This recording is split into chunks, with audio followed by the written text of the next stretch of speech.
centered around the powerful and purposeful theme, dialogue, inclusivity, and peace.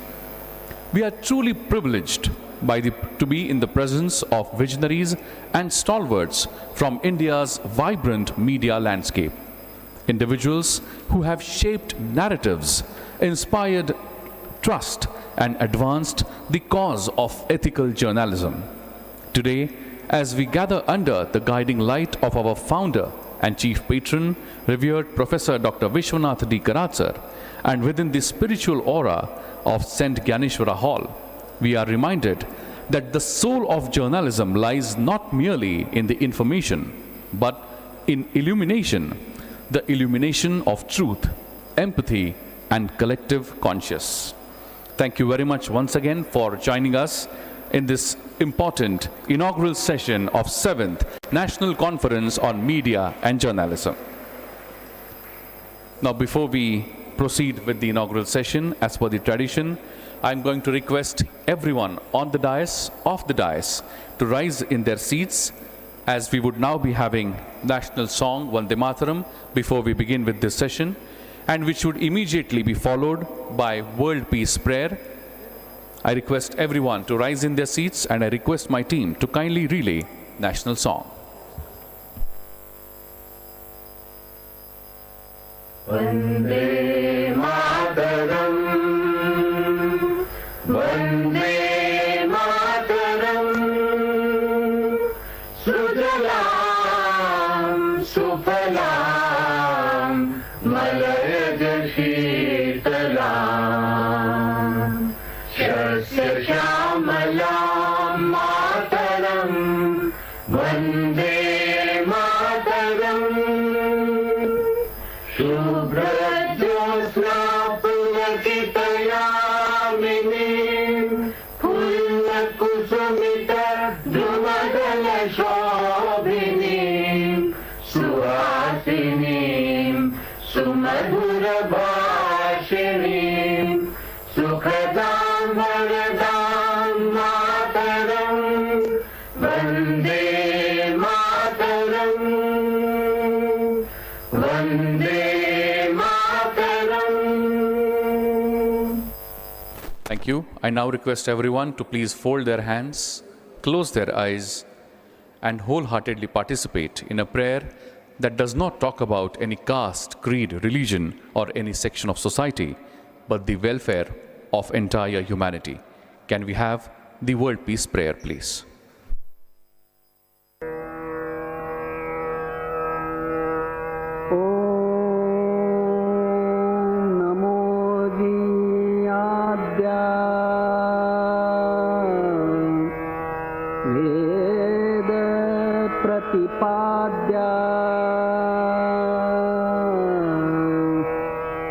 जय जय स्वसंवेद्या आत्मरूपा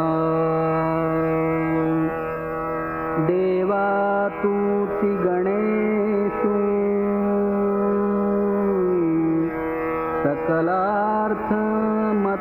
सकलार्थमतिप्रकाशु म्हणे निवृत्तिदासु अवधारी बोधी गुरुर्ब्रह्मा गुरुर्विष्णु गुरुर्देवो महेश्वरः गुरुः साक्षात् परब्रह्मा तस्मै श्री गुरवे नमः।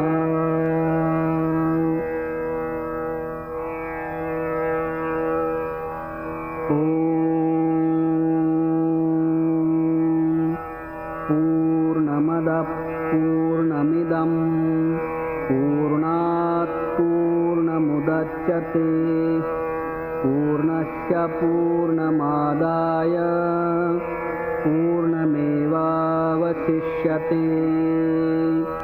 ॐ शान्ति शान्ति शान्तिः।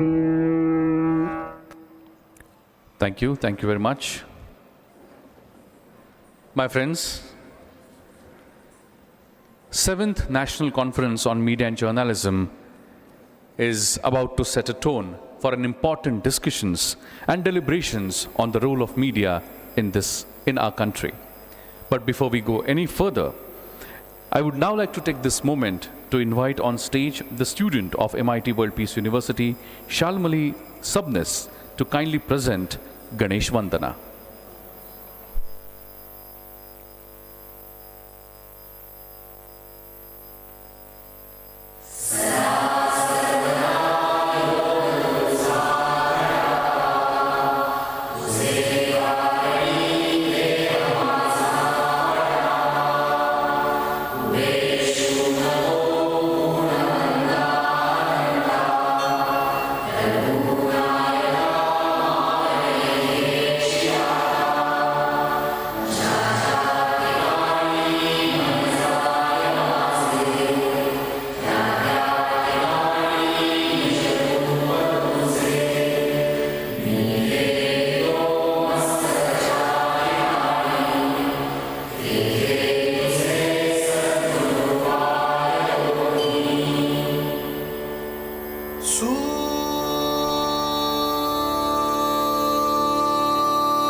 शुभनयना करुणामय गौरीहर श्री वरद विनायक शुभनयना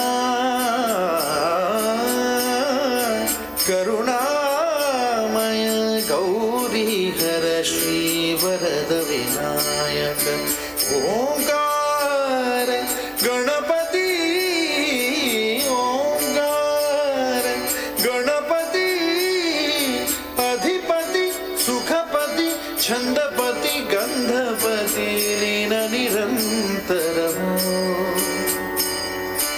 लीन निरंतर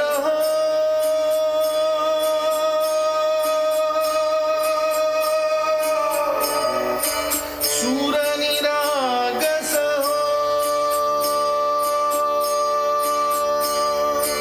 सूर निरागस गणपति सूर निरागस मोरया मोरया गणपति बाप्पा मोरया मोरया मोरया गणपति बाप्पा मोरया गजवदना तू सुखकर्ता गजवदना तू दुःखहर्ता गजवदना मोरया मोरया मोरया मोरया गणपति बाप्पा मोरया गजवदना तू सुखकर्ता गजवदना तू दुःखहर्ता गजवदना Morya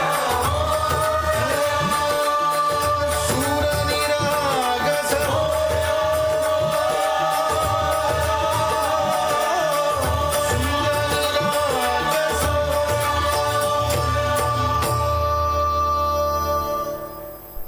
Amazing performance. A big round of applause, my friends, for Shalmali Subnis. Thank you very much for that beautiful presentation. My friends, in the world often divided by opinions and overwhelmed by noise, the media stands as both the mirror and the mediator. This year's theme, the dialogue, inclusivity and peace, invites us to reimagine the media not just as a platform of persuasion, but as a pathway to peace. A space where voices are not silenced but heard, where diversity is not feared but celebrated, and where truth is not negotiated but persuaded with courage and integrity. My friends, before we go further, let us dive deep into the concept of National Conference on Media and Journalism through a small concept film. I request my team to kindly relay.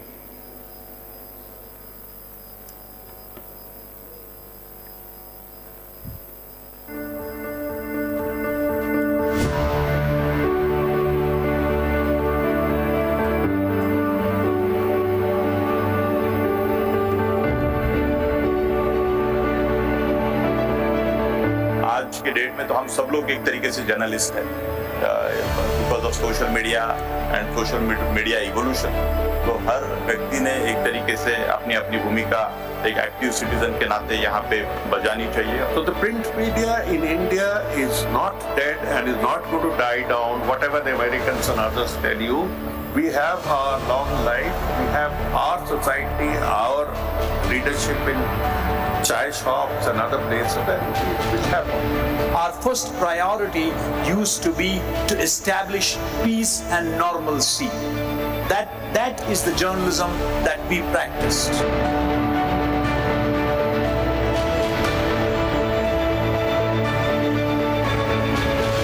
To me, media, either they print or electronic, or the present systems of the Google, the Facebook, and everything that you speak about and use it in everyday practice, is a very effective tool. And especially, I would say, it is a tool of education. Each one of you is a broadcaster, as was said before. Each one of you is a satellite. You speak to us. You check us. You matter to us.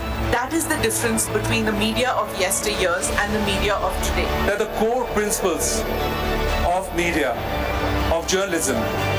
In fact, all communication was to make the world more understandable. The world a better place where the light of knowledge dispels ignorance, fear, and hatred.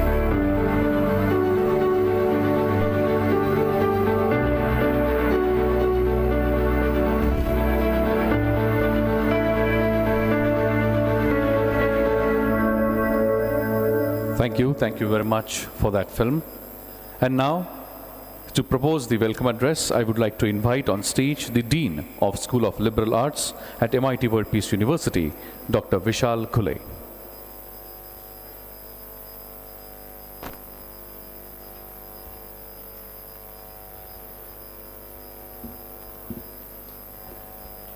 Good morning, everyone. Respected Professor Dr. Vishwanath Karad, sir, Honorable Founder and Chief Patron, MIT World Peace University, our distinguished guest, Dr. Sir, Shri Siddharth Kak, sir, our own and my personal favorite, Shri Sudhir Gadge, sir, Ashutosh Mishra ji, Sushil Rav, Chilkuri ji, Shri Ajit Pathak, Shri Ashish Kulkarni, our Chief Academic Officer, Professor Dr. Khandegar sir, Program Director of Media and Communication, Dr. Anu ma'am, and all the colleagues, student and faculty members of MIT World Peace University.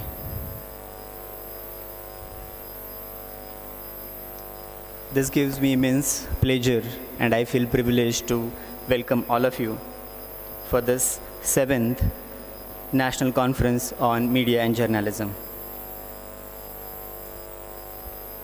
It's my privilege to welcome all of you, especially the theme of this year's conference is Dialogue, Inclusivity and Peace. It's beautifully resonate with our university's motto, our university's teaching that education is for life, not for living only. Without peace, without empathy, and without dialogue, inclusivity, I don't think this is possible. The role of media in today's world is far more important than earlier times. With this conference, I'm sure that the fact that values voice across perspectives will meet this year through this dialogue. Students and faculty members will be benefited by open communication, dialogue, and understanding the role of media in today's environment. I think inclusivity, empathy has become most important factor in today's VUCA world. When I say VUCA world, the way things are changing and the speed of change, when we talk about future of something, we are actually that things is happening somewhere else.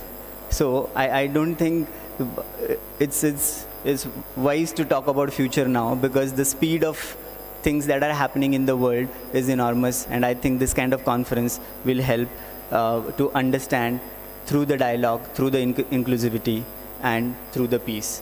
I welcome all of you for this 2 days conference and wish you all the best. Thank you. Thank you very much, Dr. Vishal Goleji, for proposing the welcome address. And now, let's move to the important tradition of welcoming the dignitaries on the dais. I would like to request the Honorable Chief Academic Officer of our university, Dr. Prasad Khandekar sir, along with the Dean, to kindly join us in welcoming and felicitating the dignitaries on the dais. First and foremost, I would like to request sir to kindly felicitate and welcome the editor of National Affairs, India Today Group, Shri Ashutosh Mishra ji.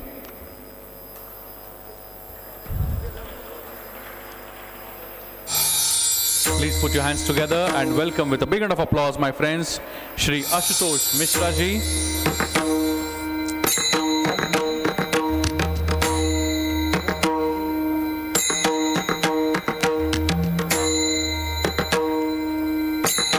Thank you very much, Shri Ashutosh Mishra ji, for taking time out from your busy schedule. Next, I would like to request sir to kindly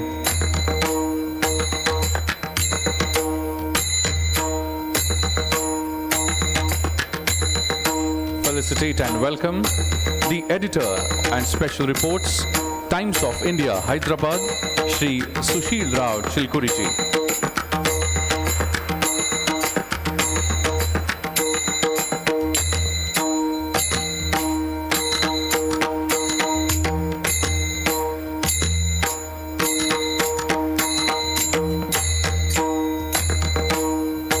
A big round of applause, my friends, for Shri Sushil Rao Chilkuri ji, editor, special reports, Times of India, all the way from Hyderabad. Thank you, sir. Thank you very much for your kind presence here today.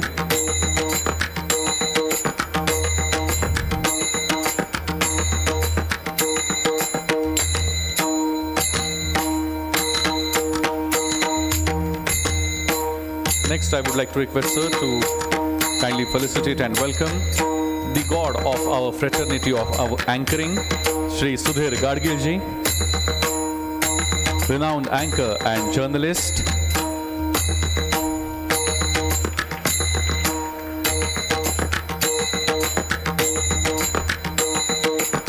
A big round of applause, my friends, for Shri Sudhir Gadgil ji. Thank you, sir. Thank you very much for your presence here today. Next, I would like to request sir to kindly felicitate and welcome the National President, Public Relations Society of India, Shri I.D.E. Bhatak ji.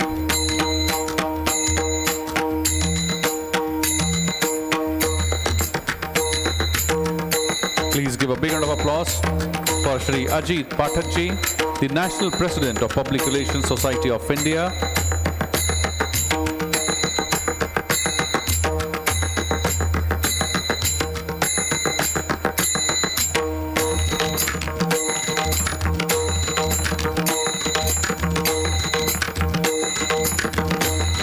Next, I would like to request sir to kindly felicitate and welcome our own television producer and documentary maker, Shri Siddharth Kakchi.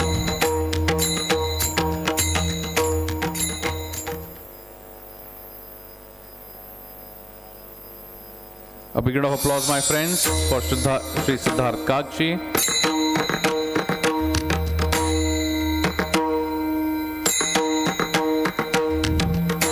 And next, I would like to request Sir to kindly felicitate and welcome the Founding Director of Indian Institute of Creative Technologies, IICT, and founder of Punyaprayag Attribution Private Limited, Shri Ashish Kulkarni ji.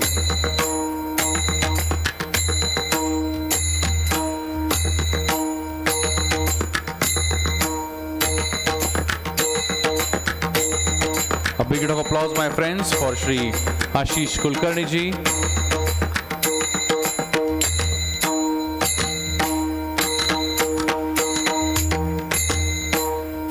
Thank you, sir. Thank you very much for your kind presence here today. Let's give a big round of applause to all the dignitaries present here today with us.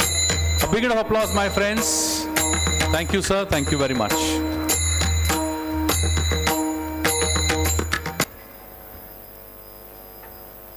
Media is an important pillar of our democracy. And we at Dr. Vishwanath Karad MIT World Peace University have been a staunch follower of strengthening the democracy of our nation. Our Executive President, Dr. Rahul V. Karad sir, has also been a staunch proponent of strengthening the democracy and doing every possible thing and leaving no stone unturned for this cause. My friends, as you are aware that probably more than 2 decades ago, he founded a school for the very first time in Asia, a school that created the future political leaders of our country, the MIT School of Government. This MIT School of Government gave rise to platforms like Bharatiya Chhatra Sansad, National Women's Parliament, and many more.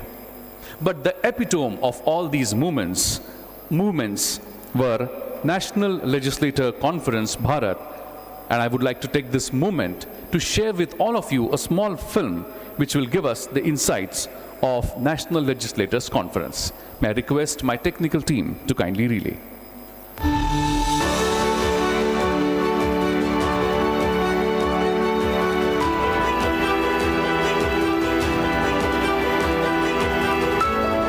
भारतीय संविधान हमारे देश का सर्वोच्च ग्रंथ है जो सरकार को शासन चलाने की शक्ति देता है। हमारा संविधान हर भारतीय की पहचान है जो सभी नागरिकों को समानता की गारंटी देता है। हर नागरिक को समान अवसर मिले, इसके लिए जनप्रतिनिधियों के बीच आपसी संवाद बेहद जरूरी है। संवाद से राष्ट्र निर्माण के मूल मंत्र के साथ राष्ट्रीय विधायक सम्मेलन यानी नेशनल लेजिस्लेटर्स कॉन्फ्रेंस भारत की स्थापना हुई। आजादी के अमृत काल में एनएलसी भारत का जन्म भारतीय लोकतंत्र की एक ऐतिहासिक उपलब्धि है।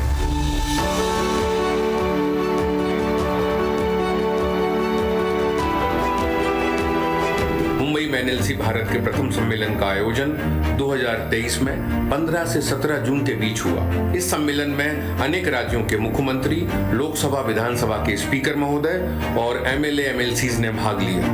पूरे प्लेटफॉर्म से मेरी इच्छा है कि तमिलनाडु का एक कोई एमएलए और महाराष्ट्र का एमएलए, उनकी भी दोस्ती कैसे बन जाए। राजनीति के इस महाकुंभ के दौरान पूरी दुनिया भारतीय लोकतंत्र के सबसे बड़े गैर राजनीतिक मंच एनएलसी भारत के गठन की साक्षी बनी।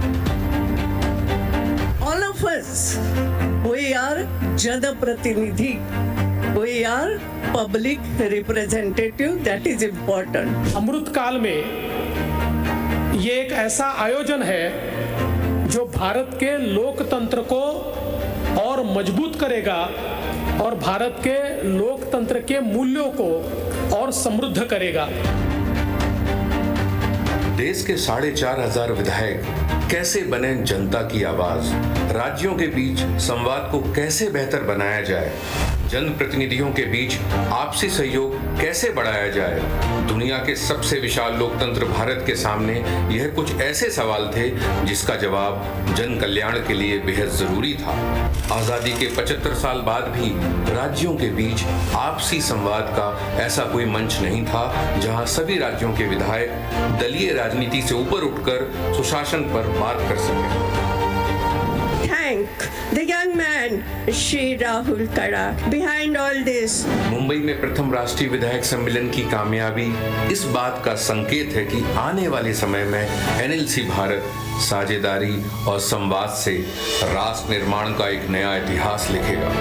एनएलसी भारत की गौरवशाली शुरुआत के बाद आज हर भारतीय गर्व से कह सकता है कि अगर संविधान भारतीय लोकतंत्र की आत्मा है तो संवाद उसकी धड़कन और एनएलसी भारत उस धड़कन की सबसे बुलंद आवाज है।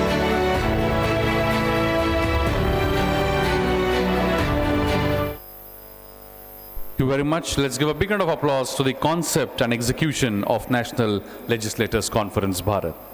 And now, I would like to invite on stage the Chief Academic Officer of MIT World Peace University, Dr. Prasad Khandekar sir, to kindly address the gathering. Thank you, Professor Bapat. Good morning, everyone. Our distinguished guests, esteemed speakers, respected faculty members and dear students. It is a great pleasure to be here to inaugurate the 7th National Conference on Media and Journalism, a platform that continues to champion ethical media, responsible journalism, and meaningful dialogue.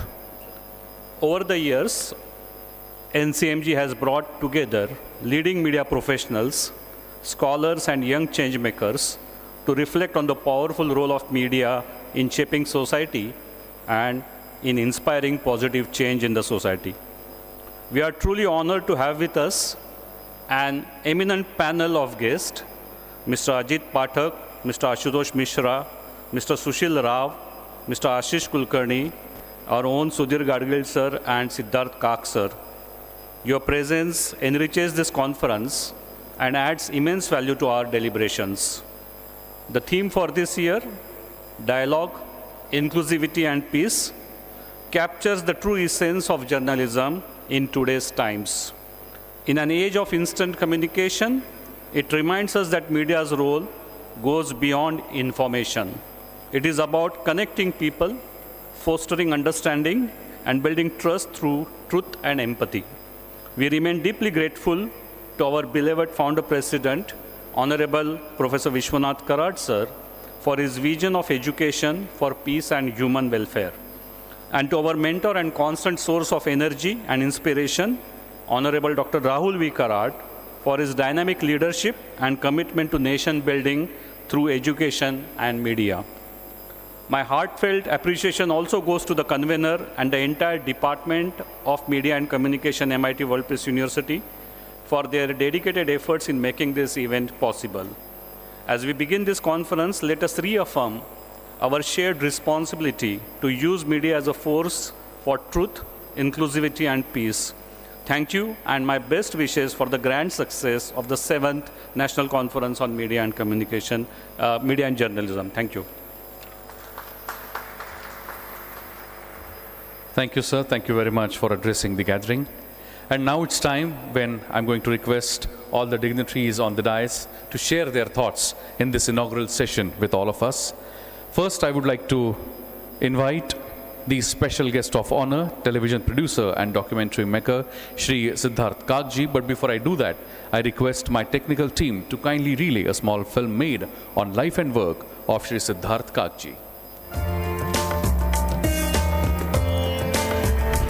Shri Siddharth Kak is a distinguished documentary maker, television producer, and presenter, widely recognized for his iconic television show Surabhi, 1993 to 2001.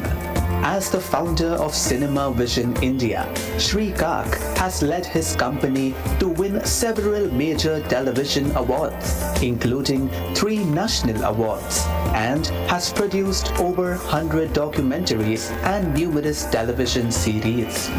Currently, in collaboration with MSDE and NSDC, he is producing and hosting the primetime reality show Hunarbaz Mission Skill India. Shri Kak is also the founder trustee of the Surabhi Foundation for Research and Cultural Exchange, Surabhi Force. Beyond his contributions to the media industry, he serves on various prestigious committees and boards, including the governing board of the Central University of Jammu and the Executive Council of the Central University of Kashmir. We warmly welcome Shri Siddharth Kak.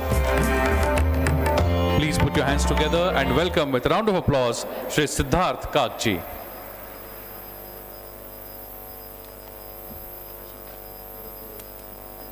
Very good. I'm a little surprised actually. My honorable colleagues out here are the very deserving of being the chief guests of this activity, and I'm looking forward eagerly to hear you speak. But if you want me to say a few words, I'll be very happy to do so. I'm very delighted. Let me tell you that I have attended the NCMJ events before also, but now I can't remember how many exactly. This is my third event or my second event, and that tells you the problems of advancing age. But I would like to take a little issue with my colleague and friend Vishal Ghule when he said, don't think of the future now. I think you need, unless I have misunderstood him, you need to think of the future now, because the future began then.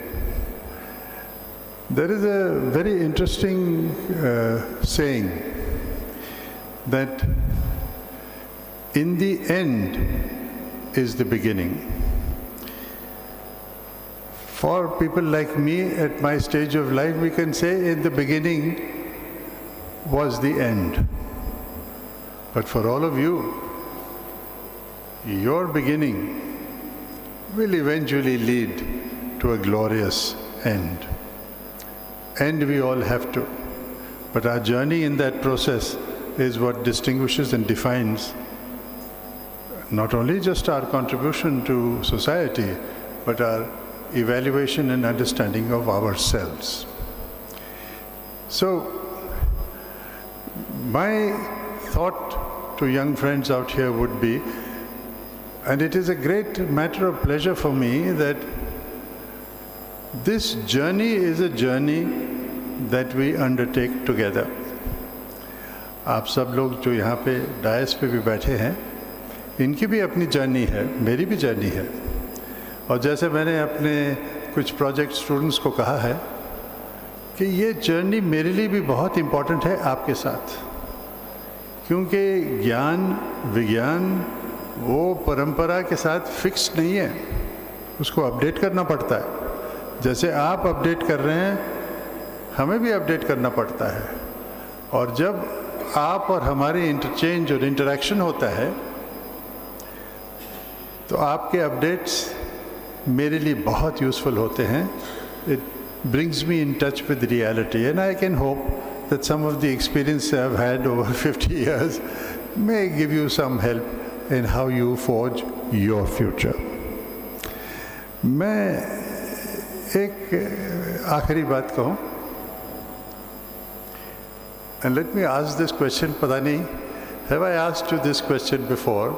Does anybody remember this question being asked before? It's a science question, but it's a common sense question. आप बताइए अगर कोई बता सकता है मुझे. Do you know the difference between a mixture and a compound? Any volunteer on the mixture and the compound? Have I asked this question before? Yes or no? Have you heard this question before? All right, you're shy, I think. So what is the answer? We won't waste time. In a mixture, whatever objects are there, they retain their properties. अगर रेत है तो रेत रहता है, अगर नमक है तो नमक ही रहता है. आप उनको मिक्स करो, फिर भी उनके प्रॉपर्टीज़ बदलते नहीं हैं. लेकिन कंपाउंड में जो उसके जो एलिमेंट्स जो उसमें जाता है, वो जो बनता है, जो पैदा होता है, वो बिल्कुल अलग उन चीज़ों से होता है जो उसकी शुरुआत होती है। Hydrogen and oxygen combine to make water. अब आप वाटर को देख के ये नहीं समझेंगे कि ये गैस थी पहले। तो मैं ये क्यों आपको बता रहा हूँ, MIT वर्ल्ड पीस यूनिवर्सिटी ने आपको एक मौका दिया है, क्योंकि यहाँ पे जो बच्चे लोग जो हैं दे participate in a process of education which is not just creating mixtures, it is creating compounds. क्योंकि जो आपको जो एक इनपुट्स मिलते हैं, जो आपकी इंटीग्रेशन होती है, आपकी इंटरेक्शन होती है, उसमें से जो आप तैयार होते हैं, बनते हैं, वो बहुत ही अलग होंगे from the time that you first came to the MIT World Peace University by the time you leave. और वो सिर्फ आपके लिए भी नहीं है, सबके लिए, हम सबके लिए भी है कि ये change is eternal. And I am very grateful to doctor साहब, revered Dr. Vishwanath Karat Sahib, to Rahul Bhai, and all these extremely distinguished members of the academy as well as the colleagues who have come here, that they are going to share their unique views which are going to change us all from mixtures to compounds. अच्छी बात है. Please take into your consideration that your life has to be very different, and the opportunity you have right now is to no longer be just a mishran of different things, but to be a living, organic, new self that you will graduate from MIT World Peace University, and congratulations for that. Take care. All the best. Thank you very much, Siddharth Kakji. Thank you very much for your words of wisdom. Next, I'm going to now invite the special guest of honor of this session, Editor, National Affairs, India Today Group, Shri Ashutosh Mishra ji. But before I do that, I request my technical team to kindly relay a small film.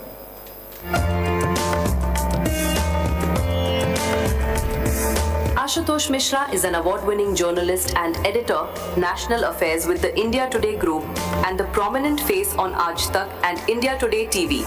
Renowned for his fearless reporting and analytical depth, Mishra has built a reputation as one of India's leading conflict and crisis correspondents.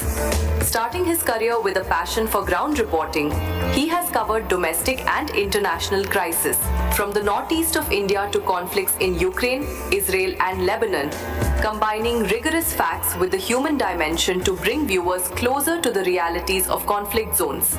His excellence has earned him multiple accolades, including 2 Ramnath Goenka Awards, ENBA Awards, IIMC Journalist of the Year, and recognition from the International Press Institute India chapter, among others. From ground reporter to trusted anchor, Mishra is known for clarity, balance and empathy, shaping India's conflict reporting while inspiring the next generation of journalists. We warmly welcome Shri Ashutosh Mishra ji. Please put your hands together, my friends, and welcome with a round of applause, Shri Ashutosh Mishra ji.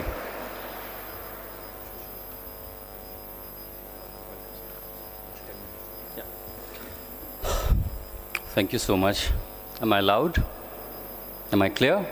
थोड़ा सा sharp, echo कम कर दीजिए. Thank you so much for inviting me to this better AQI city. I was breathing in 200 and 300 of the AQI. The Pune remains at 70, 75.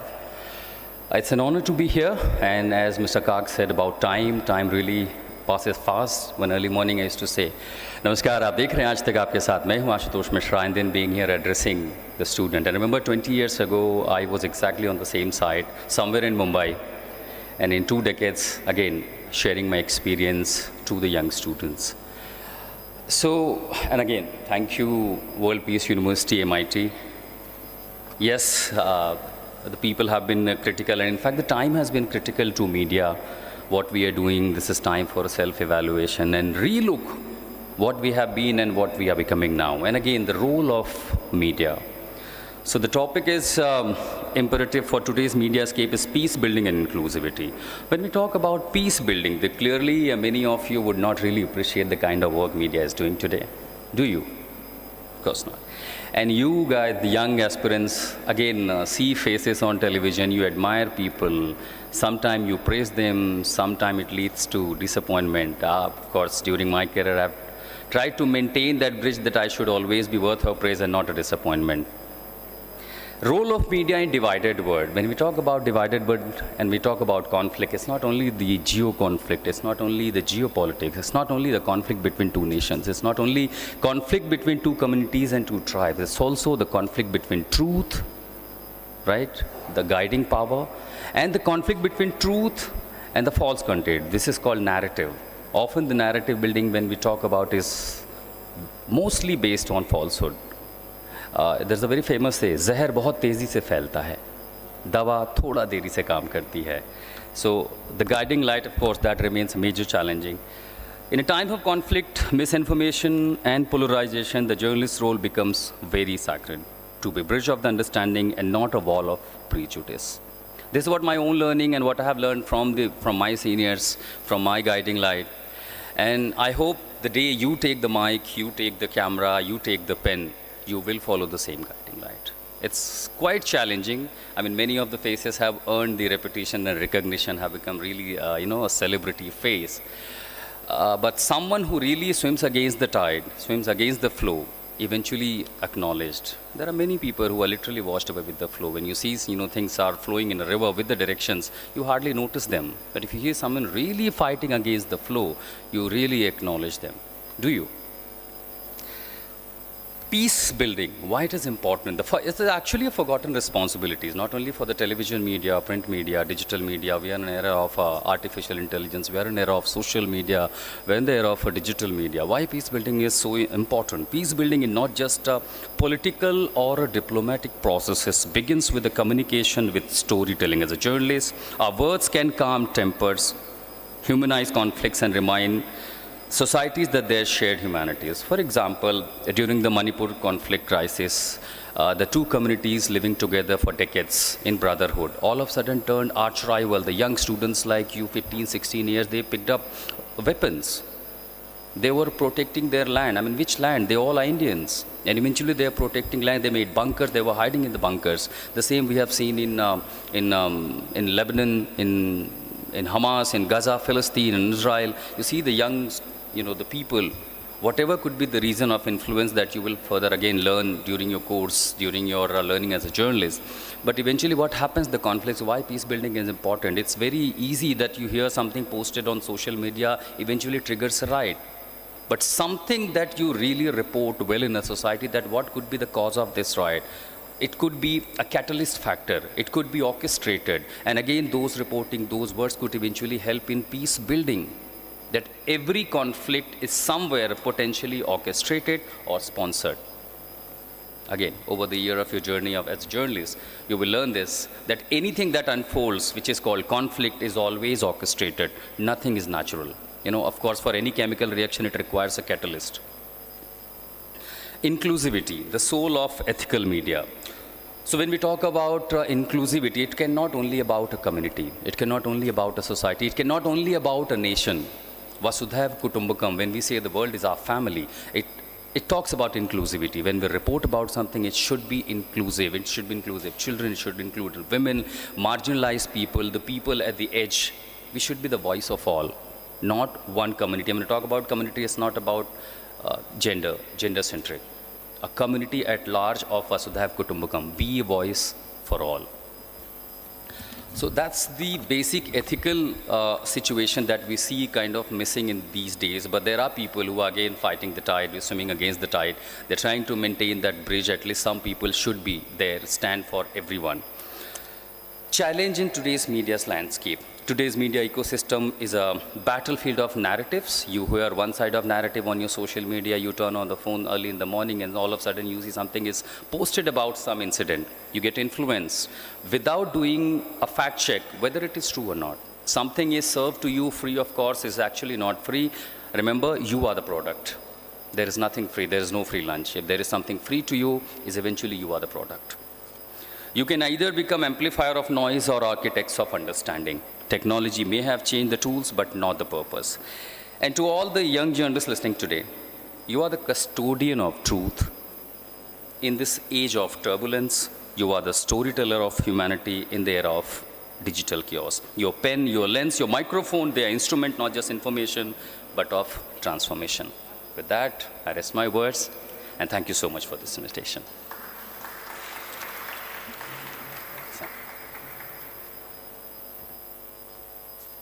Thank you, sir. Thank you very much.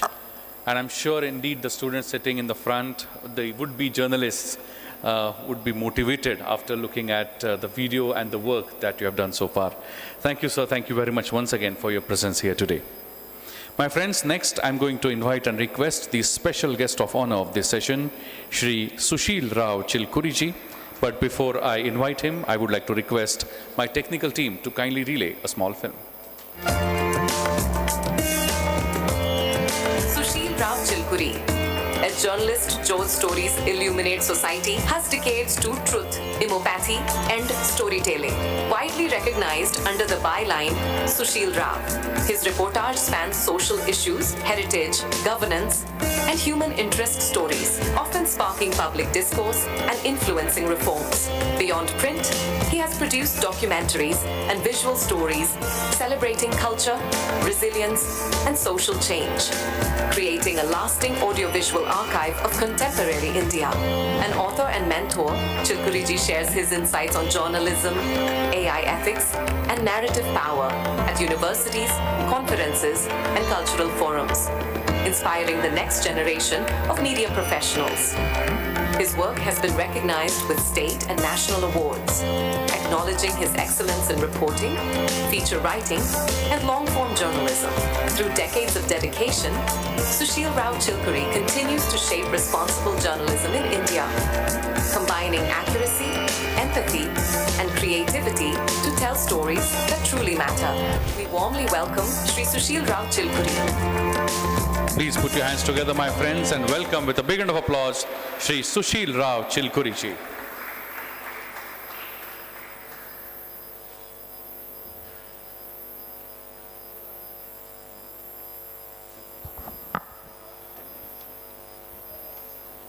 Dr. Anu Nair said 7 minutes, and you're saying 10 minutes. So you will tell me when I'm at. It goes without saying that I am truly, truly very, very happy to be here. But what baffles me is that why would MIT World Peace University want somebody from all the way from Hyderabad to come and speak at this conference? I'm baffled, at the same time extremely happy and thankful to the organizers. It's a great privilege sharing the stage with stalwarts who are here. I really am deriving inspiration from what they have spoken, and I will continue to do so in the next few minutes that the others also will speak. Who made this presentation about me? Who made this presentation about me? Whoever made it, you deserve a round of applause. Can we clap? I loved seeing myself there. It really was good. I did not know from where those clips were taken, but they've done a splendid job of it. But standing here, I do not speak as somebody who's not a student. I'll try to explain this further. I've been a journalist since 1988. I joined the profession when, as soon as I finished my degree, I did BCom. Then I went on to do my BCJ, MCJ from Osmania University Journalism Department. Also did a 1 year of MA English, and then MPhil. I finished part 1. Part 2 I didn't do because I was occupied with the launch of another newspaper. I worked for 3-4 newspapers, but with the Times of India, I've been there for the last 25 years, having been part of the launch team. But that's not really the reason that I think I have this privilege of coming and addressing you all. The real reason is when I was 50 years old, I started relearning. Today I'm 57. Tomorrow, that is in January, I'll be 58 and I will retire from my organization. But from the time I was 50 years, I started re-educating myself, relearning some things that I would never have otherwise learned. And the learning began from what is known as the Oxford of the East. And you know what I mean. It is Pune that is described as the Oxford of the East. I was really happy to know about this nomenclature because this year April, when I was visiting Oxford, I really loved the place, and I loved this as much as I loved that place. But why did my learnings begin when I was 50 years old? See, the Film and Television Institute of India here, they came to Hyderabad at Maulana Azad National University. They organized a course on film appreciation. I attended that because while working, I couldn't have taken 3 months leave to come and study here. Believe me, last night I was counting from 2019 till last week, I have done 19 courses from different universities in the country and abroad. So basically, I'm a student and I speak to you as a student. Coming into the topic, you want to clap? Yeah, please go ahead. Thanks, Siddharth sir, for starting that. I'm happy. Right. I don't have to introduce the general topic for this conference, this national seminar, and I also do not have to talk about the overall theme for this particular inaugural session, but I have selected what I would call a sub-theme. Let me get it right. Yeah, I have called it how the power of AI can be harnessed for peace. Sounds strange that I had to think of that, but of late I have been doing a lot of learning. Now for students here, including myself, I have jotted it down in 4 main points. The ultimate thrust and the focus is on encouraging all of us, irrespective of our age, to take up AI learning in a structured manner so that we can benefit with the latest technologies. I want to talk about AI in the classroom. How many more minutes do I have? I can continue. But do tell me when I'm at 9 minutes. I'll talk about AI in the classroom, how this will disrupt peace in the classroom, but how it can also bring people together irrespective of where they are on earth. Why did I mention the word conflict? If I can afford to utilize some LLMs, I do have an advantage, isn't it? But if there's another student of the same college or another part of the world who does not have the ability and the capacity to draw from this AI mechanisms and learn, that student stands to be at a disadvantage. I will not be going into the disadvantages of AI because there are critical views about that also. That's for another day, that's for another time, that's for another person. But as far as I am concerned, I do not know what the policy of this university is, but the policy of the country as a whole, the government is to promote AI and good use of AI. I will not ask for a show of hands about how many people here use large language models or any form of AI, but I would strongly suggest you to experiment with it. That's insofar as the classroom is concerned. Now I'll come to the newsroom. When I began journalism, we had to fight to get a typewriter in the office. You know, there were only typewriters. And when I actually started reporting, I had to run to the printer with a headline and say, please compose this. So I've come from that time when you had to run to the printer to compose some part of the headline, and also the use of typewriters and computers were introduced.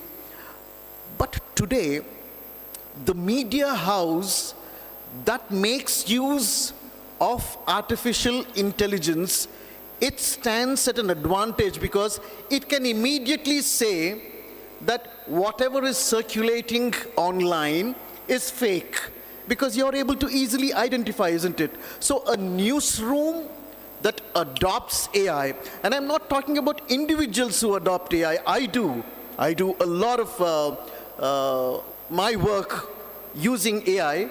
Of course, when you're talking about AI, there will have to be human supervision. I've had the very bad experience of these LLMs constantly saying sorry to me.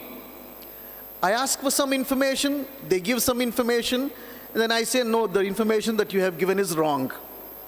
Then it apologizes. Then I'll have to tell it what the right answer is. So you make use of an LLM, but you also have to be, it's what is called as human in the loop. You will have to have more knowledge, better knowledge to draw from LLMs. We're done with classrooms, we're done with the newsroom. I have two more to go. The third one is boardrooms. There is this situation in the world where the entire AI infrastructure is located in another part of the globe. And this infrastructure causes pollution. You know, the carbon emissions are higher, but they have the advantage of using AI. And we, in India, we have been trying to implement some things related to AI. I don't think they have really taken off, but we, in our companies, we will have to concentrate on developing our own AI models so that we don't have to depend on the West. I came across some statistics which said that only 1% of the spending on AI is in what is called the global South. We don't have to depend on the West to build our own AI models because technology is available now. When I was studying in Usmania University, 1988, doing my BCJ, I didn't know what an email was, though it was there in the textbook. Email came much later in the future. I'm now proceeding to what is even more important for this particular university and in general for the world. We've come from the classroom, we went into the newsroom, we've talked about boardrooms, but let's talk about the war room. It is the war room that ensures peace in the country.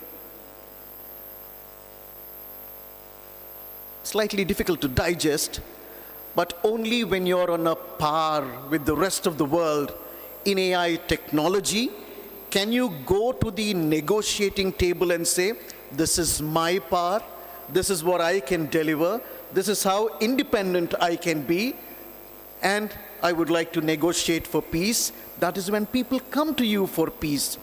So when I'm talking about this war room, I'm talking about the responsibilities of the government to make us independent in developing our own AI platforms. That's it from my side. So if you would like to give me an applause, you can go ahead. No, really, thank you for your patience and paying so much of attention. Thank you for the opportunity.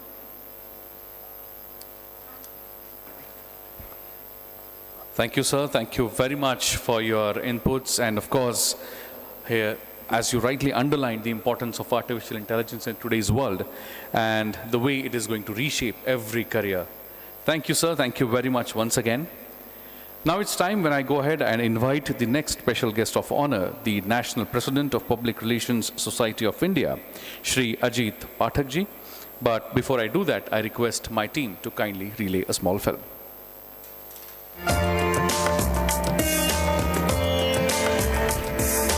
Dr. I.D.E. Pathak, a visionary leader, communicator, and changemaker. Dr. I.D.E. Pathak has been the national president of the Public Relations Society of India for over 2 decades. The first Indian to earn a doctorate in public relations, Dr. Pathak has redefined communication excellence through his illustrious 40-year journey, spanning media, academia, and corporate leadership.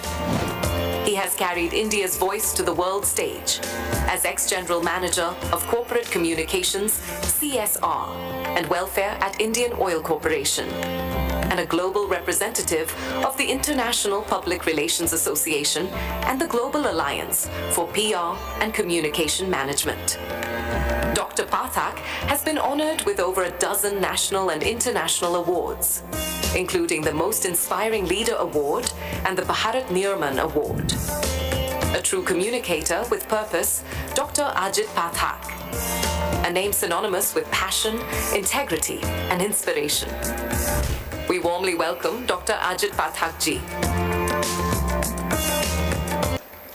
Please put your hands together, my friends, and welcome with a big round of applause, Shri I.D.E. Pathak ji.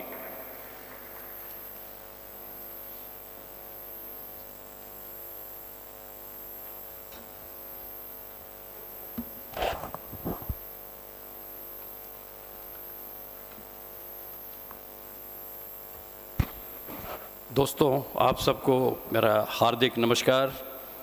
Media और journalism के इस महाकुंभ में आकर मुझे लग रहा है कि मैं धन्य हुआ और इस कुंभ में जिन चीज़ों की हम बात कर रहे हैं, जो यहाँ माहौल में देख रहा हूँ, the peace, ethics, values, my salutations to Dr. Karan, who thought of all these things when the political leadership across the country was looking at something else, and he thought of inculcating these values in the youth, and those results are coming now. You've seen some of the clippings here. In last 6 months, I had the opportunity to interact with almost 60 countries, PR and media professionals on PR and crisis communication and other subjects. And when I talk to them, the major issues which emerge, the issues which are bothering every country, every nation, is trust, is ethics, the deteriorating sustainability, the facilities for infrastructure. Wherever you go, people from one part of the world to another, everywhere you find there is a mistrust, there is lack of ethics, there is a lack of value. And you can see that mistrust at international level. No country is sure of his neighboring country. You can look Indian situation, center versus state, 2 states together, come to society, no trust, come to family. Each of you must have felt within your family somebody is trying to see where you are on your WhatsApp. Your parents are concerned what you are communicating, with whom you are communicating. That is the issue of concern. The ethics, the value. I worked with right to information highest person, Dr. Wajahat Habibullah, and I asked him, sir, what is that right to information? Was something which was empowering citizens to ask questions. How to avoid? Then people started asking questions, and that started bothering the authorities. So much of questions asked, and they have to prepare reply. He said the best answer is put everything transparently on your website. If you are transparent, there will not be any scope for any doubt And when doubt is not there, there will not be any questions. Things are improving, but we have miles to go to build that trust. Since I come from public relations background, our basic job is to build trust for the organization for whom we work. And since time is less, I can't go into so many details which I wanted to share. But two things: those who are in public relations field must have referred one definition of public relations everywhere. This is what I also learned. Public relations is a sustained, planned, and deliberate communication based on truth to project right image of the organization, right? You have learned this all these years. Now, after the unethical practices which have started spoiling the media and the public relations, International Public Relations Association had to reconsider its definition of public relations. And today, I'm going to share that definition with you. Perhaps no book you will find it, because this has just come. In this, ethical communication has been incorporated. PR is a decision-making management practice tasked with building relationships and interests between organizations and their publics based on the delivery of information through trusted and ethical communication. For taking shortcuts to success, whether it is public relations or media, they are attracted to get what they want in shorter time, and that is compromise on values. I have brought two poems for you which will communicate more than my lecture. First, dedicated to you, sir. This is all about the media and the environment we have. आज सत्य कुछ और है, आज सत्य कुछ और है, दिखे सत्य कुछ और, झूठ सच्चाई का मखौल उड़ा रहा, दुष्ट बने चितचोर, पत्रकार हर कोई बना, एक मोबाइल को थाम, झूठी खबर बना लें पल में, करें छवि बदनाम, आज शरीर किसी का लगा दें किसी का चेहरा, आज शरीर किसी का लगा दें किसी का चेहरा, किस तरह से बचे आदमी, कैसे लगाए हर खिड़की पर पहरा। टीवी चैनल सब दिखला रहे झगड़े और फसाद, टीवी चैनल सब दिखला रहे झगड़े और फसाद, सत्य के पहरेदार बने हैं जो करते नित अपराध। अमृतकाल भारत में मना रहे गीत विजय के गाएं, देश तोड़ने का शौक है जिनको हम उन पर लगाम लगाएं। पुरवाई को चिढ़ा रहे अब आंधी और तूफान, पुरवाई को चिढ़ा रहे अब आंधी और तूफान, धोखेबाज आज नकाब लगाए बने बड़े हैं महान। जन संपर्क के नाम पर झूठी खबर छपवाएं, पत्रकारिता नहीं अब समाज की सेवा, बस धन लाभ कमाएं। कुर्बानी करें जाबाज देश के वो फिर भी मांगे सबूत, माँ भारती तेरे भाग्य में कुछ ऐसे भी कपूत। गौरवमयी संस्कृति ज्ञान भंडार है, राम है हर प्रेरणा आधार, भारत का नेतृत्व विश्व है मान रहा, विश्व प्रणेता लेखता आकार। एक राष्ट्र है एक प्राण है एक ही स्वर हमारे, भारत माँ की जय हो, अब हर आवाज़ पुकारे, अब हर आवाज़ पुकारे।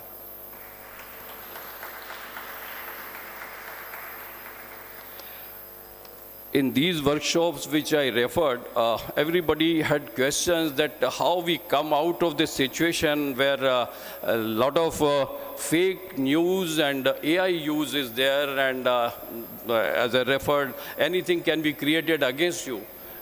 AI, आप मराठी हैं, आई का माने जानते हैं माँ। एक ज़माना था जब हम कहते थे AI कुछ रुपए देना, AI खाना देना। आज AI मेरी स्पीच बना दे, AI मेरी रिपोर्ट बना दे, AI एक प्रेस रिलीज ड्राफ्ट कर दे। वो AI अच्छा है, उसका अच्छा इस्तेमाल करिए, but remember the human factor will always be one up whenever you consider AI.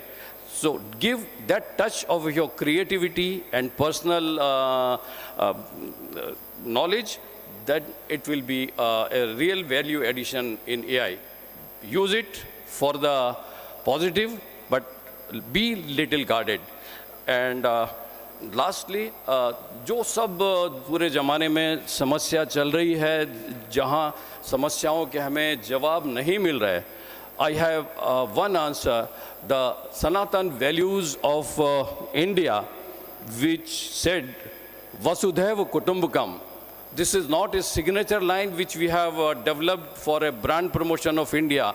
This has existed for 1,000 years or even more, where we took whole world as one family. So, another few lines about Sanatan. Anuji, 2 minutes और वक्त है. चिरकाल से जो चलता चला आया है, चिरकाल इज सस्टेन्ड. चिरकाल से जो चलता चला आया है, उसे कोई भी आक्रांता अब तक मिटा नहीं पाया है. वो अविरल है, वो सतत है, दुश्मनी की न मन में कोई अगन है. ये ही तो सनातन है, ये ही तो सनातन है. ऐसा नहीं कोई देश है दूजा, जहाँ करें पक्षी और वृक्ष की पूजा. प्रकृति की ईश्वरीय उपासना ऐसे समर्पित जिनके मन है. यही तो सनातन है, यही तो सनातन है. हर एक के लिए प्रार्थना हो शुभ, सबकी मनोकामना.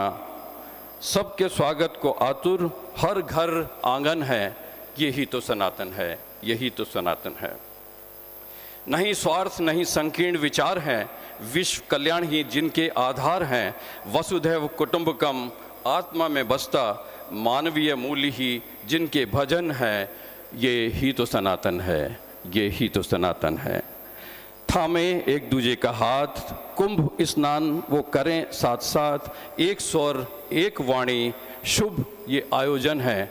ये ही तो सनातन है, ये ही तो सनातन है. और आखिरी है कि सबकी खुशियों में शामिल हैं हम, औरों के गम हैं हमारे गम. देखकर किसी दूजे का दर्द आंसू से भीग जाएं, इनके दामन है. ये ही तो सनातन है, ये ही तो सनातन है. बहुत बहुत शुक्रिया, बहुत बहुत आभार. Thank you, sir. Thank you very much for presenting your thought in a very, very unique way. Thank you, sir.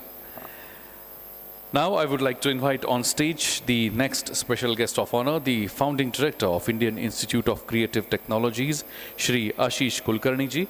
But before I do that, I request my team to kindly relay a small film. Shri Ashish Kulkarni embarked on his journey in the field of arts and media in 1985 and has since immersed himself in the pursuit of conceiving sustainable careers in film, animation, visual effects, gaming, visual arts, and graphic design in India. At this early stage, he jump-started the sprouting of the animation industry in India by facilitating outsourcing projects in the country with animation giants such as Disney, Warner Brothers, Sony, and DreamWorks. By introducing India as a new outsourcing platform for animation, Shri Ashish Kulkarni had created the opportunity for Indian animation services to grow to international standards. During this stage, he produced ad films for All Out, Flying Machine, Max Candy, and Max Ice Cream for HLL, Nestle, Veneta Cuisine, and Kellogg's. Shri Ashish Kulkarni has created promotional films for Jan Dhan Yojana, Skill India, Maharashtra Tourism, National Environmental Engineering Research Institute, to name a few. We warmly welcome Shri Ashish Kulkarni. Please put your hands together, my friends, and welcome with a round of applause, Shri Ashish Kulkarni ji. Thank you very much. Very good morning to all of you, dignitaries on the dais of the dais. I think first thing first, I would like to bring an attention to all of you that I really admire those parents who take decisions to send their kids to the creative industry and also the design industry and the sports industry. When we talk about the industry, I know we are into the School of Media and Communication or Media and Journalism, the most important factor that one has to really look into is where did this all come from and why do we require this industry and which industry we all belong to. I always try to talk to various universities, and I've been to more than 700 universities in India. I was fortunate that I could start creative programs in more than 100 universities so far. But the issue was that most of them didn't respect the creative industry to start with because they feel that it is not a commercial venture. They didn't want to bring it at par with science and commerce. And what actually is changing everything today, that the creative industry is going to be in the center of everything that you're going to do in the future. Many of our speakers and my friends spoke about AI. Before actually going there, I would like to take you through a small story. 10,000 years ago, when the whole civilization had not happened, we were exactly same as animals. As animals was living in jungles, they were living in caves. We were also living in jungles and caves. We were practically nowhere. Where were we? All of you need to say, where were we? We were nowhere. Where were we? We were nowhere. Breakfast kiya na aapne? So if you have to communicate, you have to have your voice. Like Mishra ji actually has his voice reporting from all the places. You need to have your voice. And that's the first principle of communication. When we were nowhere, we had something within the human body called brain, and we had a very distinct, gift of design. And that's where the human race started thinking and designing things, and they designed civilization. They started having huts, they started having communities, they started living together. And at that point in time, they also started cooking the food, and they started communication. So from nowhere, all of us reach somewhere. Where did we go? From nowhere to somewhere. So when we were somewhere, the design aspect of our body was hyperactive because we were having cooked food, we were wearing clothes, we were talking to each other, and a human race invented something called as a wheel, which is a man-made thing. And after being somewhere from nowhere, we wanted to be everywhere. Where we wanted to be? So we started traveling, we started communicating, we started going to different places, so much so today, most of the speakers and many of you sitting here might have breakfast in one city, lunch in another city, dinner in another city. We are, going everywhere. And when we were from nowhere, we came somewhere, and from somewhere we wanted to be everywhere, we realized that we are elsewhere. Where are we? Where are we? Like many of you sitting behind this dome, and many of you sitting here, they are physically here, but they are elsewhere. They are into their mobiles. And even today, when you actually go into your homes and you live in a family, your father is somewhere else, your mother is somewhere else, you are somewhere else, your even grandparents are somewhere else. So the job of your department and your business is to bring everybody now here. Where? Now. So this is a small story about from nowhere to now here. And if you have understood what you are supposed to do, if you're making a career in this, the first thing is to bring people now here. If you are failing to do that, then you are not doing your job. And the second important thing that you need to do is to understand that by default, You might be in the school of media and journalism, you might be in the school of filmmaking, you might be in the school of engineering, you might be in the school of health sciences, or you might be in the school of design.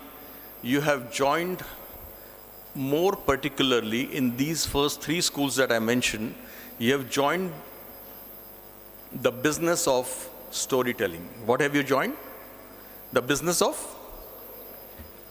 So you have to make sure that your stories are well told.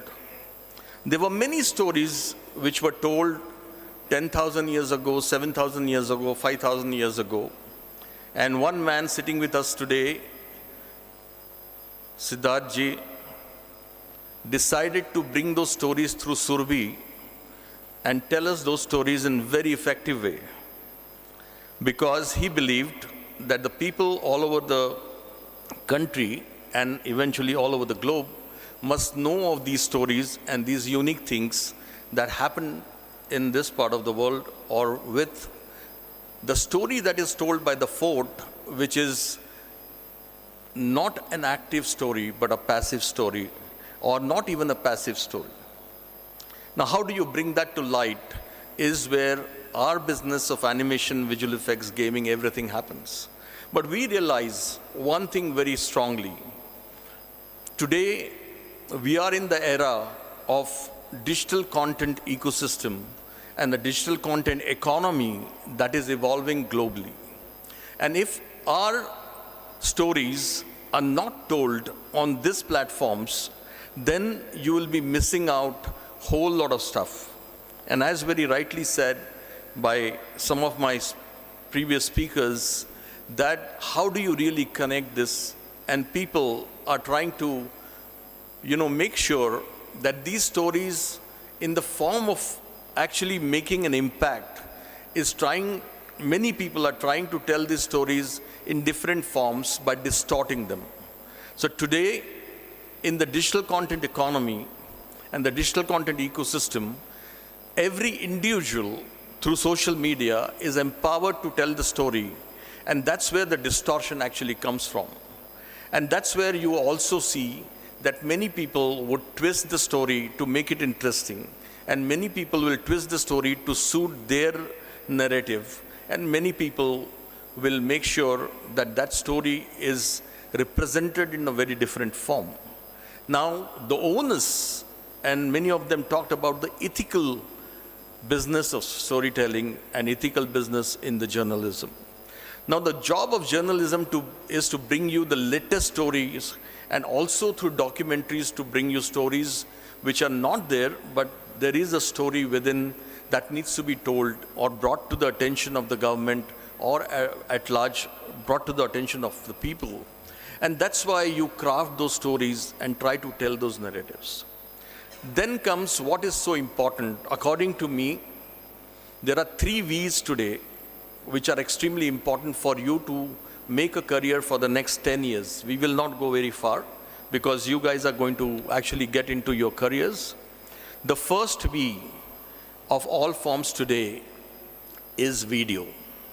When we were kids, we used to read books, we used to read newspapers. Then came an era where we were reading newspapers and books on Kindle and on laptop and on our phones. And then today is the era where people would like to see videos and not read. And this is going to grow globally. So the first V that you have to concentrate on is called video. The second V that you need to concentrate on is called voice. Because the voice is going to do a lot of things. Many people have not learned the communication by writing, and many of them have not gone to school, but they can actually have their voice. And I will give you an example. I have a cook from Bihar, from a very remote area. He is working with me for 18 years. He has not gone to school, but he is an excellent cook. And somebody brought him here, his uncle brought him here because he is also in the same business. And then, when I say, "Where are you?" he just gives a voice command and shows me where he is from. And he can communicate. So the second V you need to concentrate is called voice. And the third V that you need to concentrate is called vernacular. Because what AI is doing good, is going to give you literal, real-time conversion to your language that you can understand, or anybody's language that they can understand. And these 3 V's in the era of digital content economy, which has already evolved and evolving further, is going to be very, very critical. The AI is going to rewrite itself every single day. But it's not a vertical to look at. It's going to have its impact horizontally. So anything and everything you do, the AI is going to impact you, but you don't have to get paranoid with it. The reason I'll tell you is, again, going back to the power of storytelling. How many of you watch the web series and the rest of the things today? And what happens when you go to the Netflix, Amazon, and all these things? If there is a new season that is coming, that season may have 8 episodes or 10 episodes. When you know that season is on, you want to watch all the 10 episodes within the first 48 hours. You don't want to watch it 1 episode a day or 1 episode a week. You want to finish it off. You know why? Because it's not about AI.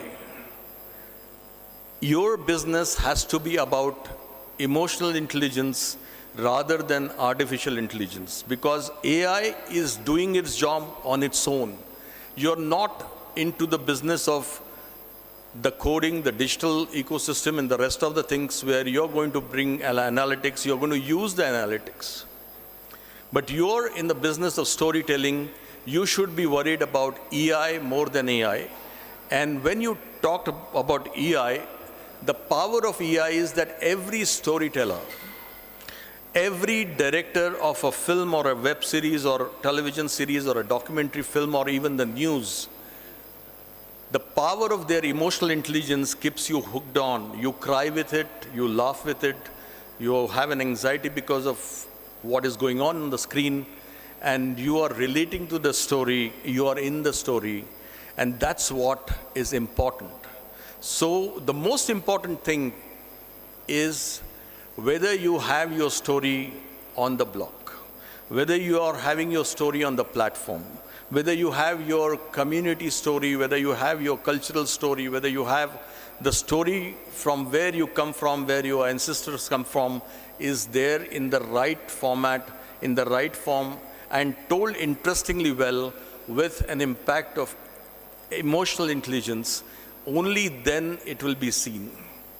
Now we know a long story of a very strong man who told many stories in his lifetime, and nobody but our Mahatma Gandhi ji told many small stories and told a long story of his life. And they were very emotional stories and very impactful stories. So what happens when you tell the impactful stories and emotional stories, that people relate with it generations after generations. And even if you are not there on the face of the earth, your stories are still carried forward for years. And that's the impact of a storytelling that you need to bring in. Whether Mishra ji will be in the journalism tomorrow or not, but what he did as a storyteller, taking a risk, going to those places and making sure those are ethical stories. What Siddharth ji did by bringing those stories live would go, whether you are there on the face of the earth, but your impact of your story, and you will be known for your stories. And that's what the business that you have come into. 10 minutes are very small. We would love to have an interaction session with you. But I would only like to say that the power of storytelling is what is attached to emotional intelligence and not attached to artificial intelligence. So be bold and make sure that your stories are existing. You are telling your stories with the right research. You are ethical. You are true to the story. Do your research. And I would say, welcome to the business of storytelling, and tell the best stories to the world, which will be remembered beyond your existence. Thank you so much. Wow, what a way to conclude. Give him please a big round of applause, my friends, for giving us I would say, the Trisutri of your career that you should be focusing: video, voice, and vernacular. Thank you, sir. Thank you very much for that. Please give him a big round of applause once again. And now, last but not the least, a person who has spent 52 years of his life as an active journalist. Please, it is my honor and privilege to welcome on stage the renowned anchor and journalist and the special guest of honor of this session, Shri Sudhir Gadgilji. But before I do that, as per the tradition, I request my team to kindly relay a small film. Interviewer and a journalist par excellence, Sudhir Gadgil is well known not only in Maharashtra but to every Maharashtrian across the globe. His name has become synonymous with compeering. He is the first Marathi person to pursue interviewing and anchoring a formal career. Sudhir Gadgil began his career as a journalist working at Sakal along with Arun Sadhu and Ashok Jain. He went on to work for dailies, including Prabhat, Kesari, and Tarun Bharat during his college days. He covered crime, politics, and wrote columns about cuisines in Pune on the advice of late Govind Thalwalkar, the renowned editor of Maharashtra Times. The contacts and expertise gained in journalism, along with Gadgil's own gifts of wit and language proficiency, were what propelled Gadgil's career move into anchoring. He has interviewed a wide range of individuals, but the most memorable for him are the interviews with politicians: Balasaheb Thackeray, Vilasrao Deshmukh, Sushil Kumar Shinde, the entire Mangeshkar Quintet, actors Dev Anand, Amitabh Bachchan, Madhuri Dixit, cricketer Sachin Tendulkar, artist M.F. Hussain, and many more. He is also an author of some famous Marathi books, including Lifestyle, Mana Chapan, and Mudra. We warmly welcome Shri Sudhir Gadgil. Please put your hands together, my friends, and welcome with a big round of applause, Shri Sudhir Gadgilji.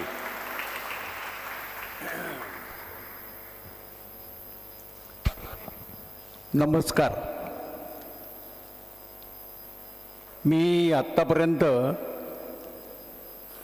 12,500 मुलाखती घेतलेल्या आहेत.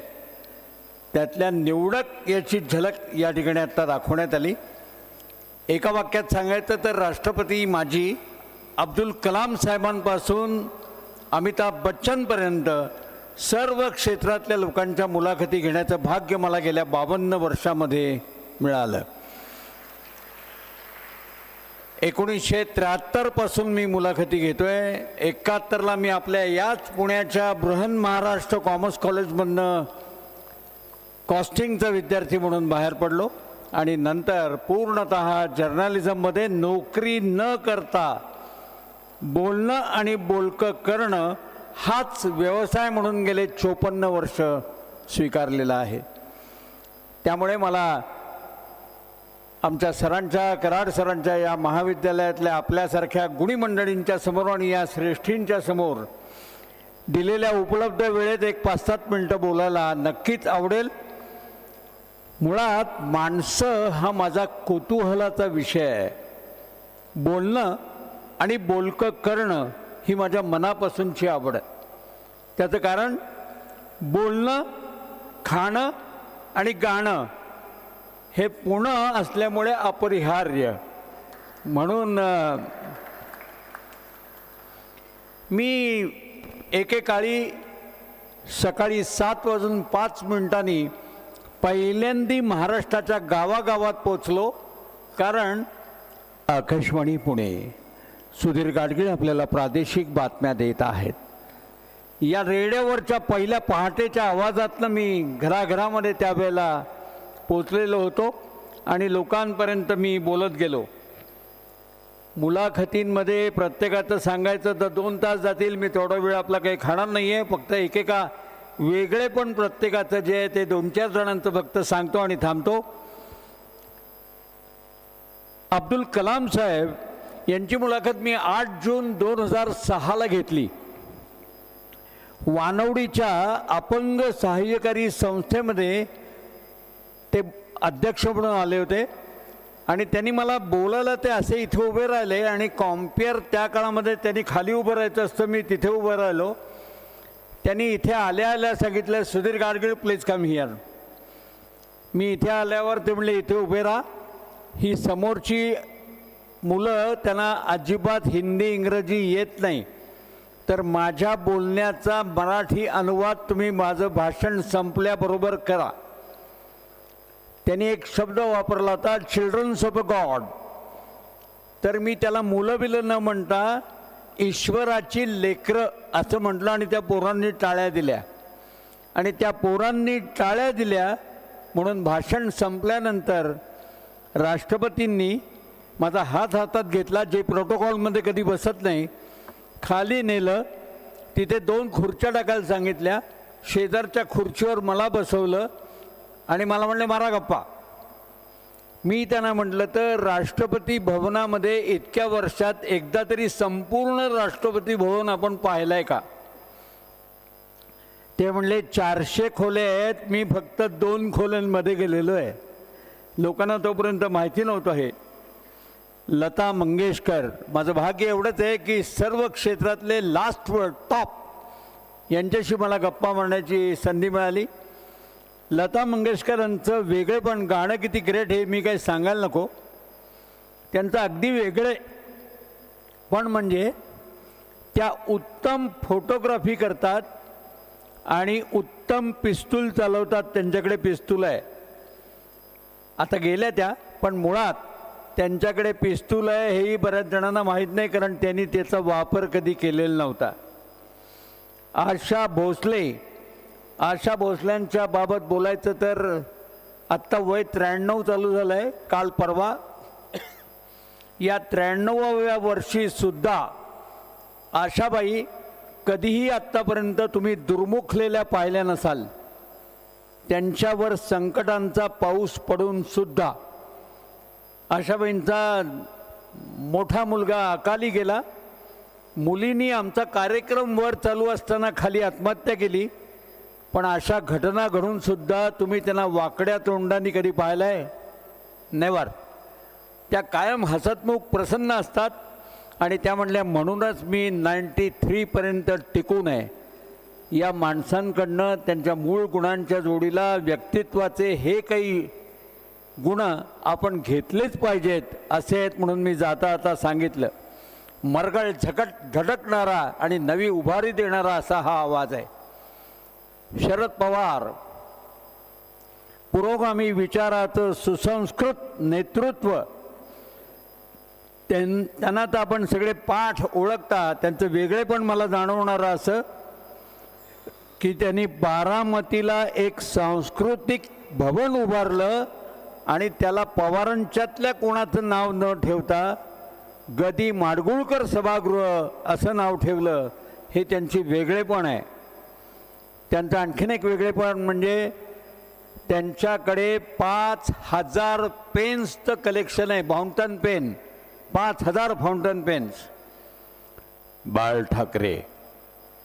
बाळ ठाकरे यांची माझी पहिली मुलाखत 1974 मध्ये झाली टेलिव्हिजनवर आणि नंतर मी 16 वेळा त्यांची मुलाखत घेतली. त्यांचं वेगळेपण काय सांगतो, ते रंगीबेरंगी पक्षी पाळत होते आणि पु ल देशपांडेंची कॅसेट रोज रात्री झोपण्यापूर्वी ऐकत होते. हे बऱ्याच जणांना माहिती नसेल. मी त्यांना विचारलं की प्रबोधनकार ठाकरे म्हणजे त्यांचे वडील यांनी श्यामची आई या अत्र्यांच्या सिनेमात काम केलं होतं आणि तोंडाला रंग लावला होता, तर तुम्ही कधी? ते म्हणले मी दुसऱ्यांची तोंड रंगवतो. अशा तऱ्हेचं उत्तर देणारे बांधवांनो, अशी हृदयाला भिडणारी हाक घालणारे असे बाळासाहेब ठाकरे. भीमसेन जोशी मिले सूर मेरा तुम्हारा. देशभरातल्या बहुभाषिकांची दाद मिळवणारे असे भीमसेन जोशी. एकदा टांग्यातनं भीमसेन जोशी, वसंतराव देशपांडे गायक आणि मी असे आम्ही कलकत्त्यामधनं हिरव्या टांग्यातनं चाललो होतो. एका वळणावर टांगा थांबला, तशी तो टांगेवाला मागे वळून म्हणाला, अरे पुरिया धनाश्री अच्छा चल रहा था क्यों ठहरे? त्याबरोबर भीमसेन जोशींनी मला असं केलं आणि म्हणाले, पाहिलं का मी जे म्हणतो ना कधीही कोणालाही दुय्यम समजायचं नाही. प्रत्येकाला वेगवेगळ्या क्षेत्रातली गती असते. आता या टांगेवाल्याला पुरिया धनाश्री माहिती आहे म्हणजे बघा, सचिन तेंडुलकर हा, त्याचं बाकी सर्व आपल्याला माहिती आहे. मरणाच्या दारात असलेल्या लोकांसाठी डेथ विश फाउंडेशन ही संस्था तो सातत्याने चालवत असतो. हे त्याचं वेगळेपण आहे. अशा अनेकांच्या काय काय गमती सांगता येतील. वेळेची मर्यादा असल्यामुळे मी फक्त अजून एका व्यक्तीचं सांगतो. आशा भोसलेचं सांगितलंच आहे. पु ल देशपांडे खुद्द यांचं म्हणणं होतं, जन्म आणि मृत्यू या दोन्हीच्या टोकांमध्ये सापडून नियतीनं चालवलेली आपली फसवणूक पाहिली की आपुलकीनं भोवताली जमणाऱ्यांची हसवणूक करण्यापलीकडे आपल्या हाती काय असतं ती करावी. आणि म्हणून मी हा हसण्याचा व्यवसाय स्वीकारलेला आहे. आणीबाणीमध्ये त्यांनी काम केलं, पण आणीबाणीनंतर विजय मिळवल्यावर मात्र ते सत्काराच्या मिरवणुकीत आले नाहीत. मी त्यांना म्हटलं, भाई, त्यांना भाई म्हणत, तुम्ही का नाही येत? ते म्हणले, अरे मी विदूषक आहे, विदूषकाचं काम केलं आहे, मी मिरवायला नाही जात आता. अशा तऱ्हेची ही मोठी माणसं मराठीतली, आणि मला पुण्यामध्येच असल्यामुळे जास्त प्रकर्षानं भेटली. पण मी पुण्यामध्येच मुलाखती घेतल्या असं नाही, मी जगभर मुलाखती घेतल्यात सर्व मराठी मंडळात पाकिस्तान सोडून. आणि आत्तापर्यंत घेतलेल्या 12,500 मुलाखतींमध्ये 5,000 मुलाखती हिंदीमध्ये आणि 3,000 मुलाखती इंग्रजीमध्ये घेतलेल्या आहेत. व्यक्तिगत स्तरावर मराठी संस्थेमध्ये बोलत असताना मराठीमध्ये बोलतो, म्हणून मी फक्त आत्ता आपल्यासमोर या सर्व नामवंतांना विनयानं अभिवादन करून मराठीतच बोलण्याचा आणि संवाद साधण्याचा प्रयत्न केला. एक शेवटची गंमत गोष्ट सांगतो, ती म्हणजे दादा कोंडके हे फार खट्याळ होते. आपण कुठल्याही भाषेतले असा दादा कोंडक्यांना नक्की भेटलेला असाल, पाहिलेला असेल, अनुभवलेला असेल. मी माझ्या पत्नीला घेऊन, जिला कधी सिनेमा नाटकातल्या लोकांमध्ये रस नव्हता, तिला घेऊन मी दादा कोंडक्यांच्याकडे गेलो त्यांच्या सेटवर. तिथे गेल्यावर दादा कोंडक्यांनी अशी खून केली. म्हणजे कोण? म्हटलं, माझी बायको. असं म्हणता क्षणी दादा कोंडके म्हणाले, आईला मग काल कोण होत्या? असं खट्याळपणानं माझी खिट्टी उडवण्याचा प्रयत्न करणारे दादा कोंडकेही मला भेटले. या सगळ्यांची आठवण स्मरून आपल्यासारख्यांच्या समोर 4 शब्द बोलण्याची, मला माझ्या भाषेत बोलण्याची संधी दिली, त्याबद्दल कराड परिवाराचे, त्यांच्या सर्व सहकाऱ्यांचे मनापासून आभार मानतो आणि या ठिकाणी थांबतो. जय Maharashtra.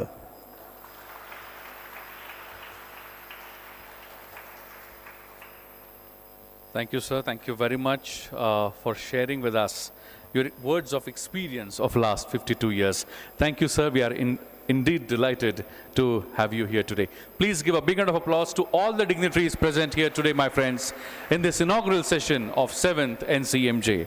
And now, before we conclude this inaugural session, I would like to welcome on stage the Program Director of Department of Media and Communications at MIT World Peace University, Dr. Anu Nair, to kindly propose the vote of thanks.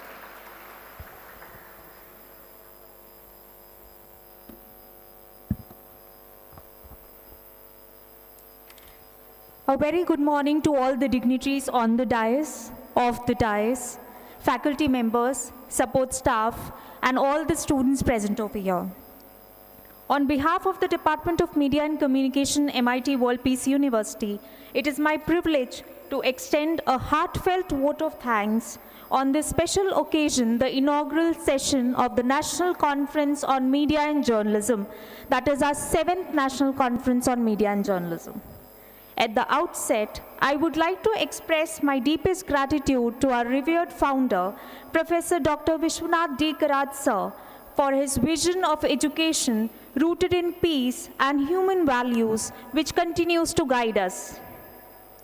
A heartfelt thank you to our Executive President, Dr. Rahul V. Karaj, sir, for his dynamic leadership, constant encouragement, and vision that makes initiatives like NCMJ possible.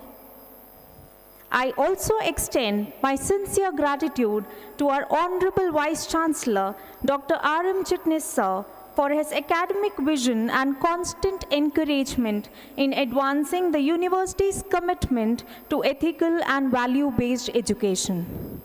A warm thank you to our Registrar, Mr. Ganesh Pokhle, sir, for the administrative support that ensures the smooth functioning of events like NCMJ. I also express my sincere gratitude to our Chief Academic Officer, Dr. Prasad Khandekar, sir, for his strategic guidance and encouragement in bringing this conference to life. And to our Dean, School of Liberal Arts, Dr. Vishal Ghule, sir, for his constant academic mentorship and belief in the Department of Media and Communications initiatives. A heartfelt thank you to our esteemed guests, Dr. Ajit Pathak ji, Shri Sudhir Gadgil ji, Shri Siddharth Kak ji, Shri Ashish Kulkarni ji, Shri Sushil Rao Chilkuri ji, and Shri Ashutosh Mishra ji for gracing this occasion with their presence and for sharing their valuable insights with us. Your words have set the perfect tone for the days ahead, inspiring us to uphold the values of truth, integrity, and responsibility in media and journalism. Special thanks to Dr. Gautam Bapat, sir, for hosting the inaugural session of NCMJ. A special thanks to the organizing committee, faculty members, staff, and student volunteers for their dedication and tireless effort in bringing this conference to life. Finally, I thank all attendees for being here today and for contributing to meaningful discussions that strengthen the ethical foundation of media in our country. Thank you all once again, and we look forward to an engaging and thought-provoking conference ahead. Thank you.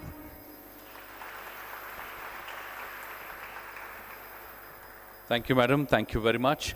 And before we conclude this session formally, I would like to request all the dignitaries present on the dais to kindly, if they can please give us a beautiful, memorable photograph by holding the folder of 7th NCMJ in their hands so that we can capture this memory. I request them to please rise in their seats and give us a beautiful photograph. Yes.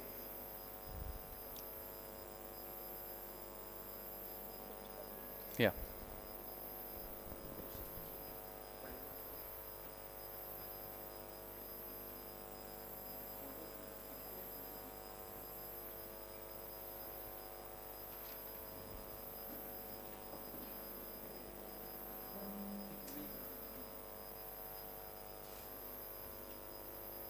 Let's give them a big round of applause, my friends, for their contribution and sharing their thoughts and wisdom with us in this inaugural session of 7th National Conference on Media and Journalism. Thank you very much. I would now like to request everyone to rise in their seats as we conclude this session by National Anthem. National Anthem, please.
Thank you. Thank you very much, dignitaries on the dais. Thank you very much, students, for participating in the inaugural session of 7th NCMJ.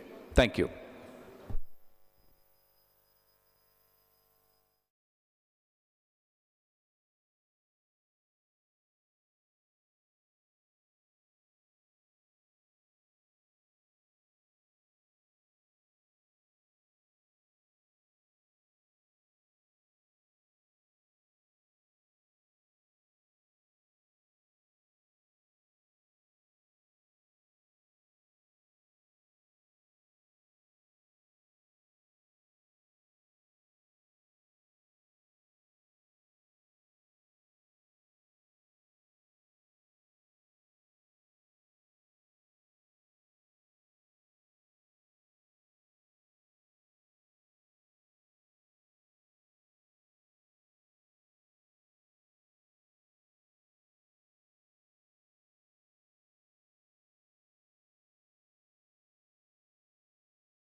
Manna Sharma.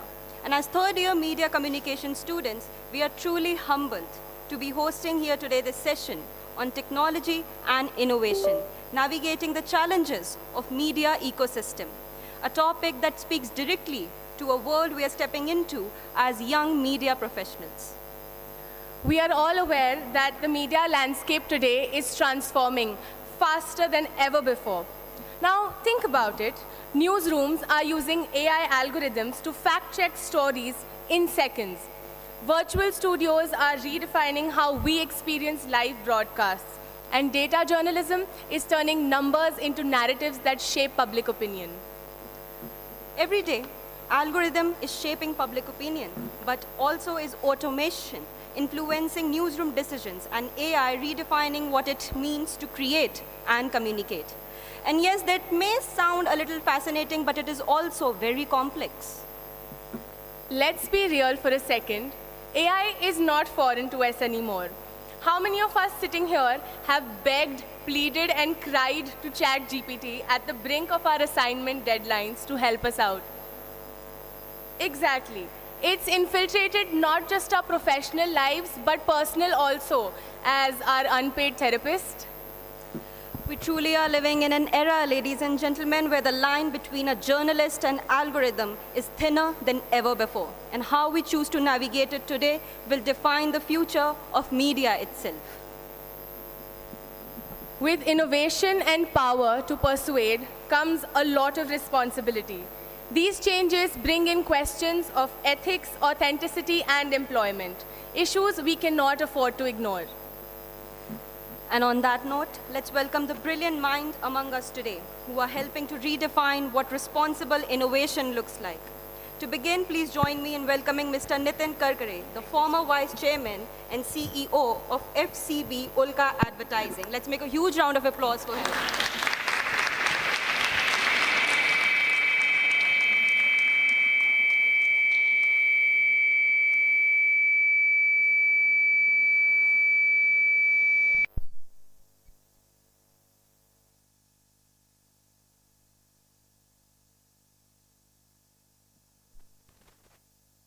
I think this is it on?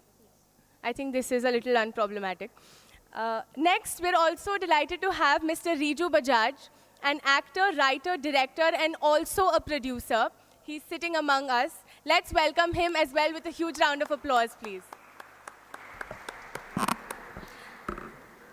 Our next esteemed guest is a beacon of confidence and clarity. Let's welcome Ms. Purnima Mishra, anchor and associate editor at Bharat 24. We're also delighted to have a visionary entrepreneur, Mr. Abhishek More, the founder and CEO of Digicore Studios Limited.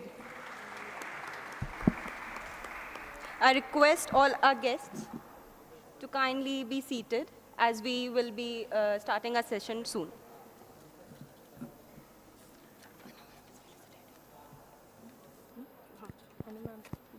Yes.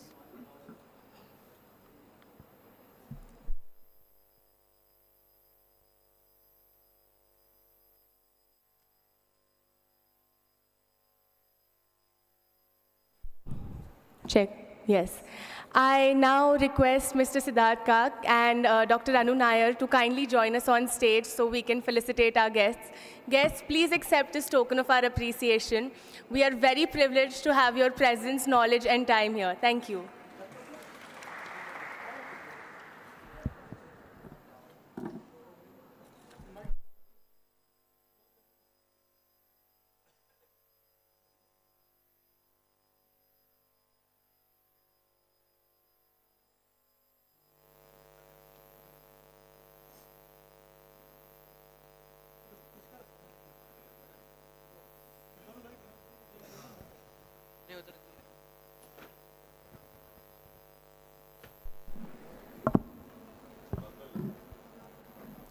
Let's make a huge round of applause for all our guests here today.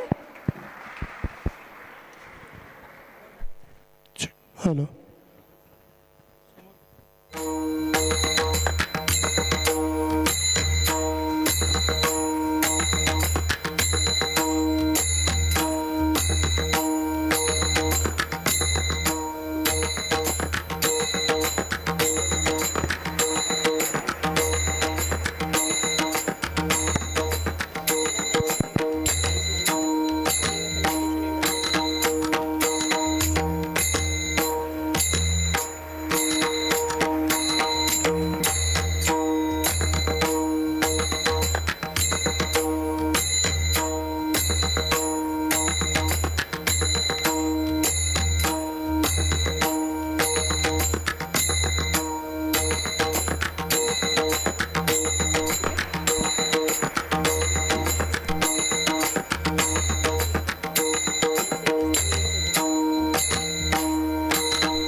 felicitate all our distinguished guests today. Let's make a huge round of applause.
As we felicitate our distinguished guests today here, their work stands as a reminder that technology may amplify our reach, but it is only the values that give our work a meaning.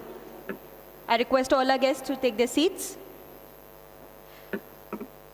Our guests today here inspire us to experiment, to question, and to create, never to compromise on what media truly stands for today: truth and trust. A wise man is not one who learns from experience, but rather one who learns from the wisdom of others. We're thrilled to have this conversation unfold with such brilliant minds here today. So without further ado, let's begin our session on technology and innovation, navigating the challenges of the media ecosystem. So let the dialogues begin, and may it inspire us that media and storytelling is and will always be about people, emotions, and a truth that connects us all. Our first guest today is one of India's most respected names in advertising and communications industry, Mr. Nitin Karkare, the former Vice Chairman and CEO of FCB Ulka Advertising. With nearly 40 years of experience, his leadership blends strategy with empathy and tradition, representing the spirit of modern Indian advertising. I request the technical team to relay a short film of his journey.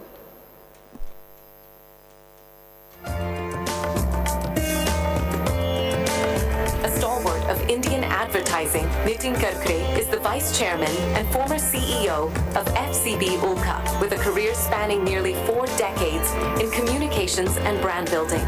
He began his journey in 1986 with Ulka Advertising, and after a brief stint at Everest Advertising, returned to Ulka in 1993, nurturing enduring partnerships with India's most iconic brands, including Amul, Tata Motors, I.D.E, Godrej, Zee, Wipro, and Nerolac. Under his leadership, FCB Ulka became a people-first, ideas-driven agency, blending strategy with storytelling to create timeless brand legacies.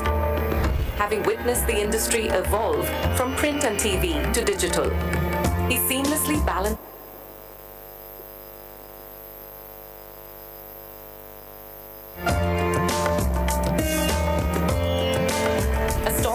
Indian advertising, Nitin Karkare is the Vice Chairman and former CEO of FCB Ulka, with a career spanning nearly 4 decades in communications and brand building. He began his journey in 1986 with Ulka Advertising, and after a brief stint at Everest Advertising, returned to Ulka in 1993, nurturing enduring partnerships with India's most iconic brands, including Amul, Tata Motors, I.D.E, Godrej, Zee, Wipro, and Nerolac. Under his leadership, FCB Ulka became a people-first, ideas-driven agency, blending strategy with storytelling to create timeless brand legacies. Having witnessed the industry evolve from print and TV to digital, he seamlessly balances innovation with human insight, embracing change while staying true to the essence of creative storytelling. Nitin Kakare continues to represent the essence of thoughtful leadership in Indian advertising, blending strategy with soul, experience with empathy, and tradition with transformation. We warmly welcome Shri Nitin Kakare ji. Let's make a huge round of applause, everyone. I request sir to kindly take over the dais.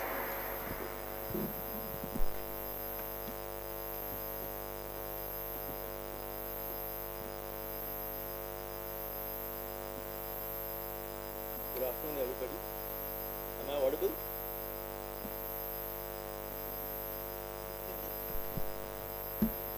Yeah, am I audible now? Fantastic. So, thank you very much for having me over. It's a huge honor. When Siddharth spoke to me about a couple of months ago and said that, would you come to MIT Pune and talk about the Amul story? And that's an invitation I can't refuse. One, because it came from Siddharth. And two, because Amul is a story that I would love to evangelize at many places and at as many occasions as possible. And the reason you will see when I share my experience of Amul with you, it's also a privilege because I have my mother and my wife here with me. They have always wondered what I do for a living, and I think this is my one opportunity to tell them what I've done in the last 39 years. And hopefully I pass this test. So before I go to the presentation, can somebody put on the slides, please? Oh, yeah. So, yeah. So my association with Amul started in the year 1986. Yeah. What do I do? This is forward? My association with Amul started in the year 1986. And as you would understand, it's 39 years journey with Amul. And what is most special to me of this entire journey is the association with Dr. Kurian. I don't know how many of you know about him, have heard of him. He's the milkman of India, as he's fondly called. He's the person who made India from a milk-deficient country to a milk-surplus country. All of that goes to that one man, Dr. Kurian. So I'll start my presentation with one very interesting fact. Amul this year will achieve a turnover of 1 lakh crores.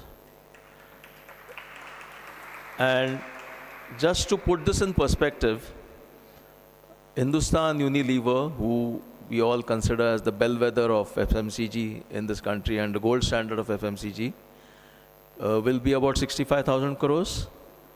Nestle would be in between 20 and 25,000 crores. Britannia would be about 15,000 crores. So you can imagine what Amul is today for the country. 1 lakh crores is a huge milestone for brand Amul. And I mean, I'm not going to take any credit for it. When I started working on Amul, Amul was 500 crores turnover. So it's been a long association and a long journey with them. What I'm going to share with you is what are the lessons for all of us from such a hugely successful brand. And for me, these lessons are not lessons about marketing, brand building, business. Amul has been a journey of life lessons for me. And what I'll share with you don't look at it only from the lens of what you can learn about business, but look at it from the lens of what it teaches you about life in general. So, unraveling some of the principles, and when you see this, you'll realize this is true for us in life also, right? Define the purpose, live the purpose every day. And Amul is possibly the most shining example of this philosophy. So I'll just help you understand this. So first, what they believe is called value for many. Amul, as you know, is a farmer cooperative owned by 36 lakh farmers.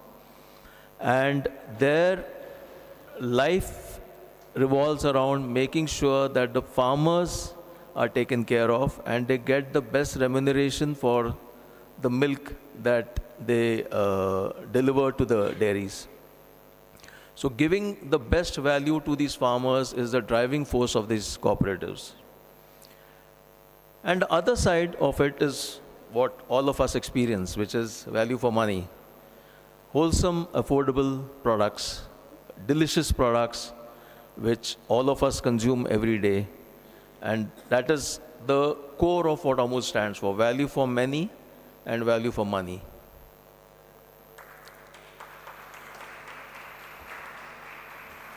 And it starts from this, the philosophy which Dr. Kurian spoke about, that we are in the business of empowerment. Milk is just a tool in that. So, I don't know whether you're aware of this, but Amul is probably the world's largest women empowerment movement. 36 lakhs farmers, all of them women, who bring in crores and crores of rupees of income every day. And that is what moved Dr. Kurian to set up Amul. And Dr. Jayan Mehta, who's the current MD, his quote you can read here. This is an organization which is deeply rooted into the rural society, 18,600 villages, 36 lakh farmer members. It is the world's largest farmer-owned cooperative. This is how revenue has increased over the years, but I'll not bore you with the details. I already told you the big number. The second principle, and this is again something which is very interesting. One is about defining the purpose, living the purpose every day. The second is aggressively communicating that purpose. And Amul has a very unique model of communicating it. These are films which were produced by Amul. Dr. Kurian believed that, if people need to know, the following generations need to know what Amul is, this needs to be captured. And there's a very interesting background to this. I'll talk about Manthan, which is, the world's first crowd-funded feature film, which was made way back in 1976. Now, go back to 1976. I know most of you were not born at that time, but that was the era of Sholay, Diwar, Trishul, Kala Patthar, Dawn. The biggest blockbusters from Salim Javed and Amitabh Bachchan were being released at that time. And Dr. Kurian had this thought of, how do I communicate the story of Amul and how this milk revolution has started? How do I take it to the common man of the country and later to the world? So he first thought of making a documentary because he didn't know better. He was not an advertising man. So he said, let me make a documentary.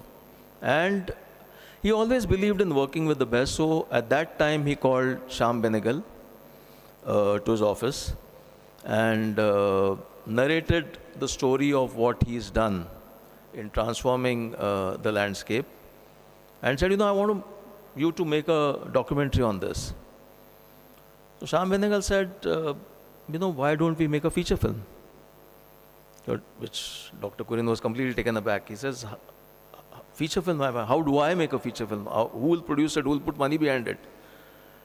So Shyam Benegal said, well, a story like this is too dramatic to be covered in a documentary. You should make a feature film. So Dr. Kurian said, okay, give me some time, I'll come back to you.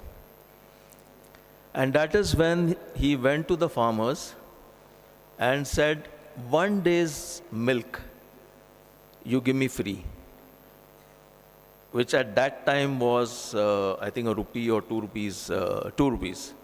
My wife is reminding me from there, 2 rupees. And so with the 2 rupees and those 5 lakh farmers, he set up a fund of 10 lakh rupees and called Shyam Benegal and said, I can give you 10 lakhs, can you make a film? And Shyam Benegal said, of course I can make a film in 10. And then they put together some of the finest talent in the country. There was Vijay Tendulkar who wrote it, Govind Nilani, who was a cinematographer at that time, who shot it. The film was made. Then the question was, who will see it? Because at that time, you know, when these blockbusters were being released, it's unlikely that you will get cinema space for a film like this about poor farmers and milk procurement. So again, Dr. Kurian hit on a novel idea. He said, let's get this released in one theater in Ahmedabad. And he told all the farmers, the 5 lakh farmers, that you must go and see this, it's your film. So farmers from all over Gujarat, 5 lakh farmers, started making their way towards this one cinema hall in Ahmedabad. The roads were jammed, there was traffic chaos everywhere. Media started covering this. This went national. I won't call it viral because, I mean, those days viral was very different. But the media covered it, and suddenly it became big news that there is this one feature film which hordes of people are going to see. The word spread across the country because media covered it. And they started getting cinema halls in the rest of the country. The rest is history. It went on to win the national award. It went on to win many, many international awards. And it reflected in the balance sheet of GCMMF for many years as a success story. I'm sorry. Yeah. Then they also made The Little Big Man, what they call Mamuli Ram, which was made by Rakesh Om Prakash Mehra, the guy who made many blockbuster films like Rang De Basanti. Sardar was made by Ketan Mehta, again capturing the genesis of the cooperative movement. He also believed that it has to be captured in many other formats, not just films. So I too had a dream. I would recommend this book to everyone. It's a fantastic story of Dr. Kurian's life. Then there is The Utterly Butterly Milkman, which is essays written about Dr. Kurian by some of the biggest luminaries who are associated with him in many ways. The TVCs on the cooperative movement, you would have seen some of these. They have been releasing since 1996 and they release every year. Dr. Kurian's birthday on 26th November celebrated as National Milk Day. So again, communicating the purpose. You know, the whole point I was talking about, define the purpose, live it, communicate it. And they do it very, very aggressively and very consistently. The third thing you will notice about Amol is the power of simplicity. I, in my 40 years, worked with many, many, many, many clients. But I've yet to meet a client who is as simple as Amol is. It's unbelievable the kind of simplicity they bring to everything that you can think of. So their mantra is very simple. They say we have just one business, and the business is selling milk in all its forms. That's the only business we have. Of course, now they have gone into organic products, etc., because there's the need of the country. But their primary business is milk, and they say that's the only thing we do. And it's one brand, Amul. So they have what they call descriptors like Masti, Cool, etc. Those are more descriptors and identifiers. In their mind, they're selling only Amul. There's just one brand, one business. And one marketing. So 40% of the money is spent on what they call the Taste of India campaign. That's the mothership of everything that Amul does. And more than 40%, 40 to 50% every year is spent on just this. and they have one brand ambassador. The managing director of the company is the only spokesperson. Nobody else is allowed to speak to media except him. And the managing director, right from Mr. Sodhi to Jain Mehta now, they are very visible, they are very vocal, they are very passionate about the brand Amul, but it's one brand ambassador. The result of all this is very interesting. You would know that in FMCG, advertising to sales ratio is in the 8 to 10% range. Normally, sometimes goes up to 15%. Amul spends less than 1% on advertising. And you still feel that it is an extremely omnipresent and omnipotent brand. But all this is achieved with just less than 1% of A to S. This is the other thing which is very, very special about Amul, the power of consistency. And in today's world, this is counterintuitive because everyone's chasing the next big thing, the next new. But even in today's world, Amul still believes in the power of consistency. And they believe in it in many, many ways. So one, of course, in advertising.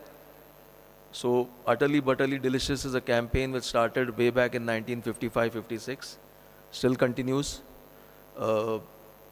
There's a small anecdote behind it.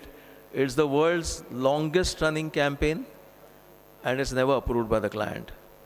Because Dr. Kurian believed that if it has to be topical, it can't go through the normal process of sending it to the client saying, color change karo, typeface change karo, all that, and coming back and going back.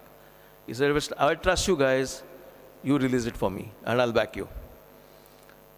Amul Doodh Pita India started in 2001, still continues. Real Milk, Real Ice Cream started in 1996, still continues. Consistency with leaders. From Mr. Vyas, this is something we were discussing, Siddharth and I. Mr. Vyas was the MD from 94 to 2009. His team was Sodhi, Jhala, Jain.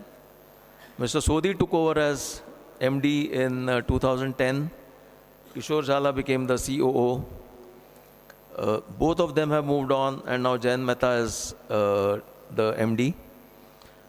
Mr. Sodhi was first batch of IRMA, 1983. Jain Mehta is the 1991 batch IRMA, straight into Amul. So huge, huge consistency. Again, very different from the world we live in today, where change and transformation is something that is lauded. These people believe in the power of consistency. Consistency with business partners, I've just named two. Dakuna is a sister agency in many ways.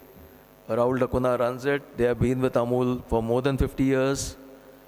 Ulka has been with Amul for the last 39 years. And the relationship, touchwood, continues. The other thing you'll learn from Amul is the power of passionate consumer focus. And this actually starts from, again, Dr. Kurian's belief. The consumer is more intelligent than you believe. And he always used to tell us, respect the consumer, respect the homemaker, who is my core audience. She's more intelligent than you think she is. And therefore, one of the things that happen is the product formulations don't change. If you see in FMCG, people keep changing their product formulations to suit what they believe is the new consumer. The Amul butter taste today is the same as the day on which it was launched. Amul cheese taste is the same as the day in which it was launched. And so is it true for each and every Amul product, which has been there for decades and growing from strength to strength. Because the belief is that once the consumer gets used to a particular taste, don't change it, don't fool around with it, because you'll lose the consumer if you do that. And Dr. Kurian always used to say, it's not about trust, it's about blind faith. Consumers must have blind faith in Amul. And if you look within yourself, you'll realize that is so true. So with all this being consistent, being simple, being big, it's not that they are not agile. They are probably the most agile organization I've ever worked with. During the pandemic, they launched 100 products. when the world was struggling to cope with what is happening, Amul had the courage to launch 100 new products to meet the consumers' needs.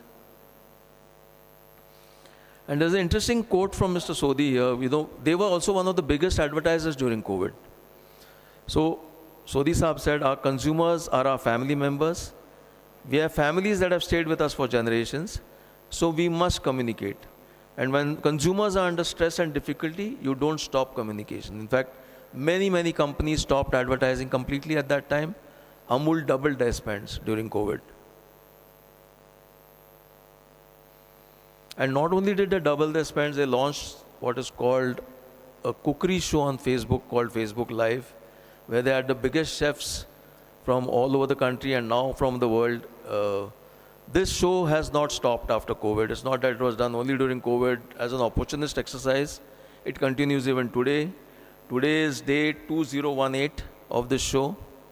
12,551 sessions have been done and still going strong. You can go to Facebook Live and you'll see it happening even today.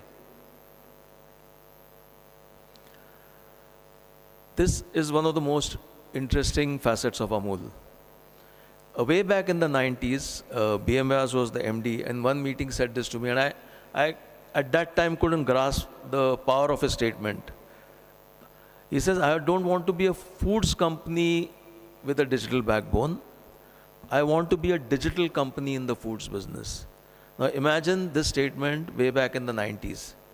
Today it's par for course, right? Everybody will talk this language. This is the journey they embarked on in the late 90s.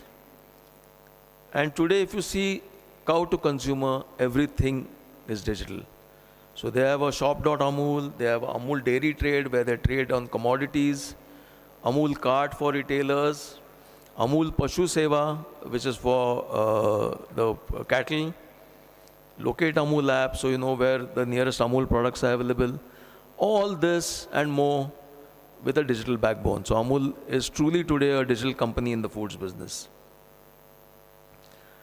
So just to quickly summarize, define the purpose, live the purpose every day, communicate it aggressively, power of simplicity, consistency, passionate consumer focus, agility, and a digital company in the food business. What's all this done for them? Besides obviously being 1 lakh crore this year, they are the strongest food and dairy brand in the world today. This is a research done by Brand Finance.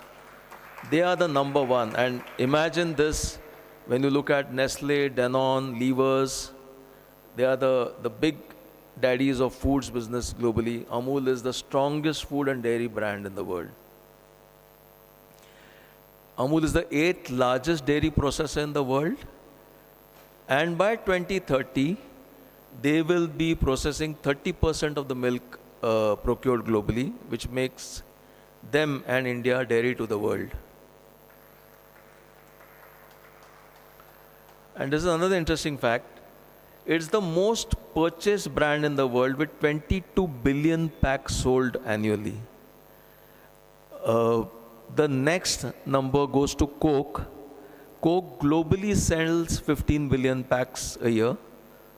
Amul sells 22 billion packs.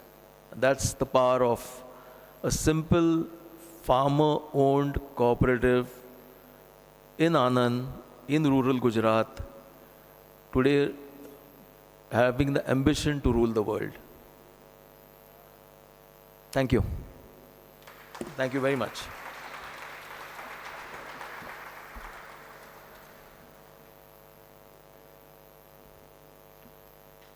If anybody has any questions, happy to answer.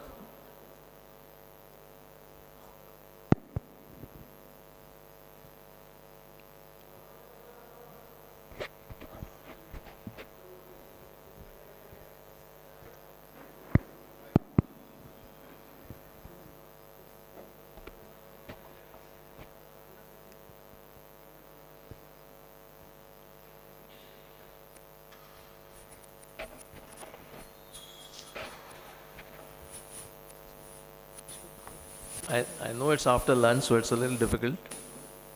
I was telling Siddharth, you have given me the most difficult session.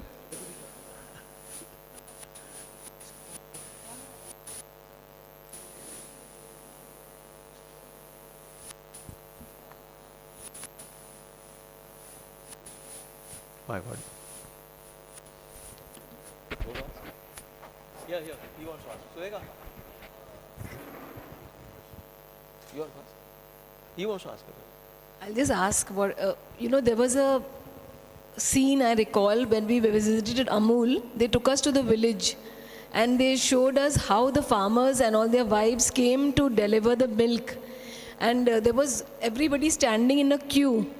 And one by one, they all poured the same milk that they had carried into the same can. And that was really a picture of national integration. Because there were all kinds of people there who looked very poor, and some of them had very worn out clothes, and some of them were little affluent, but it was a very beautiful picture of national integration. Yeah. So Dr. Kurian did talk about this, and imagine in today's world what a powerful statement it is. He said that everyone, irrespective of caste, creed, status in society, they all stand in the line.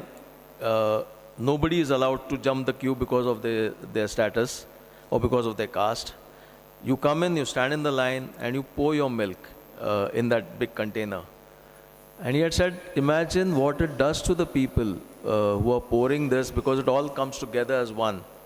And what it must be doing to the psychology of those people who are pouring the milk and, making them all come together. And I think it's such a powerful thought for today, in today's world where everyone is being torn apart.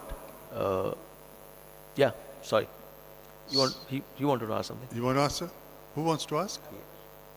May I, since I've got the mic, but I'll give it to you. The question I really want to ask, and it's a genuine question, I'm not planting this. Yeah. Did Dr. Kurian realized that he had a big idea? What was the big idea? You see, what you have explained is the process after the idea had been generated. But before the idea, there was nothing. What was Dr. Kurian thinking? What was Amul, the cooperative, thinking? What was that big idea which they pursued? So Siddharth, as you know, Amul started as a counter to the middleman. They wanted to get the farmers out of the clutches of the middlemen who were exploiting them, who were paying them top dollar in summers because there was scarcity of milk, and they're dropping the prices in winter because there was surplus of milk. And he wanted to break the farmers away from the clutches of the middlemen. And for him, it was just one word, the quote I use, empowerment. He felt, he genuinely believed that the farmers of this country can change the fortunes of this country. If we empower them, if we give them the right platform, they can do wonders for this country. And he proved it with the milk business. Unfortunately, he ran out of steam by the time we wanted to do it for oil seeds, which was Dhara. We would not have this oil seeds problem today if Dhara had been allowed to go the way it was. He wanted to do it for fruits and vegetables. Safal was the brand he created. He wanted to do it across all the agriculture products. But unfortunately, India gave us just one Dr. Kurian, so we couldn't do more.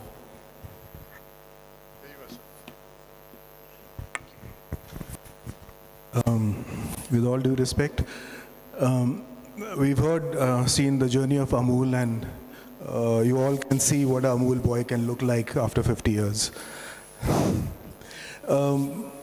Incidentally, the films that you showed, one of the films I also featured in, which was Sardar. Oh, wonderful. And there was another crowd-funded film by Mr. Benegal, Swadhyay. It was never released though. That was on Pandurang Shastri's movement, the Swadhyay movement.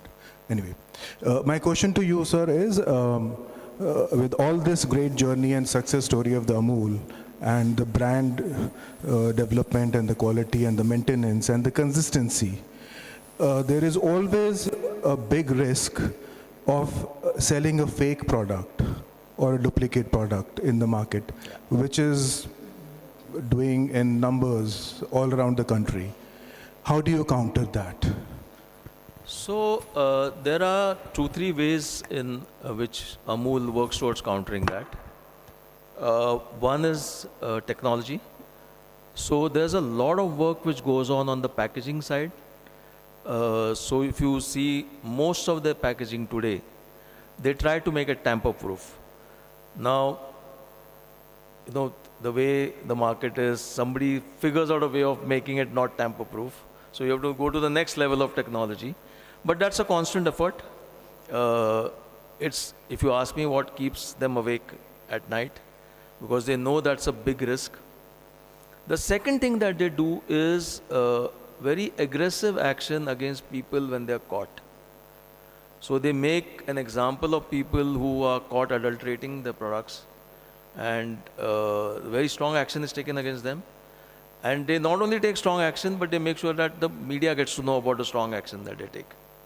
So there are two parts. One is the proactive part, which is how can technology solve this problem? And there's constant work happening in that area. And the other is the enforcement area. So there are two ways. It's never a perfect world, and I don't think the problem will go away. But they're always at it.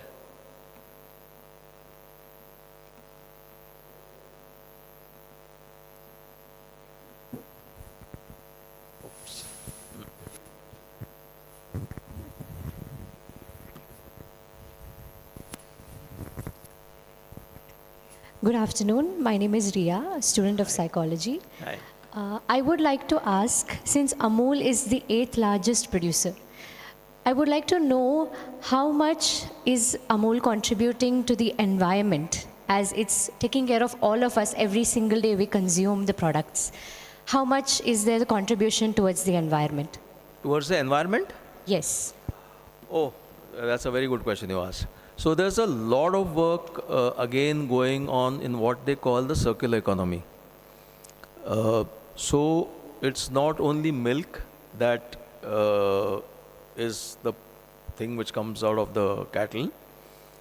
Cow dung is being used in many ways. Biogas is one big area.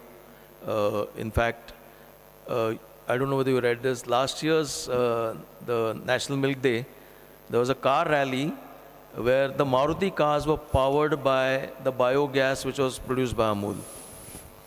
So that's and the Bajaj CNG bike which was launched last year, again was powered by the biogas from Amul. So there's a lot of work happening in that area. Not only that, but breaking down, for example, when you make cheese, you get whey. From whey, you can get many more products. So they make sure today that nothing is wasted or used to pollute the environment. They take it to the last mile and see that every little bit is used so that nothing pollutes the environment. So again, a lot of work going on in that area. Sustainability is a big initiative by Amul, and doing lots of work in that area. Yeah. So good afternoon, sir. My name is Anuj Gaikwad from Department of Education. Yeah. My question to you is, as you recently mentioned that Dr. Kurian, when he first started this business, he thought about the farmers and what change they can make and the revolution which he can create. So my question to you is, let's say in our age, if there is someone who want to make a really big revolution in whatever their fields of expertise are, what would be your advice to them? So, just one word, passion. Sounds very simple, but Dr. Kurian was driven by the passion and the purpose. You know, these are the two things which drive you. You have a purpose and then you passionately pursue it. Dr. Kurian embodied it. I had the privilege of meeting him and working with him. Every time we met him, he only talked about farmers, empowerment, what more can we do for farmers. It was his life's mission. So somebody wants to make a change, and he had to sacrifice a lot, a hell of a lot. I mean, if you read that book, I Too Had a Dream, you'll know, there's shortage of time, I can't talk more about him. but he was extremely passionate. He was driven by that purpose, and it's almost a missionary zeal for him. So that's the only advice I can give you.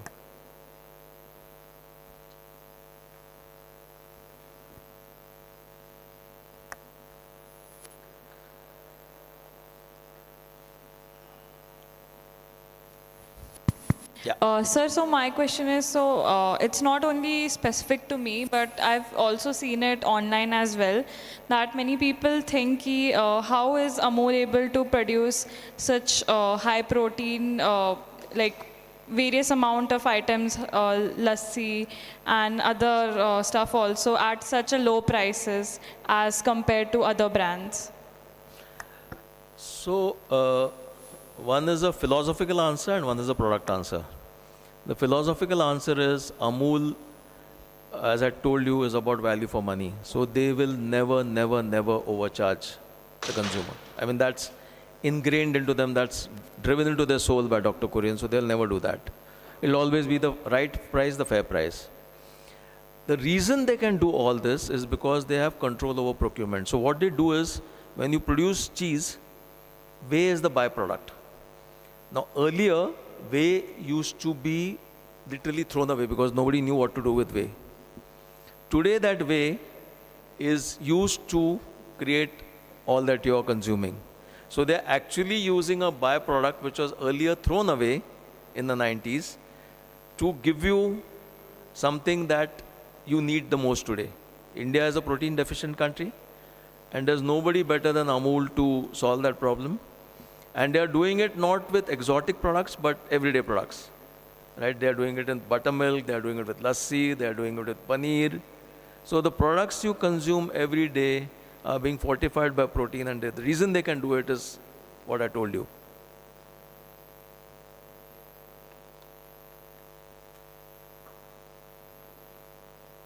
Yeah. You'll have to pass the mic here.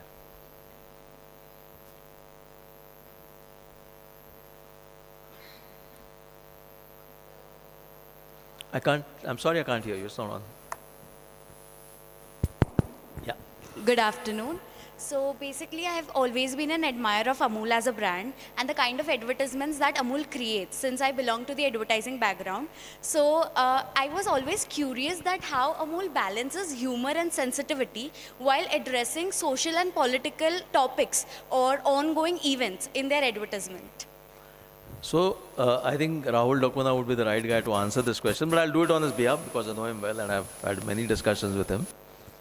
So I think the first reason that they are so bold is because they have the client backing them. And I think bold and brave advertising only happens when you have a client watching your back.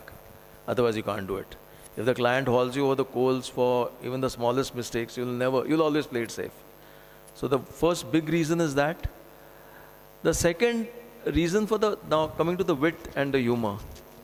If you ask me, that is actually Dr. Kurian. That was his personality. Siddharth and I were talking about it over lunch. He was an extremely, extremely witty man. Dry humor. You could never read it until you knew him well. But in many ways, the butter topicals, as they are called, embody what Dr. Kurian was. And fortunately there, Sylvester Dakuna used to do it earlier, now his son Rahul Dakuna does it. So again, there's consistency and they know what would vibe with Dr. Kurian. So again, it's that.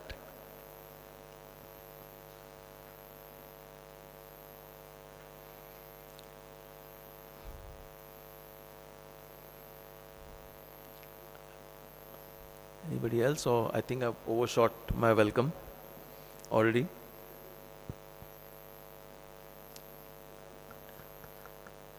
Anyway, thank you very much again for having me here. Thank you for giving me the platform to talk about something I'm most passionate about. Thank you very much. I hope I left behind something with you. Thank you.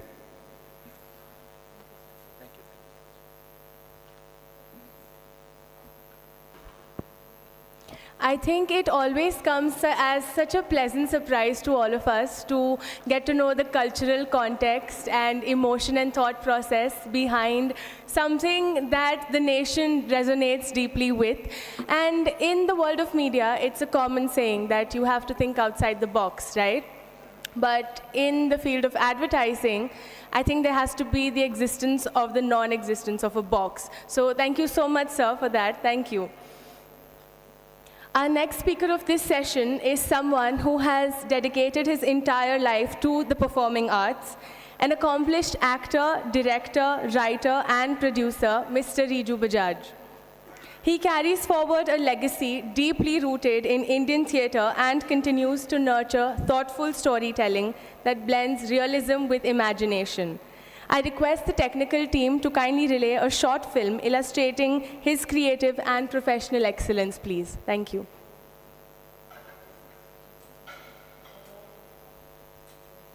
Abhishek More is a true visionary entrepreneur and a towering figure.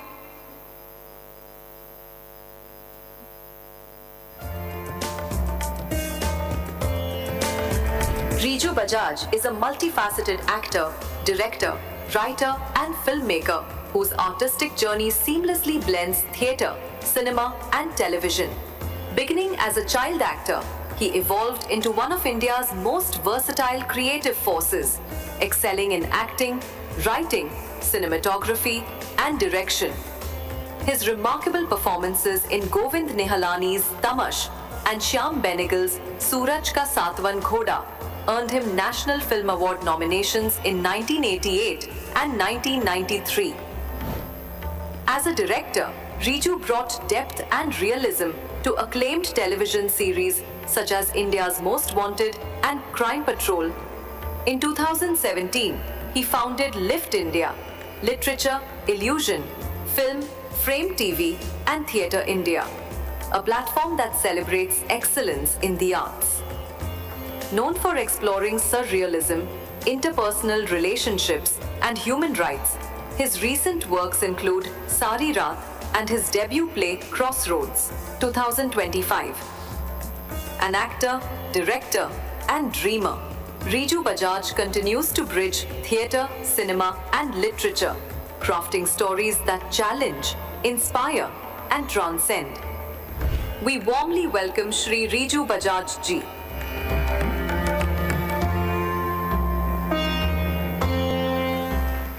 Thank you for being with us, sir, today. Thank you so much. The dais is yours.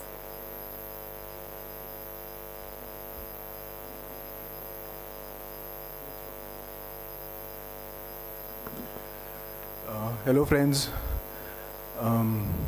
It's lovely to see a interesting short film that they just made on their own. I was not aware of this. I don't have any presentation to showcase what Lift India has been doing over these years. But the topic that has been given to me is about navigating the challenges of media in the field of technology and innovation. So I would like to rather have a little more technical session, interactive sessions with you guys over here. I'm sure most of you know what technology means. Yes? There's a silence. Okay, so all the more reason that I should play this PPT now. Can we have it? Yeah. Okay. All right. So when we say technology, what does it mean?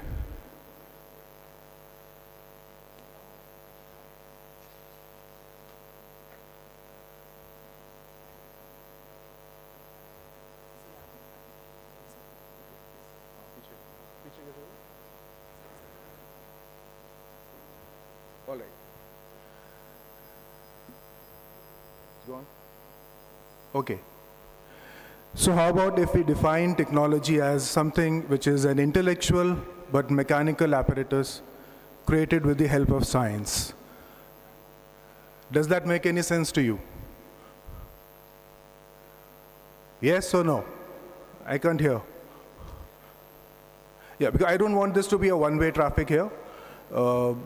I want to know whether you are understanding me, what I'm saying, because if you don't understand me, then I can make things a little bit easier for you to understand, right? So when we move from the technology, which is you're using your mobile phones, your cell phones, the cameras, the mics, the entire system, the cable wires over here, and we talk about this whole ambience over here, the atmosphere, this auditorium, which defeats the purpose of technology, in fact. We are studying technology here, but why this place is not very good for this kind of a session? Can somebody say? The sound. A lot of reverb. A simple sound panels or curtains could have deleted the reverb over here, and you could have heard me, or heard people over here without the echo, and the sound would have been much more clear. So the use of technology and application of the technology, there has to be a unison in that. Otherwise, there's no purpose of the technology being used. I can be speaking to you without the mic also. I'm sensitive. Right? So, next time, I hope when I come here, I see a lot of curtains over here, velvet curtains, thick cotton curtains. It'll solve your problems. Anyway, next was, the innovation. What is innovation? It's a constant change. We have to keep evolving with time.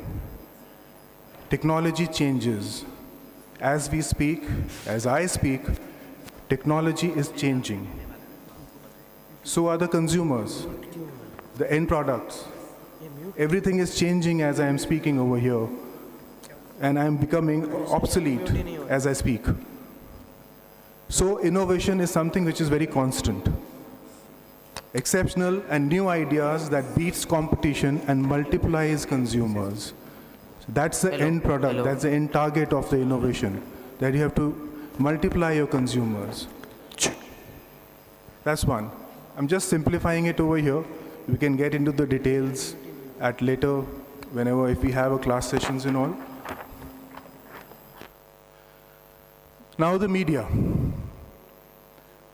When I came here, I just noticed it is the 7th National Conference on Media and Journalism.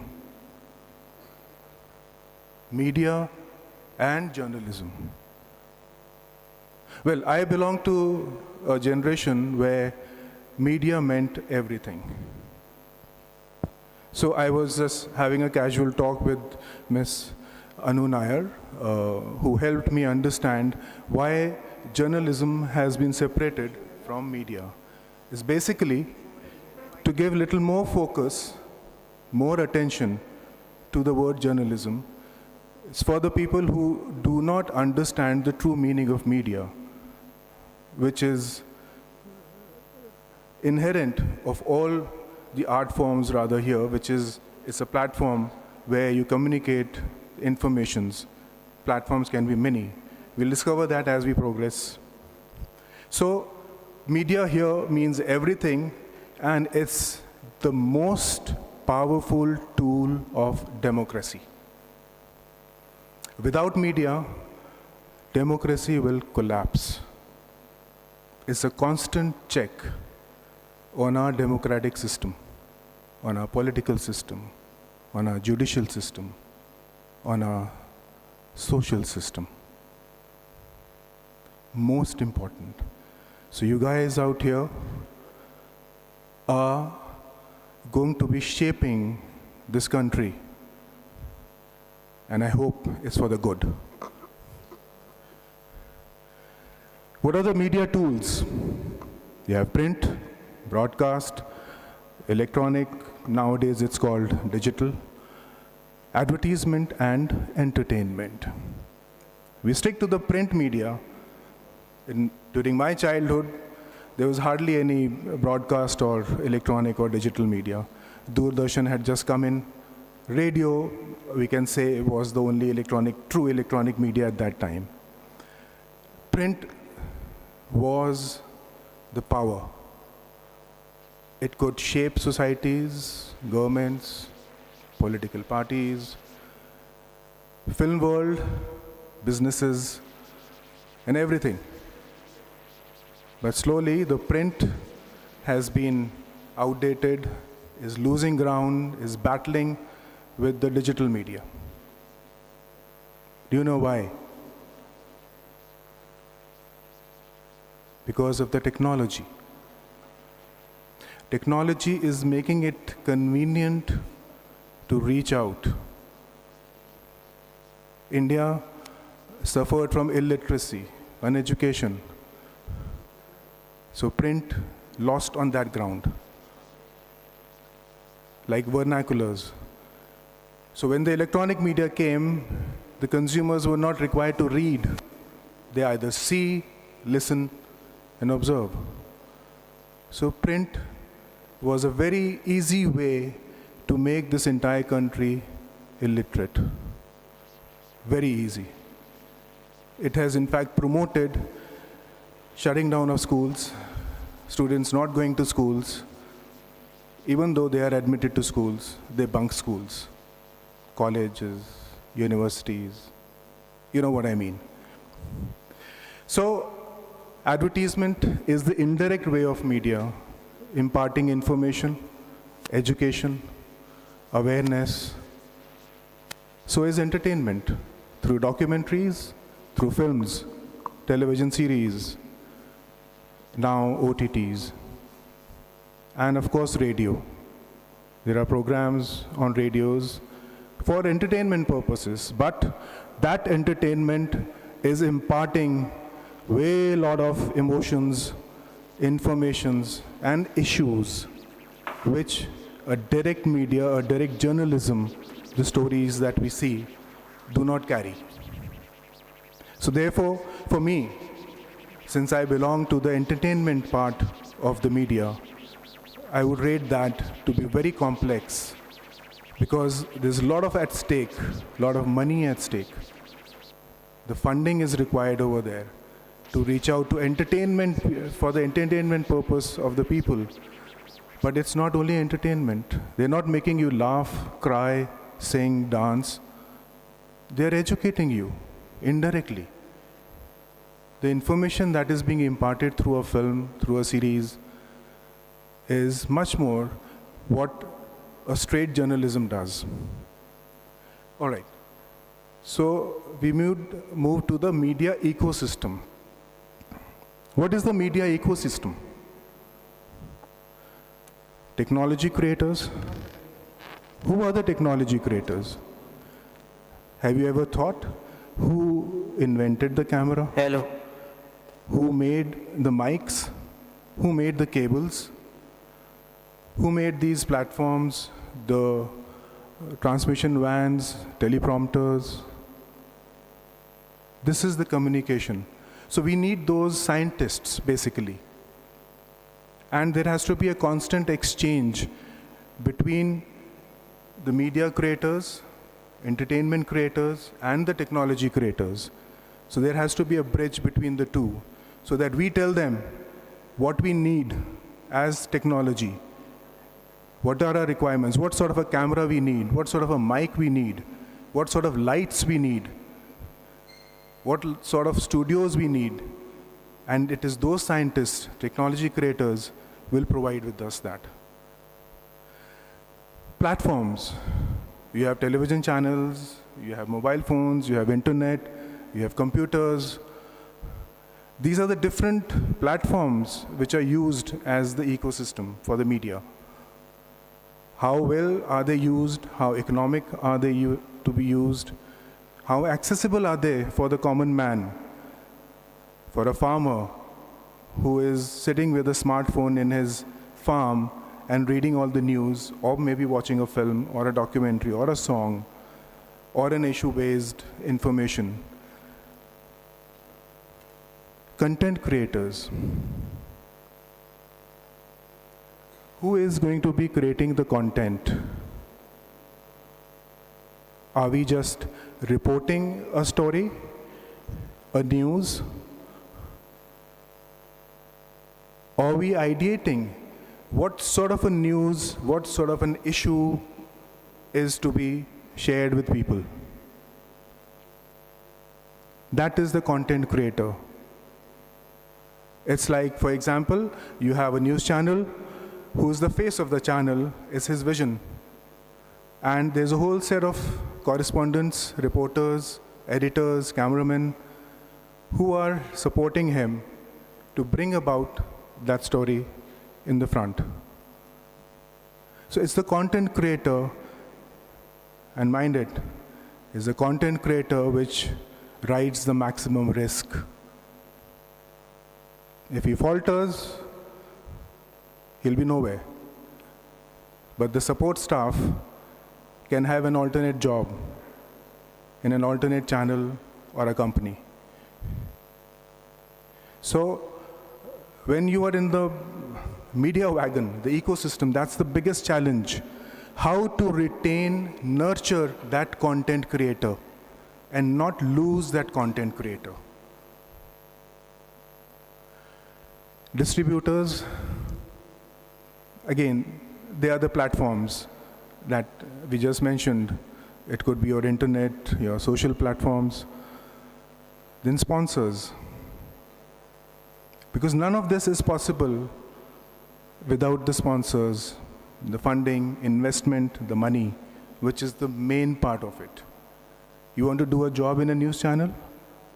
You want your paycheck. Who's going to pay you? Is there a sponsor who's going to give money for a breaking news?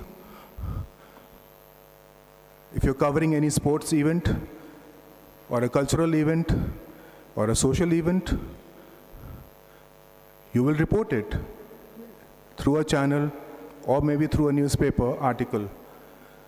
But who's going to pay you your paycheck? How does that come in?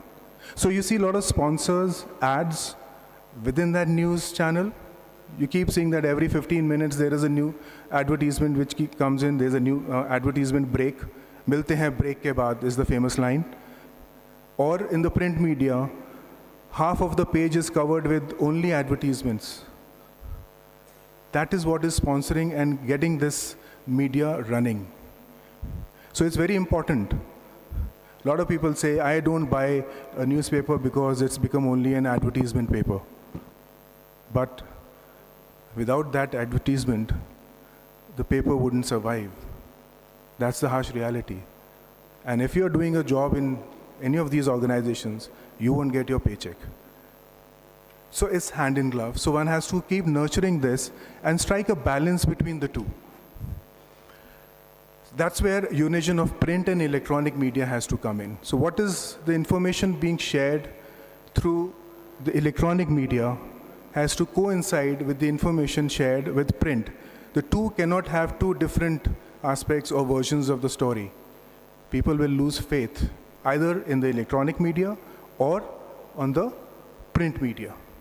So that strike of balance has to be there.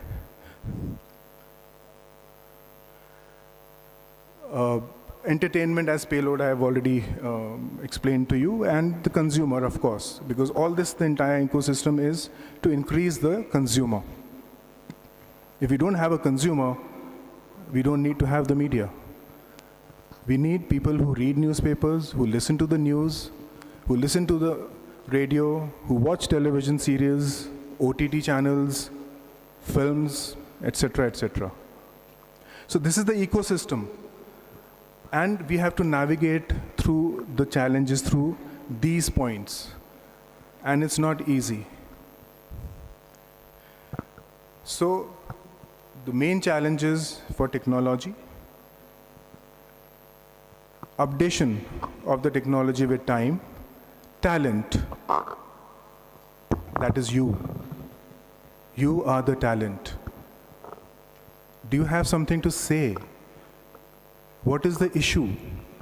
Because media has become indirect form of education, spreading awareness about our judiciary, political system, and everything. And that's the idea. Siddharthji just asked about Mr. Kurian when they formed Amul. What was the big idea? So through media, what is it that you want to say? What is the idea behind it? There can be multiple ideas if you're running a newspaper or a channel. And the risk.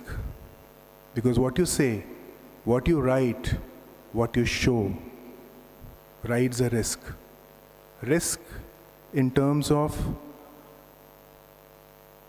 what is the risk a media person rides on? Does anybody know here that?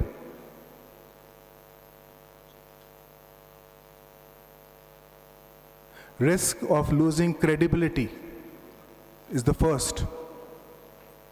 And why do you lose that credibility? Because you waver from the truth, the ideology, the main truth, the only truth. That is what a media person has to stick to. The moment you waver from that, you lose your readers, you lose your audience. That's the biggest risk. And if you take that risk and stick to your guns, you'll get fund, you'll get investment, which will set the ball rolling for your newspaper, for your channels, etc. And you have to maintain that trust of your viewers, your audience, your investors, your funders, your clients. You cannot afford to lose that trust, because that trust depends on the truth that you share with the people of this country and of this world, rather. And consistency. You cannot say truth on one day in a year, and rest of the 364 days you start saying lies, fake news, deep fakes. You can't do that. You have to tell the truth 365 days, 24 hours. It's a tough job. And while doing this, all you reporters, correspondents, anchors, journalists will face toughest challenges of masking the truth. That will be your test. And you will be put through this test every minute by your employer, by your clients, and by unknown powers around you. And there has to be a monitoring system, which is exactly why I questioned about how does the Amul check or counter fake products.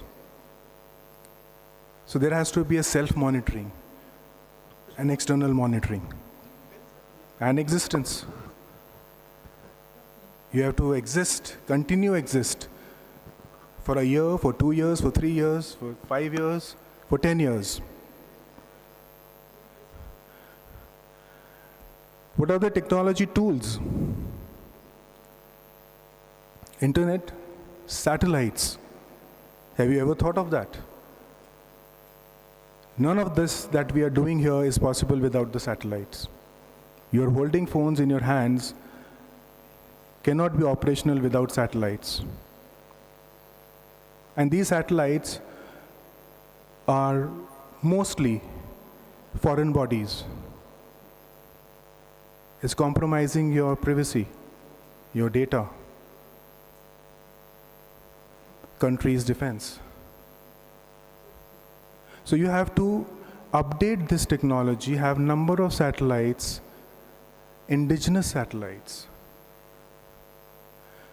Broadcasting relay towers, digital cameras. Cameras still have to be very user-friendly now. You have to have good recorders, display monitors, teleprompters, editing software, memory cards. You still need that big drive for a 1 TB and a 2 TB. Why cannot be in a chip? It becomes easier for a reporter, for a journalist to carry. Why can't there be smaller cameras which relate directly from the news site to the telecast or to the main studio? We don't need to have OB vans, etc. Of course, the recording studios. Distribution is through mobile phones, computers, news channels, radio channels, social media, OTT. These are some things which I'm sure today's generation knows very well, and you're using it and consuming it every second. Solutions. Education. This is the right place for that. MIT is doing a wonderful job by having students like you here. It's serving the purpose, awareness, by organizing conferences like this, participation, of calling people like me and others who are here to debate, to discuss, to understand each other's aspects of life and prospect of business. And the result, which we have to keep monitoring, what is the outcome? Is it serving the purpose of this conference, of this institute? And of course, integration of all aspects of media and interdependence of technology, without which we cannot navigate through the challenges of the media ecosystem. Thank you.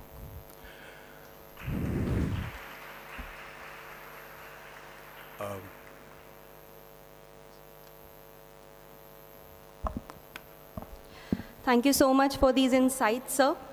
I hope this was insightful. Well, it really is wonderful to hear about creativity amongst all its challenges. What also is very important to understand is creativity with responsibility. Joining us next is the most familiar and trusted faces in Hindi television news, a woman who truly defines strength, intellect, and integrity in modern journalism. Ms. Purnima Mishra. She is currently the anchor and associate editor at Bharat 24 with over 15 years of rich experience in the media industry. She is known for her sharp editorial sense and engaging storytelling, a strong voice representing modern Indian journalism. I request the technical team to relay a short film that encapsulates her vision within the media industry.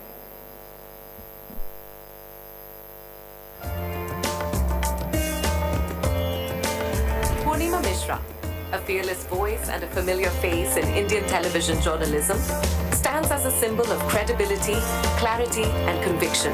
Currently serving as anchor and associate editor at Bharat 24, she leads the channel's 6 p.m. and 9 p.m. primetime shows, engaging millions with her sharp insights and powerful storytelling. Beginning her media journey in 2008, Purnima's path has been one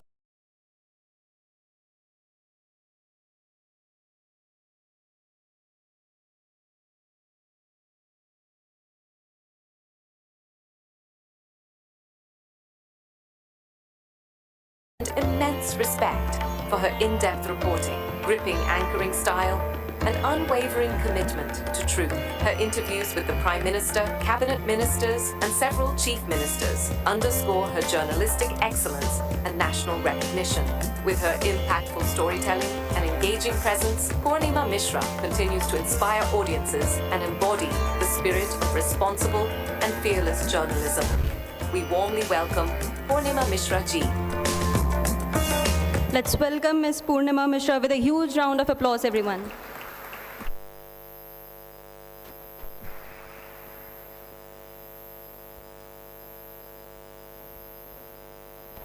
I hope being the young one in the panel has its perk, so I can very freely ask you, how many of you are sleepy right now?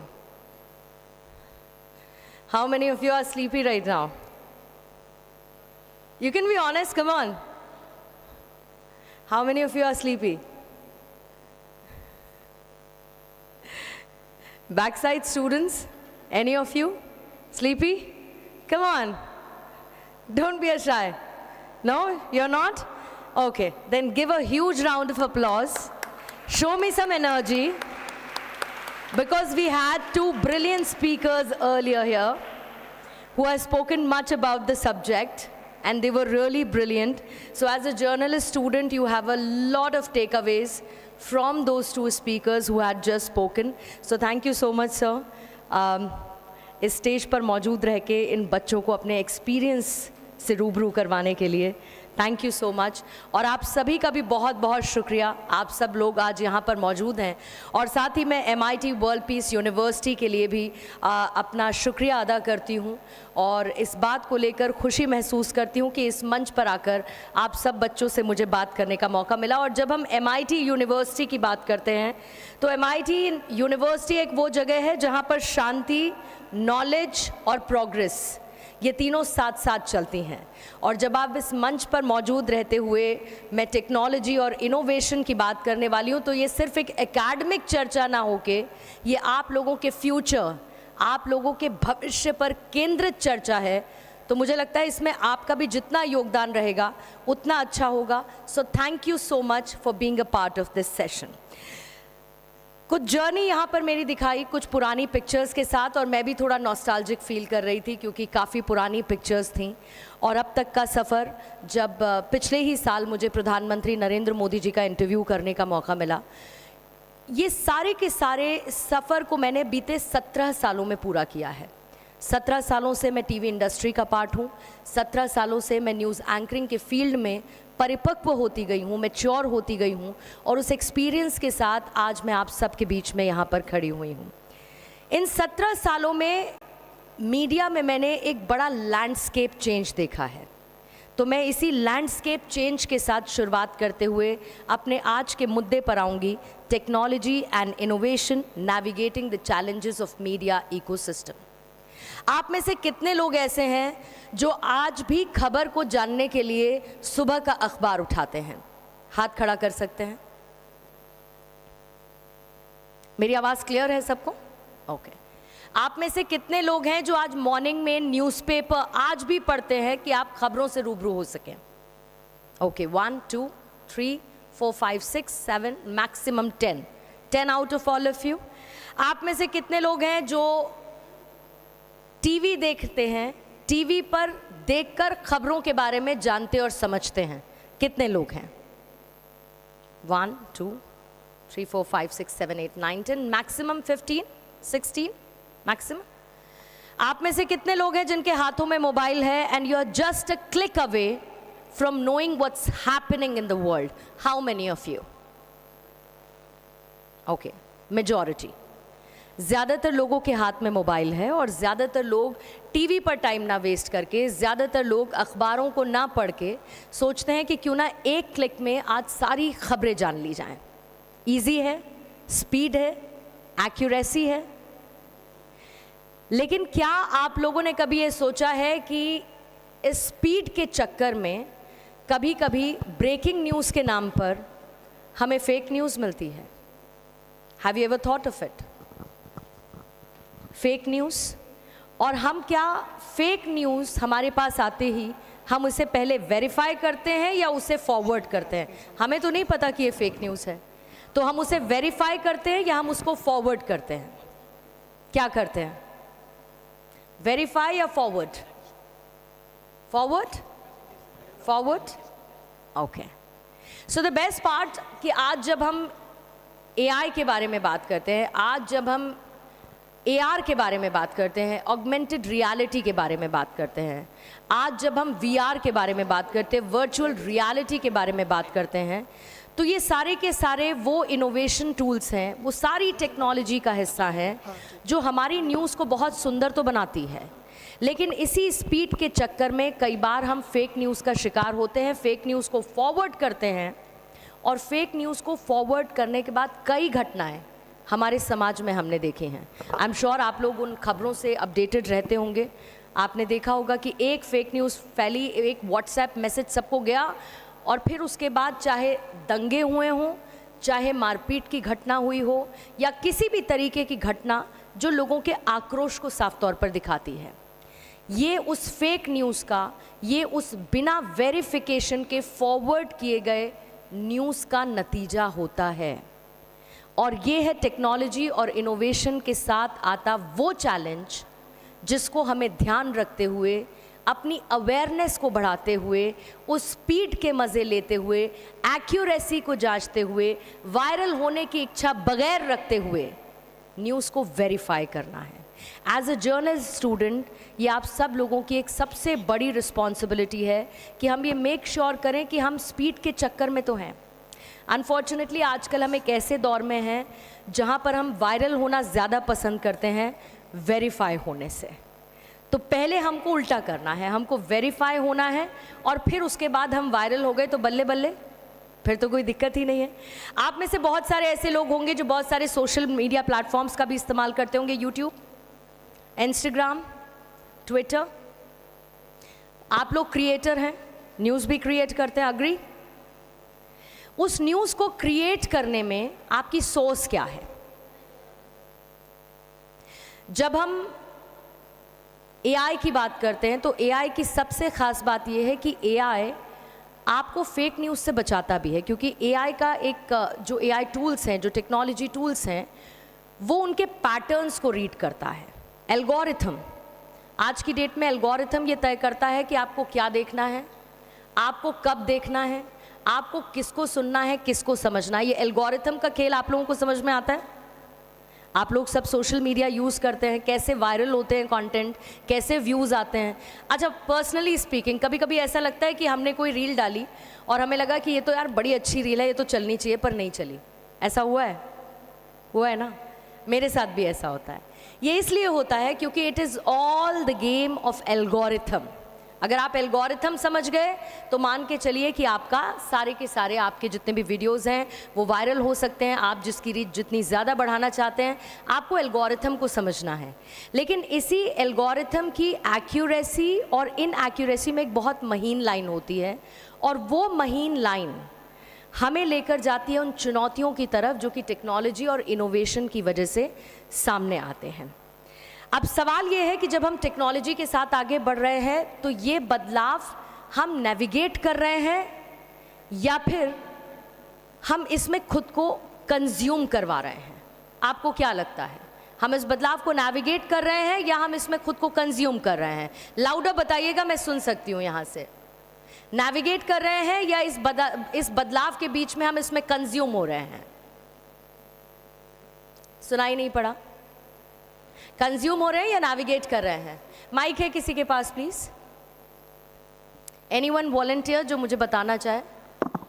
कोई volunteer है? इधर आगे mic लेकर आएंगे please, आगे की तरफ mic लेकर आएंगे।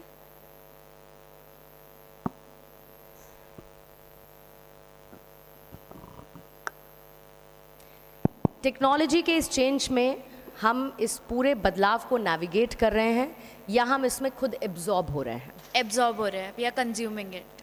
We are consuming it. And why do you think so? Basically, as you mentioned, do we verify it or we just directly forward it? I think majority of the people, they just forward it, they believe whatever they see on internet, and people nowadays, like be it any social media platform, networking site, whatever we see, we want to follow it. We want to become a part of the trend. So basically we are consuming it. मैंने ये सवाल इसीलिए पूछा क्योंकि आप लोग भविष्य के कम्युनिकेटर्स हैं, आप लोग भविष्य के जर्नलिस्ट हैं।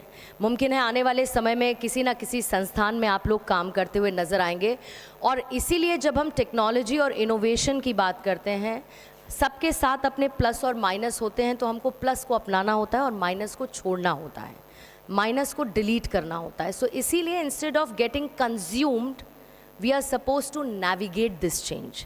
हमें इसकी दिशा को तय करना है ताकि हम सही तरह से आगे बढ़ के इसके नुकसान को होने से रोक सकें। Since you are the future journalist, that's why I was suppose to mention it.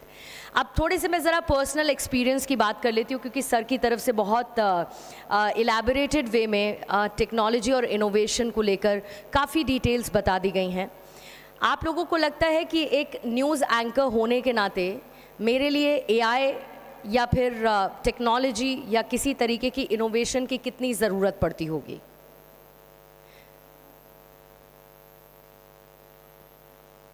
क्या मुझे न्यूज़ एंकर होते हुए ज़रूरत पड़ती होगी एआई की? नहीं पड़ती होगी? पीछे इधर क्या लगता है आपको, पड़ती होगी मुझे ज़रूरत? पड़ती होगी? ओके। कोई बता सकता है कैसे ज़रूरत पड़ती होगी और क्यों नहीं पड़ती होगी? Can anybody tell? बताइए। आप मुझे बताएंगे कि मुझे ज़रूरत क्यों नहीं पड़ती होगी, राइट?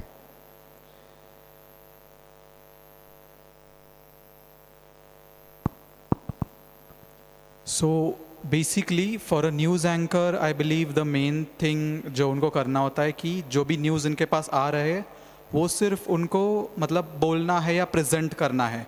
जो भी वेरिफिकेशन का काम होता है, जो न्यूज़ इकट्ठा करने का काम होता है, वो बैकडोर्स टीम करती है, एटलीस्ट अकॉर्डिंग टू जितना मुझे पता है। Okay, so I try and clarify it. An anchor is the final filter on screen. आपके पीछे से कितनी भी गलतियां आए, आपके टेलीप्रॉम्प्टर पर कितना भी गलत लिखा हो, आपको आपके ईयरफोन में, ईपी में कितनी भी गलत कमांड क्यों ना आए, an anchor is the final filter. सबसे गलती हो जाए, एंकर से गलती नहीं होनी चाहिए, क्योंकि उसके बाद करेक्शन का स्कोप नहीं है। ऑन एयर जो गया और गया। और सोशल मीडिया के ज़माने में ये बहुत माइनस पॉइंट है। देखिए टीवी पे क्या होता है कि जो एक बार चीज़ आई चली गई, रिपीट टेलीकास्ट कब देखोगे? नहीं होगा ना, लाइव चल रहा है। सोशल मीडिया के आने से क्या है कि ताउम्र आपकी वो क्लिप, आपकी वो कही हुई बात उस सोशल मीडिया पे स्टोर हो जाती है। आप जब चाहे कभी भविष्य में कि पूर्णिमा मिश्रा ने कौन सी गलतियां की होंगी, आप उठाकर देख सकते हैं। इसीलिए वो फाइनल फिल्टर इतना इम्पॉर्टेंट है, क्योंकि अब उम्र लंबी है उस चीज़ की। सोशल मीडिया पे वो फॉरएवर है, यूट्यूब पर वो हमेशा के लिए है। तो फाइनल फिल्टर एक एंकर होता है जिसके लिए किसी भी इंफॉर्मेशन को वेरीफाई करना, and it's a team work. Input output final anchor तक पहुंचते हुए उसको वेरीफाई करके स्क्रीन पर रखने का काम एंकर का होता है। इसीलिए एंकर को भी आज की डेट में उस टेक्नोलॉजी की, उस एआई की, उस इनोवेशन टूल की ज़रूरत है। फॉर एग्जाम्पल आपको मैं उदाहरण देती हूँ और फेक न्यूज़ के भी उदाहरण दूंगी। आपने इससे पहले डीप फेक के वीडियोस काफ़ी देखे होंगे। डीप फेक वीडियोस आप लोगों ने देखे होंगे। That is the misuse of AI, that's the misuse of technology and innovation. आपको रिसेंटली याद है पहलगाम में आतंकी हमला हुआ। So I was doing the anchoring. Pahalgam में आतंकी हमले के बाद I was continuously on air. Pahalgam में आतंकी हमले में बहुत सेंसिटिव इंफॉर्मेशन थी। आप सब कुछ नहीं बोल सकते, आप उसी समय राइट टाइम पे इंफॉर्मेशन नहीं दे सकते। जब तक इंफॉर्मेशन वेरीफाई नहीं हो जाए तब तक आप उसे नहीं रख सकते, because it was a terrorist attack. Encounter what we did was Operation Sindoor. I was anchoring throughout the night. शाम को 7-7:30 के आसपास खबर आई और सुबह तक चलती रही और मैं पूरी रात एंकरिंग कर रही थी, लेकिन कहीं से कोई खबर नहीं थी। सोशल मीडिया पर विजुअल्स की बाढ़ आ गई। ट्विटर पर विजुअल्स थे कि ये तो ऑपरेशन सिंदूर के विजुअल्स हैं। मैं ये नहीं कहूँगी कि गलतियाँ नहीं होती और कंप्लीट फिल्टर हो पाया हो, ये भी नहीं कहूँगी। बहुत सारे चैनल्स ने ऐसे बहुत सारे वीडियोस चलाए जो शायद ऑपरेशन सिंदूर से ताल्लुक़ भी नहीं रखते थे। हम लोगों ने कुछ वीडियोस चलाए, फिर उसके बाद ये कॉन्शियस एफर्ट लिया, ये डिसीजन लिया कि हम इन सारे वीडियोस को जब तक वेरीफाई नहीं हो जाएंगे तब तक इनको नहीं चलाएंगे। I was talking to my defence sources continuously, I was anchoring, I was on text. उनके पास से जितना आया हमने उतना चलाया, सोशल मीडिया से उठा के नहीं चलाया। But there comes a question for you all, क्या आप लोग उस न्यूज़ चैनल को देखना पसंद करेंगे जो रिपीटेटिव इन्फॉर्मेशन दे रहा है, या उस चैनल को जो हर सेकंड में एक नई जानकारी आपको दे रहा है, वो वेरीफाइड हो या ना हो? Which one would you like to see? Anyone?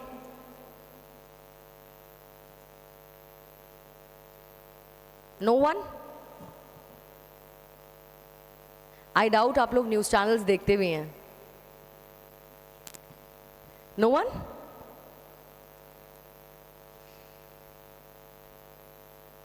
Okay, the first one, you mean to say कि वो चैनल जो भले ही रिपीटेटिव दे इंफॉर्मेशन, बट वेरीफाइड होनी चाहिए। लेकिन ब्रेकिंग फर्स्ट की इस दौड़ में ये वेरिफिकेशन पीछे छूट गया है। सबसे पहले दिखाना है, तुरंत दिखाना है, विद इन द सेकेंड दिखाना है। वो सवाल कि लेट क्यों हुए, इस चैनल ने पहले दिखाया तो तुमने पहले क्यों नहीं दिखाया। That's where we need our ethics in journalism, that's where we need a course correction in journalism. AI ने हमें बहुत आज़ादी दी है, टेक्नोलॉजी ने हमें बहुत एडवांस किया है, लेकिन इसका दुरुपयोग नहीं होना चाहिए। और उसमें सबसे इम्पॉर्टेंट है आपका कॉन्शियंस, आपके एथिक्स, आपका real journalism.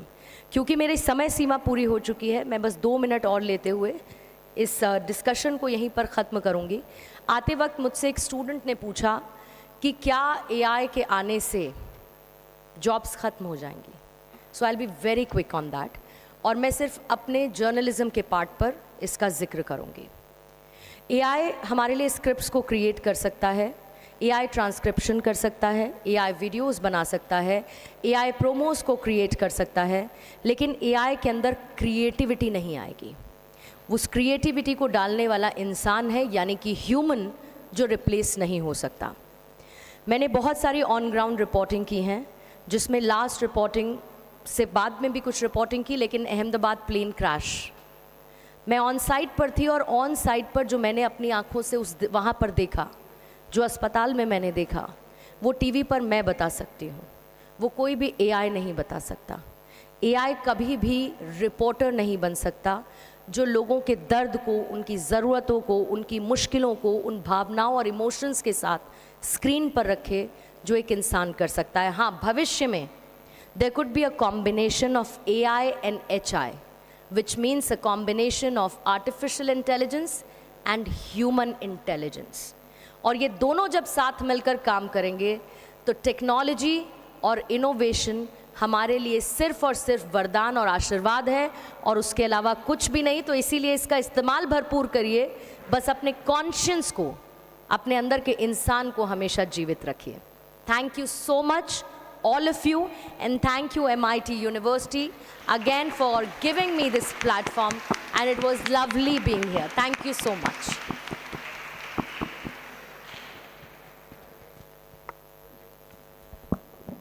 Thank you so much, ma'am. I personally believe it really was inspiring to a future journalist. I hope it was. Well, if knowledge inspires progress, the session has truly been a step forward. Right now, we are going to have a 10-minute tea break. You guys are not allowed to leave. You are going to remain seated. So do not even think about leaving, because we have a very special skit after the tea break. So kindly remain seated. Thank you. I repeat, it is going to be for 10 minutes. The tea break is going to be for 10 minutes. Thank you.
और नहीं बोलेंगे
to present over here, and I would like to announce the names of these students. Raghav from FIMA, Nidhi Chandani from FIMA, Krutika, Andrila from TYBA, Krutika was again from FIMA, Abhijit from FIBA, and Shantanu from FIMA.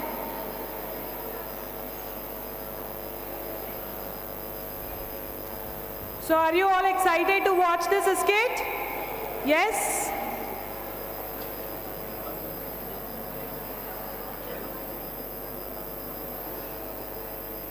So before our performers come on stage, please give them a huge round of applause.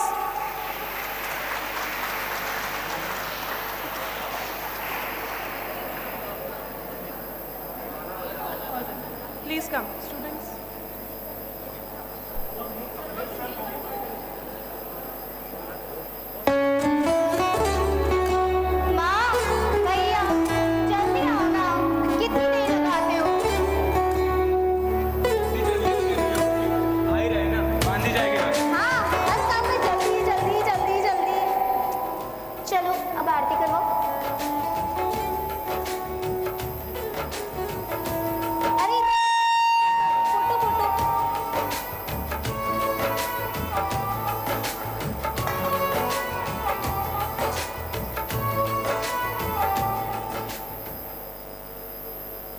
Happy Raksha Bandhan मेरे भैया। हाँ बन गई tight, रहने दो। Happy Rakshabandhan छोटी। और gift लगाई थी, ये तुम्हारे लिए। ये रिंग है ना, तुम्हें सारी लोगों की बुरी नजरों से बचा के रखेगी, ठीक है? भैया मेरे लिए रिंग लाए हो, थैंक यू। आप वर्ल्ड के बेस्ट भाई हो भैया। I know. प्रॉमिस करो आप हमेशा मेरी रक्षा करोगे। कर दूं? बोलो ना। आई प्रॉमिस, ठीक है? और मेरा प्रॉमिस ना इस राखी से भी टाइट रहेगा। देख रहे हो कितनी टाइट बंदी है, अभी से निशान पड़ रहा है। चलो चलो, हो गया तुम दोनों का। अब यहाँ देखो, मैं फोटो निकालती हूँ और ऐसे चीज करना तुम लोग करते हो ना। चीज चीज। हाय मेरे प्यारे बच्चे, किसी की नजर ना लगे मेरे बच्चों को। हाँ। थोड़ी बुद्धि दे दे भगवान तुझे। मम्मी हम गुलाब जामुन लेके आते हैं, आप बस रहो, प्रिपेयर हो जाओ, ठीक है? हाँ। आता है। Bye bye.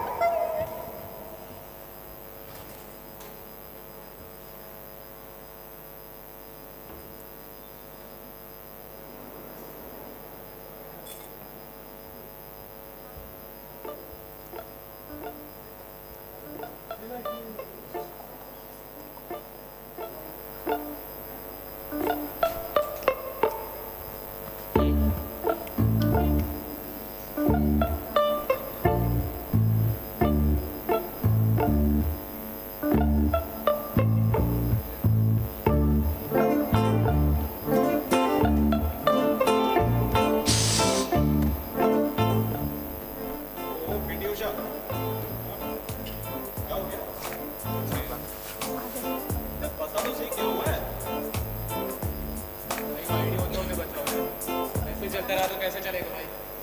कॉलेज का है, मम्मी पापा का ध्यान रखना है, सबका ध्यान रखना है, क्या करूँ आगे जाके? अगर ऐसे चलता रहा तो बहुत टेंशन हो रही है भाई, नहीं हो पाएगा मुझसे। देख अभी के लिए मैं तेरा ध्यान रखता हूँ, तू ये ट्राई कर, इससे तेरी सारी टेंशन निकल जाएगी। नहीं नहीं भाई, मैंने मम्मी से वादा किया मैं ये सब नहीं करूँगा। ट्राई कर, ये मेरे तरफ से तेरा ट्राई कर, ट्राई कर। लेकिन इसकी आदत कुछ नहीं हो, कुछ नहीं, ट्राई कर, just try it and let me know.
क्या लाया भाई? नहीं नहीं चीज ट्राई कर, लेट मी नो।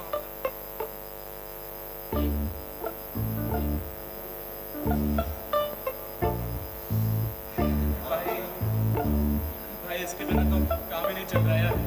मेरे को तेरे लिए है, ये नहीं चाहिए था भाई, आदत लग गई ना यार। अरे चोके कोई नया माल लाया लेकिन नहीं नहीं अभी नहीं है, तो एक बात सुन। भाई मैं और कुछ किसी और चीज के बारे में सोच ही नहीं पा रहा हूँ यार। मैं life is revolving around this ना भाई, क्या करूँ बता ना यार। अरे रिवॉल्विंग थॉट तो तुझे, tell me what is the kind of fish that is always on your mind and comes from, but it's get form but sophisticated. हाँ ना, चल भैया आप नशे करते हो? छोटे तू अंदर जा, हम पढ़ाई कर रहे हैं। पढ़ाई? ये पढ़ाई चल रही है भैया आपकी? तू जाना यार अंदर। भैया माँ कहती थी कि आप इन लोगों के साथ मत रहिए, आप नहीं सुनते थे ना? नशे करने लग गए आप? क्या करेगी तू? भैया मैं माँ को बताऊंगी जाके। माँ को बताएगी? हाँ। बेटा सुन ले, तूने माँ या किसी और को बताया ना कुछ भी, तेरा जीना हराम कर दूंगा, ठीक है? याद रखे बात। जा बंद, चल जा। अंजलि अंदर जा, बोला ना अंदर जा।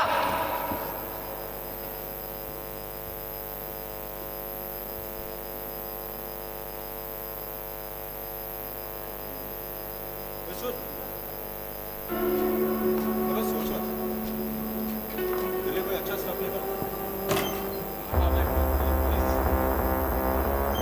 उसके पैसे लगेंगे। एक पैसे मैं माँ से ऑलरेडी ले चुका हूँ यार, और थोड़ा डिफिकल्ट है। देख वहाँ पे ना एक रिंग रखा और स्टॉक तो मेरे पास है। वो अगर ला सकता है पैसे तो फिर मेरे को अबे देखो बता देना तू, लेट मी नो।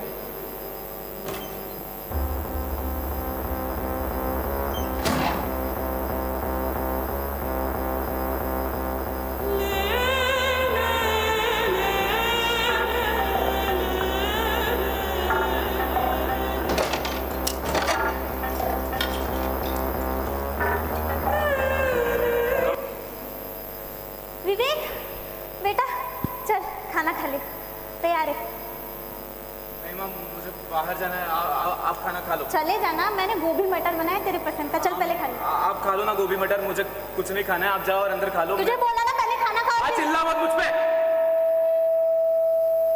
नहीं खाना बोला ना यार मुझे गोभी मटर, मैं बाहर जा रहा हूँ, रात को आऊंगा या नहीं पता नहीं, आप अंदर जाओ और खाना खा लो। जाओ गोभी मटर।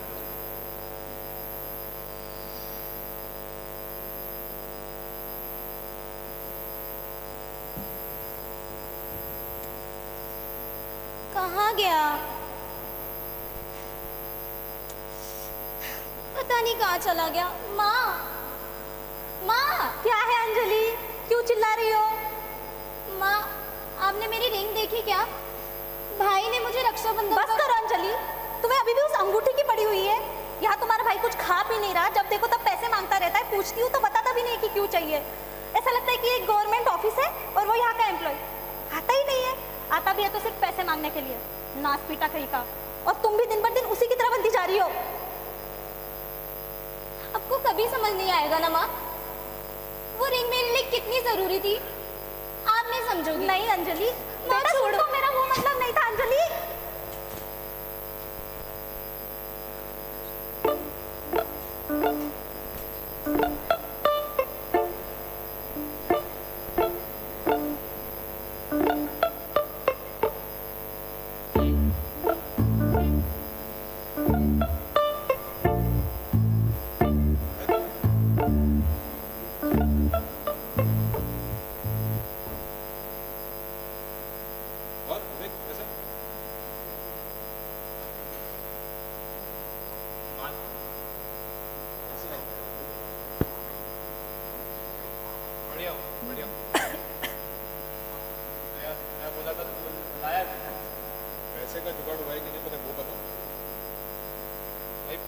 पैसे तो नहीं हो पाए, लेकिन ये रिंग लाया हूँ मैं तुझे बोला।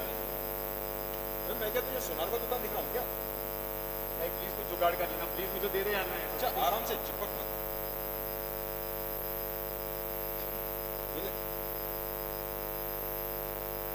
Thank you.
टेंशन ना कुछ, बस दिन भर सोए रहो।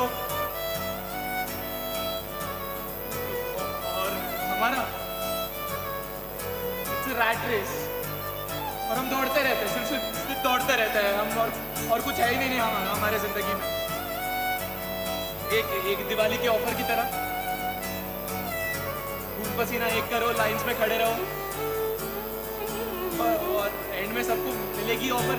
ऐसे नहीं रह जाएंगे लोग, कुछ ऐसे ही।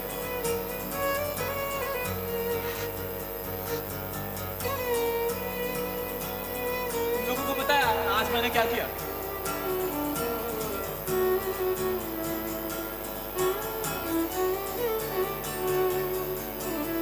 आज मैंने अपनी बहन से,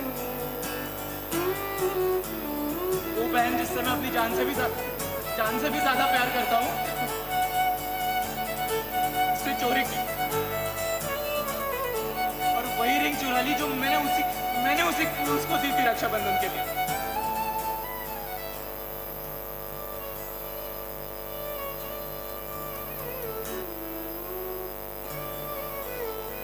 और क्यों किया मैंने ये? क्योंकि मुझे ड्रग्स खरीदने थे, ड्रग्स। क्योंकि मैं लाइफ की रियलिटीज को फेस नहीं करना चाहता था, क्योंकि मैं केपेबल इनफ नहीं था ये सब झेलने के लिए।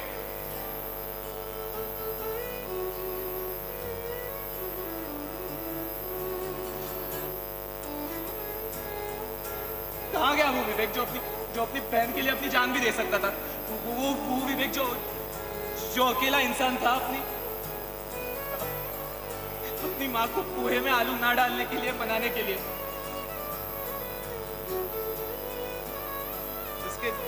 वो विवेक जिसे जिंदगी से कुछ उम्मीदें थी।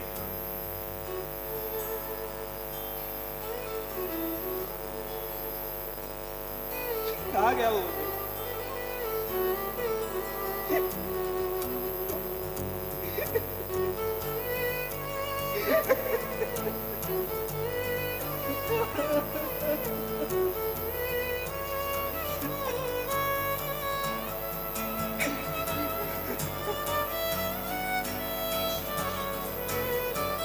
Listen, world. Don't do drugs. ये ड्रग्स है ना, तुम्हें ऐसी ऊटपटांग चीजें करवाने के लिए मजबूर कर देता है। जैसे इमेजिनरी कुत्तों से बातें करना, अपने ही घर से चोरी करना, ये सब एवरीथिंग। और तुम इसे रोकना नहीं चाहते। क्यों चाहोगे इसे रोकना? क्योंकि तुम्हें तो मजा आता है ना, ये करो वो करो, गेट एनलाइटेंड, वाओ अमेजिंग। पर रिकवरी वो तो यूपीएससी के एग्जाम से भी डिफिकल्ट है यार। 1 ट्राई 2 ट्राई 3 ट्राई 4 ट्राई करते रहो, बस ट्राई करते रहो, क्योंकि और ऑप्शन है नहीं। तुम्हें तो मजा आ रहा है ना, करते रहो। मैंने छोड़, मुझसे ना हो पाए, मैं ड्रग्स में ठीक हूँ। मैं घर जाना यार, आज ट्यूसडे शायद। मम्मी ने छोले भटूरे बनाए होंगे मेरे लिए। नहीं आज थर्सडे है, तो फिर उपमा बनाया होगा मम्मी ने। मैंने जाना चाहिए। Bye guys, I'll see you or not.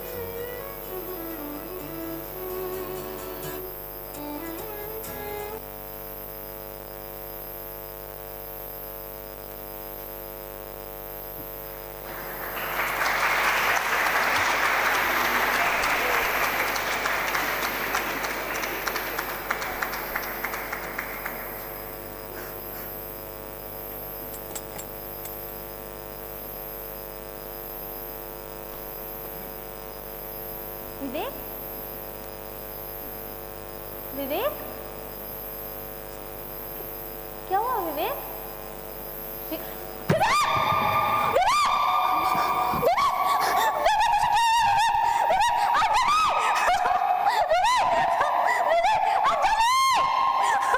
क्या हुआ माँ? क्यों? भैया, भैया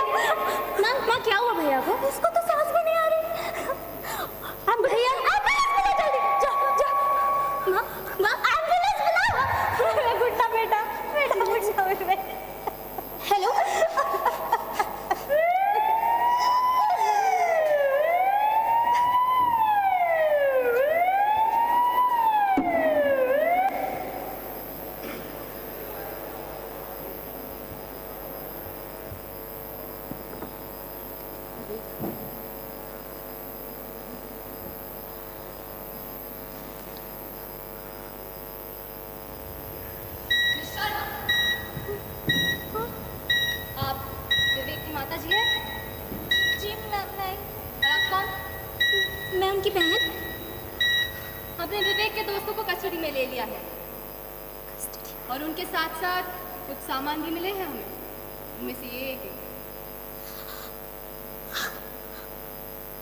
माँ, ये तो वही अंगूठी है ना जो भाई ने मुझे गिफ्ट करी थी? ये वही है, पर ये आपके पास कैसे? जी क्यों, ये मेरे पास इसीलिए आया क्योंकि आपके भाई ने ड्रग्स खरीदने के लिए इसे बेचा। ड्रग्स एक ऐसी चीज है जो अपनों को भी अपनों से दूर कर देता है, अपनी पूरी फैमिली को तबाह कर देता है, सबको तबाह कर देता है। पर आप लकी हैं कि आप विवेक का इलाज करवा पाए, वरना कुछ फैमिली को बर्बाद होगी। फिक्र मत कीजिए, अब विवेक को मेडिकल हवाले के हवाले कर दीजिए। दुआ कीजिए कि वो जल्दी ठीक हो जाए। चल रहे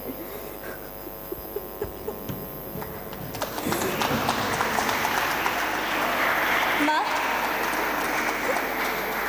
आप चिंता मत कीजिए,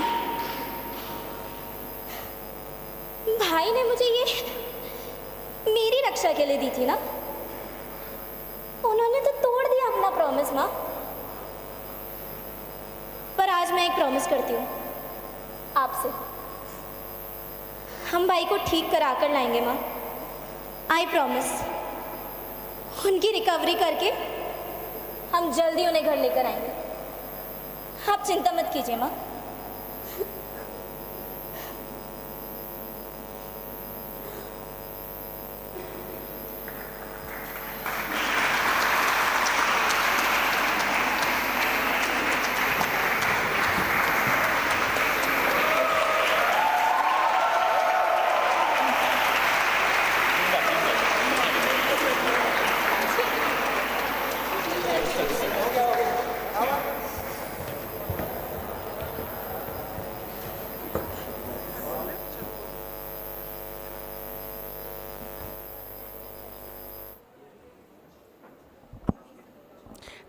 Thank you so much for that wonderful performance. Kudos to all of our students of the Department of Media and Communication for taking such a heavy topic and portraying it beautifully, for we are all at such a malleable age. Addiction not only ruins our lives, but would you be willing to trade a lifetime of pain for momentary pleasure? It really makes you think. I have one line to say: stay in school, kids, don't do drugs. Satyamev Jayate. Now, moving on from the skit, next up we have our academic session. So I request you all to kindly be seated, keep your mobile phones on silent while the spark that we have for knowledge gets lit into a fire. Thank you.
Greetings and good evening, everyone. I warmly welcome all the academicians, research scholars, faculty, and students present here today.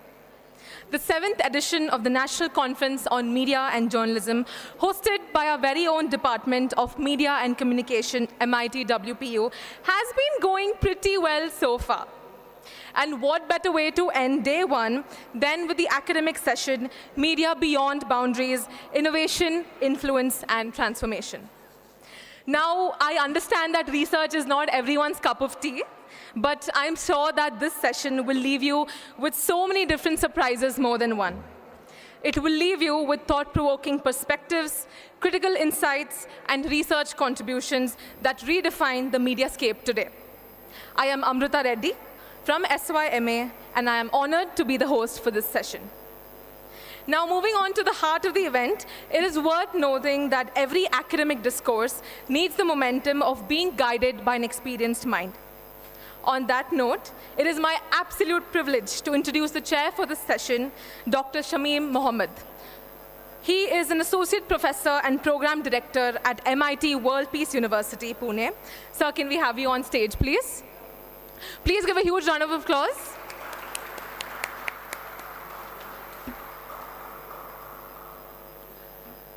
Dr. Shamim Mohammed is an associate professor and program director at MIT World Peace University, as well as an International Ford Foundation fellow. He completed his doctoral research in health sciences from Symbiosis University, Pune, and holds advanced qualifications from Ohio University in US. He also holds MA and MPhil degrees from Indian universities. He brings over 15 years of academic and professional expertise. He has previously taught in Al-Qura University in Saudi Arabia and O.P. Jindal Global University in Haryana. He has contributed to several research with multiple Scopus Index publications to his credit. I have seen the list of his publications. It is quite a bit. Alongside his various academic contributions, he has actively advocated and practiced mental health with various government and non-government organizations. He also holds a professional rehabilitation practitioner license from RCI. Sir, we are absolutely honored to have you chair this session for today. Please give a huge round of applause for Sir.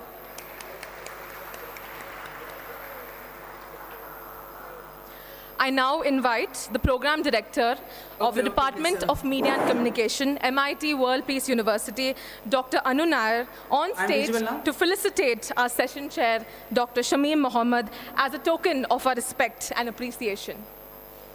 So now I'm visible now.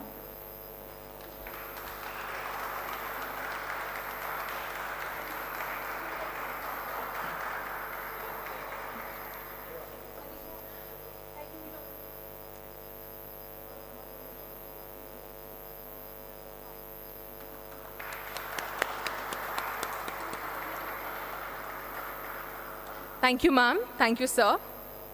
I now request our session chair to kindly come on the dais and share his thoughts with us and set the academic tone for the paper presentations ahead. Very good evening. Very few people remaining now. Anyway, I've been invited by the department. Thank you for having me here. To speak about the media, we know the role. The role of the media has expanded beyond our imagination. Now it's transcend the international boundaries, time zones, temporal zones, geographical boundaries, and many platforms, right now, even the use of the social media. I, as an activist, I'll share one very good information with regard to how you can use media for right-based activism. I was working as the executive director at Aravali, which is a small organization of government of Rajasthan. Hello, I was the head of that institution. You know, there is a huge problem in Rajasthan. You know, all these red stones and marbles, good marbles coming from Rajasthan, right? And we probably in every household you find something from Rajasthan, some kind of a stone from Rajasthan. You know how much blood is behind that, So many people, if you go to the villages, there are many villages in eastern and western Rajasthan which are without male members, all male members wiped out. गांव के गांव को बोलते क्या है now? Widow villages, विधवा गांव, that is Sir, how it happened. now? You know that mining involves a lot of, the silica emanates from and it kills, and there is no, it's a kind of lung cancer. The only solution is lung transplantation. And these doctors, and it's one thing, it's a notifiable disease and it's a compensatory disease. Once it has been diagnosed, somebody has to compensate the victim. अब वो mafia में हो रहा है, तो who is going to compensate? The question was, who is going to compensate those? The government says, no, they are not working for us. Private say there is no employer. So whom to compensate? And why to compensate? So we conducted a survey in eastern and western Rajasthan as an agency of government of Rajasthan, and found that the mine workers, 72% of the mines workers are affected with the silicosis. Now. So we sat down with various stakeholders. We published this. We approached National Human Rights Commission. We gave that report to all print media, all that media platform, and we succeeded in forcing the government. How? Effective use of media to force them to come up with the good policies. Now every mine worker, if he is diagnosed with silicosis, get 3 lakhs. And if he dies, he gets 5 lakhs. So that is not enough, but this is how, that is the power of, you can use this powerful medium for the right-based approach to get the rights of the people. So with this brief introduction, my small talk, I conclude here, and the next is the presentation. So wait for the presentation. I would appreciate if after every presentation, I will open the forum for interaction, question, and we will have a kind of a dialogue. Thank you very much.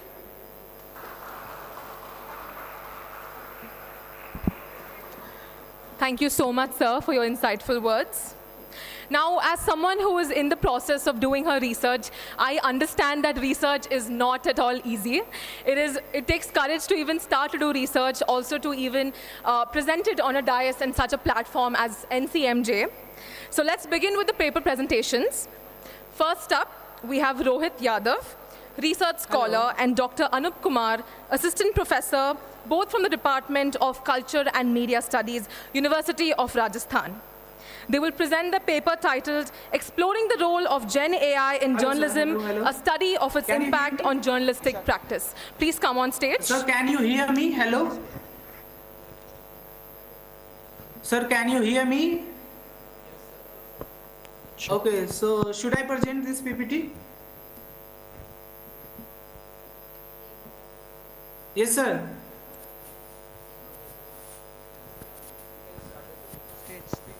Okay. Thank you.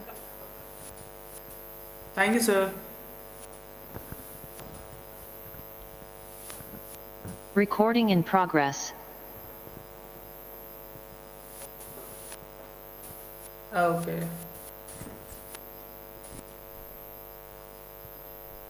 Good evening, everyone. Sir, I am audible now? Yes, you are, sir. Go ahead. Okay. Good evening, everyone.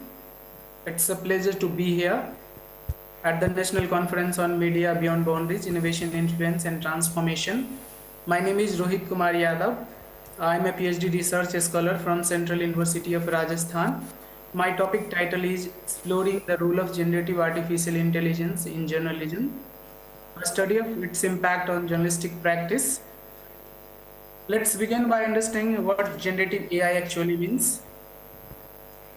So, generative artificial intelligence is an umbrella term that encompasses any AI system designed to create new content based on a vast amount of digitized data, whether it's writing articles, composing music, videos, and generating image. All these fall under the generative AI category. To understand this better, let's look at a few popular examples of AI system used across media. ChatGPT is a chatbot.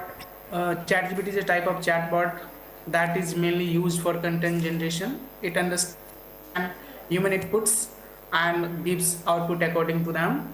Sora is also a type of chatbot. It can understand video up to a minute long while maintaining visual quality and adherence to the user prompts.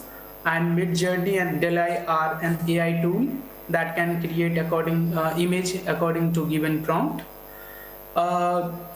Beyond this, to understand this, hello? Yes, please go ahead, sir.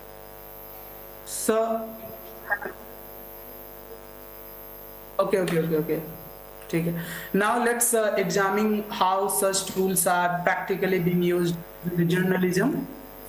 In news production, generative AI can do variety of tasks such as news editing, news promotion, translation, transcription and data visualization, write sports and finance stories. In news gathering, AI algorithm help gather information, identify the credibility of source for trending stories. In news verification, it helps journalists to do real-time fact-checking, and a number of publications have been experimenting with AI-generated headlines, which are then checked by editors. But the generative AI do not stop here, because in news distribution and moderation, AI tools can auto-publish the news for social media and websites. Copy editing, note-taking, and transcription are widely used in newsroom. A number of publications are used AI tools for image generation, such as Midjourney and DALL-E. We already discussed about. So now let's see in the how international media are using AI tools in their news production. The Washington Post successfully generated hundreds of articles with the assistance of AI model. Sir, your slides are not moving. 2016 Rio Olympic Games. Australian news organization News Corp generated 3,000 articles through the use of generative artificial intelligence, and Reuters utilized an AI tool, News Tracer, which tracks social media in real time. Now shifting our focus to India, let's explore how Indian media landscape is engaging in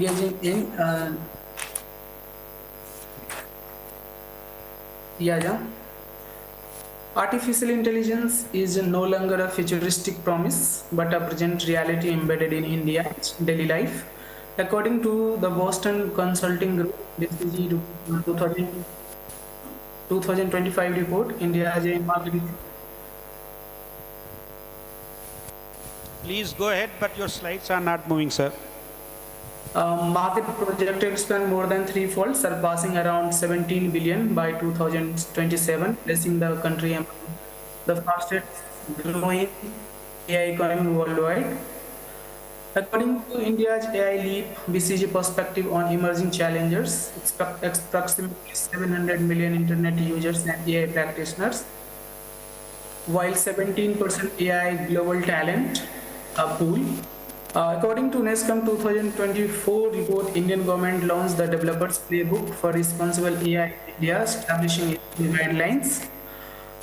How Indian media mainstream media in AI production? Yes, sir. What, sir? Your slides are not moving, sir. Sir, I am changing my slide. I am continuously changing my slide. I have in number 8 minutes. Just a minute, people are trying to fix it. Sir, I am continuously changing. Sir, can I join again? Because I am changing, presenting my slides. Just wait, I think people are trying to fix the problem. Okay, Wait for 2 sir. minutes. Because just wait for 2 minutes. Sir.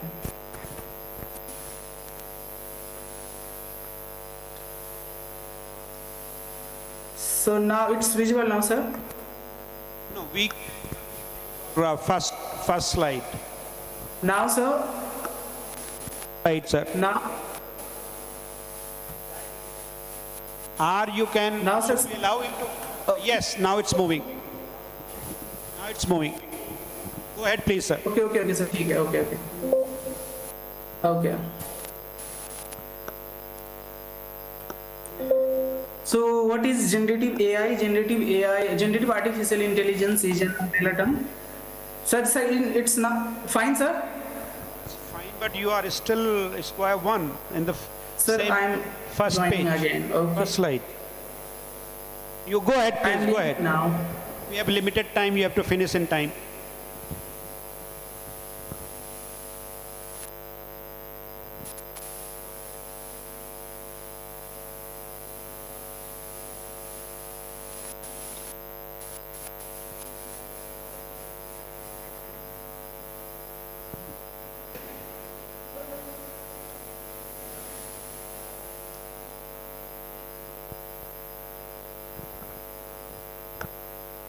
Power and shortcomings of the media, right?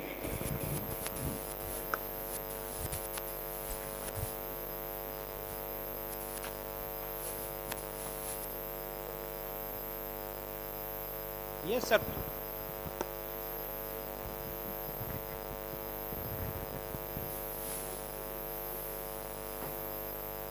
Okay, ma'am. Yes, sir. Go ahead, sir.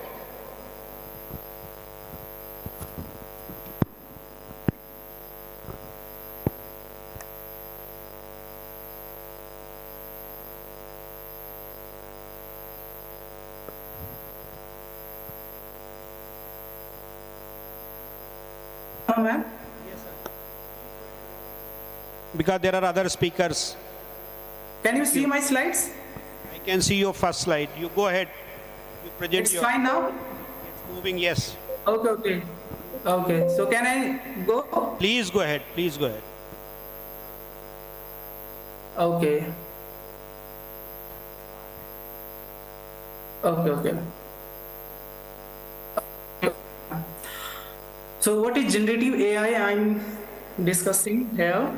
From here, generative artificial intelligence is an umbrella term that encompasses any AI system designed to create new content based on a vast amount of digitized data, whether it's writing, article, composing music, video, and generating image. All these fall under the generative AI category. To understand this better, let's look at a few popular examples of AI system used across media. ChatGPT is a type of chatbot that is mainly used for content generation. It understands human inputs and give output according to them. Soda is also a type of chatbot. It generates video up to a minute long while maintaining visual quality and adherence to the user prompts. Midjourney and I.D.E are an AI tool that can create an image according to given prompt. Now let's examine how such tools are practically being used with journalism. In news production, generative AI can do a variety of tasks such as news editing, news promotion, translation, transcription, data visualization, and write sports and finance stories. In news gathering, AI algorithm help gather information, identify the credibility of source for trending stories. It helps journalists to do real-time fact-checking, and a number of publications have been experimenting with the AI-generated headlines, which are then checked by editors. But generative AI do not stop here, because in news distribution and moderation, AI tools can auto-publish the news for social media and websites. In copy editing, note-taking, and transcription are widely used in newsrooms.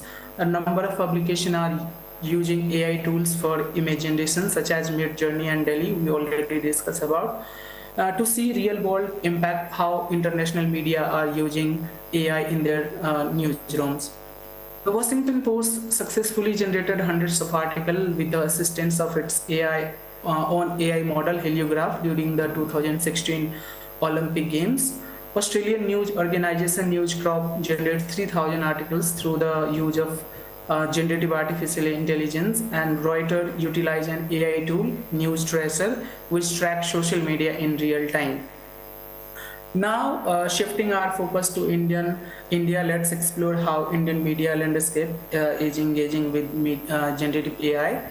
Artificial intelligence is no longer a futuristic promise, but a present reality embedded in India's daily life. According to the Boston Consulting Group, BCG 2025 report says that India's AI market is projected to expand around 17 billion by 2027, placing the country among the fastest growing AI economic worldwide. And according to the India's AI Leap BCG perspective on emerging challengers, approximately 700 million internet users and AI practitioners, while 16% global AI talent was second only to the USA. According to the NASCOM 2024 report, the Indian government launched the Developers Playbook for Responsible AI in India, establishing ethical guidelines.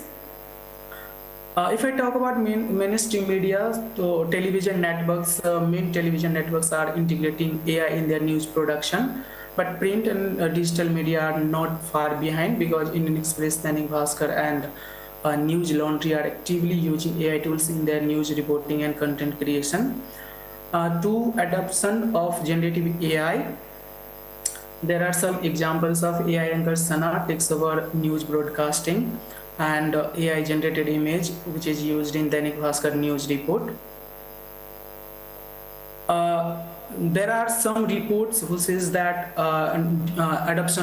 heavy adoption of generative AI, but still there are some ethical guidelines, and the AI policies are still lack. According to the Thomson Reuters report, 81% of journalists are integrated with generative AI, while 53.4% of participants are expressed high level of ethical worries, and only 13% having an AI official policy in their workplace. According to London School of Economics, at least 85% of over 100 newsrooms are using generative AI in their journalistic tasks. Canadian Journalism Foundation found that 85% are concerned about the spread of misinformation, while India's AI Leap report says that reducing production cost by over 80% and increasing speed by over 70%. Now, why my study mattered? Because generative AI is reshaping how news is written, edited, visualized, and delivered. Understanding this shift is essential to keep journalism relevant in the digital era, and most existing studies are focused on Western media. So there is a very limited academic work on Indian newsroom, despite their heavy adoption of AI tools. Dr. Yadav, can you hear me, Dr. Yadav?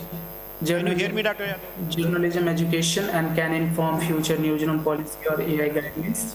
Can you hear me, Dr. Yadav? To address this gap, my clear objective is to explore how generative AI is integrating in journalism practice, and now briefly see research methodology, examining generative AI role in reshaping journalistic practice. Yes, sir.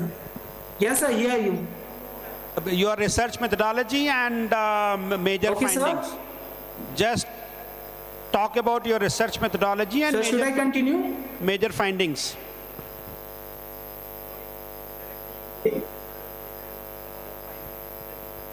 Yes, sir. Yes, sir. I'm here for findings. So major global media organizations are actively integrating generative AI into their workflows, such as automated writing, real-time fact-checking, personalization, data analysis. This is all about in news production. Early adoption targets routine and data-heavy tasks. Ethical framework or transparency policies are emerging. If I talk about in Indian perspective, but Indian media outlets are also adapting generative AI, recognizing its potential for efficiency and reach also in news production. Focus on reach rather than innovation, but ethical policy and frameworks are weak or missing. There are some advantages with the help to integrate of generative AI. Speed and productivity has gained. Personalization and multilingual news is also a very good example. Assistance in research, fact-checking, better audience engagement is also very important. While some key challenges, risk of misinformation and bias are also a big concern. Job insecurity and skill gaps is also very potential ethical challenges. Loss of editorial independence, over reliance on algorithmic without supervision. Now, overall conclusion. So, generative AI is a powerful force driving both innovation and disruption in journalism, revolutionizing how news is produced, verified, and distributed, and consumed in digital environment. The future of journalism will likely to evolve into a hybrid model where AI tools complement rather than replace human creativity, judgment, and ethical decision making, requiring thoughtful and responsible integration. The long-term success of generative AI in journalism depends on upholding foundational value, accuracy, integrity, and public trust, ensuring technology standards, the credibility of democratic role of the press. So it's all about my conclusion. Here are some differences which guides our research. Thank you, sir. Okay, thank you very much, Dr. Yadav. Just Thank you, clap sir. for him at least. Clap for him.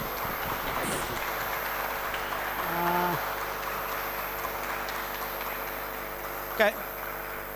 I have one question, please. Can you talk about the limitation of your studies? What are the limitations and probably some confounders which must have confounded the results of your study?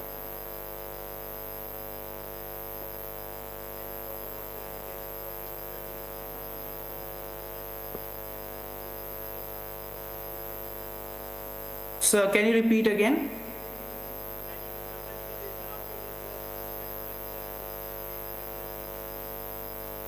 There are two sides of generative AI is emerging in these days in media news production. But if I academically talk about, so there is a limited studies on Indian perspective. So this is the limitation that we found. And what must have confounded the results of your study? Any idea, like, what you found, maybe due to some major findings? If I talk about Indian perspective, Indian media are integrating generative AI, but there are policies they don't have policies. So this is a big concern for Indian media, because if I talk about international media, there are also do not have policy, but they are emerging. They are at least doing their own policies. So this is the policies about India. Yadav, I'm not talking about the policy. I was talking what must have distorted the results of your study. Can you think of something which distorted the results of your study? Must have distorted the results.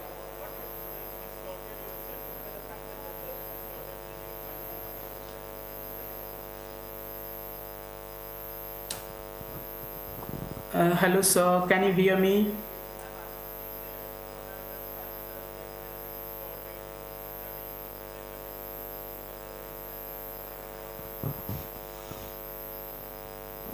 Sir, honestly, I can tell you that while making this PPT and while making this the writing paper, I faced a lot of lackness of Indian perspective articles. So these all things distorting our research while preparing this PPT and as well as writing my paper. But there are not like big concern, all those things. Hello? Okay. Thank you very much, Dr. Yadav. I'm opening the forum for others to ask questions if there are any. Any question from student side? Any question from you guys? No question? Okay, please go ahead, sir. Yes, sir. Yes, sir. Yes, sir.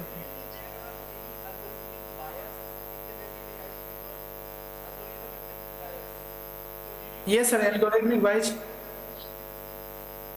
Yes, sir.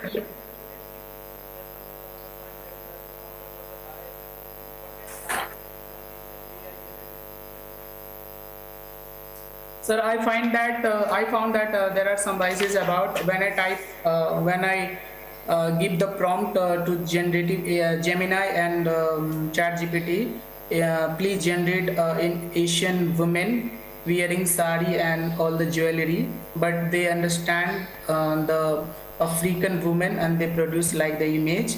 It was like 6 months ago. Now if I generate all those things, so they produce the similar kind of, but they are not catching all those things. If I talk about in the prompt engineering, if I give the prompt like specifically about the content generation, they make a lots of hallucination. So we are facing this type of biasness. Okay, thank you. If there are no questions, thank you very much, Dr. Yadav. Thank you, Rohit, for this research. I came across, I was watching this news channel and I came across the term AI-generated image, which was, again, an image used during news. So when I was reading the PPT, I saw the line that says that AI is no longer futuristic, it's the present. It's happening even as we speak. While it's a pro that it's reducing the workflow, while it is optimizing our workflow and we're able to, snap of the finger release news, but it's also raises questions on ethical use, raises questions on accuracy, raises questions on whether news is actually fake or real. So thank you so much for this research. Can we please give a huge round of applause for Rohit? Up next, the next paper presentation, I'd like to call Ankita Kumari, research scholar at MIT International School of Broadcasting and Journalism, MIT I.D.E, Maharashtra. She will present her paper titled Role of Social Media in Indian Politics, a comparative study of the 2019 and 2024 Lok Sabha elections in Jharkhand. Please come on the dais.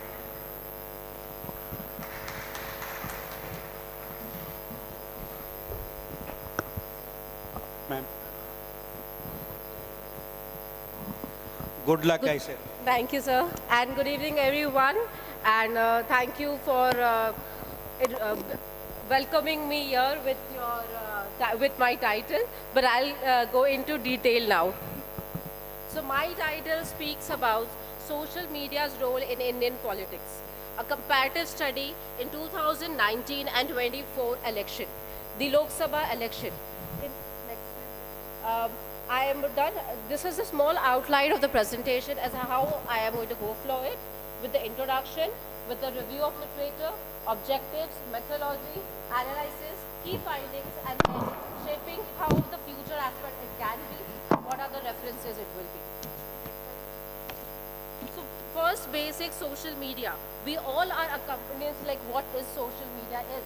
It is a new form of communication, and obviously politics is not an exception. It has evolved into it.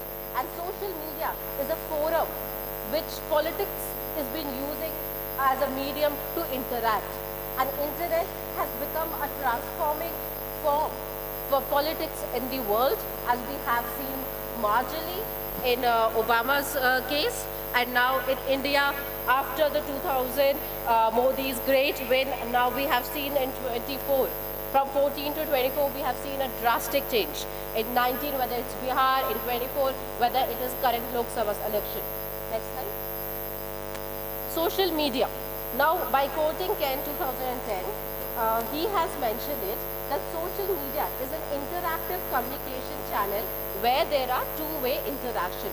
And when it comes to a modern trend right now, it has been turned into a real-time interaction, where you have a short response time, where the time has been shifted majorly. Next slide. Now, this is a small stats of social media in India as per 2025.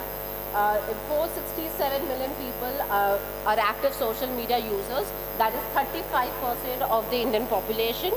On a daily basis, we all averagely use 2 hours, 50 minutes daily. Whether now the kids are using it or we are using it, are hooked into the mobile, we are doing it on a daily basis. Then the mobile internet users has, if you see, has reached into 627 million in 2025. Next slide.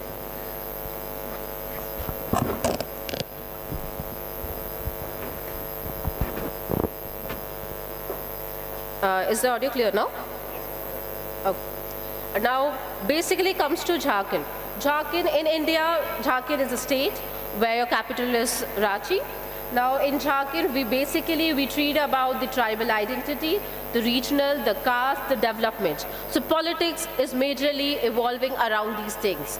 It has issues of land rights, employment, social justice, not majorly on caste, but less on the national narratives. Next slide. Now this is a small review literature because my topic is basically a comparative study. So it is kind of a review literature, and this is a small reviews from the 2012 that how social media has been used by the German politicians, how they are willingly encouraged. Then in 21 to 2012, how sites like Facebook are being used, Twitters are being used for interactive and participatory communication. Next slide. Then in 2021, how WhatsApp has been used even in the rural areas among the Indian populations. Then in 2025, it's been basically targeted at how WhatsApp has been used in India to reach 183 million users of till 2025. And in 2025, as per CHA, it has been said that 29 to 2014, if you can see it, the social media has inaugurated politics into a greater sense, whether they are using Facebook, whether Twitter, WhatsApp, Instagram, every tool is being used for the political campaign. Next. This is like that in 2024 Jharkhand Lok Sabha election, how the usage of social media, basically if you say whether digital media or social media, how effectively it has been used in the political campaign, how it has battlegrounds, the narrative control. Next please. So my major objective of my topic was to compare the social media, how it has been used in 2019 and in 2024 Lok Sabha election in Jharkhand, and what were the major changes in campaign strategies. Second, to analyze how, previous slide, to analyze how digital access and internet penetration has influenced the voter engagement, especially on the rural and the tribal communities, because Jharkhand is considered to be the tribal community and the rural community people are being considered there. And to evaluate the impact of the influencer-based and the AI-driven, which we heard it prior from Mr. Rohit, that how it has driven the campaign in politics. Next. Now this is the two methodology which I've used. One is the research design and data source. I have taken the secondary data from media publications, articles, journals, digital campaign documents for my study, and I have done a comparative, a qualitative analysis of 2019 and 2024 Lok Sabha election in Jharkhand. Next slide. This is now basically what we can say. There was a digital transformation. If you see it in 2019, we can categorize it. It was an experimental phase, and 2024 it was an institutional era. So in 2019, if you see, it's based on the WhatsApp. It was a hybrid campaign where they were trying to introduce a social media, but they were not completely focusing on that. But they were more of a traditional method. Whereas in 24, if you see, they have used maximum influencer, rap videos, they are like Facebook, short videos formats, they are youngsters being used. So this is the institutional era of this time of 2024, the election. Next. Next. Now this is the Jharkhand political landscape. If you see the map, you can see there are in the whole overall Jharkhand, there are 14 constituency assembly seats of the Lok Sabha. Sorry. So in Lok Sabha, if you see, I.D.E. won in 2019 out of 14 seats, which has dropped in 24. 9 seats have been dropped down. That was a successful change, and that because in 2019 it was majorly the BJP, if you can say, was using it.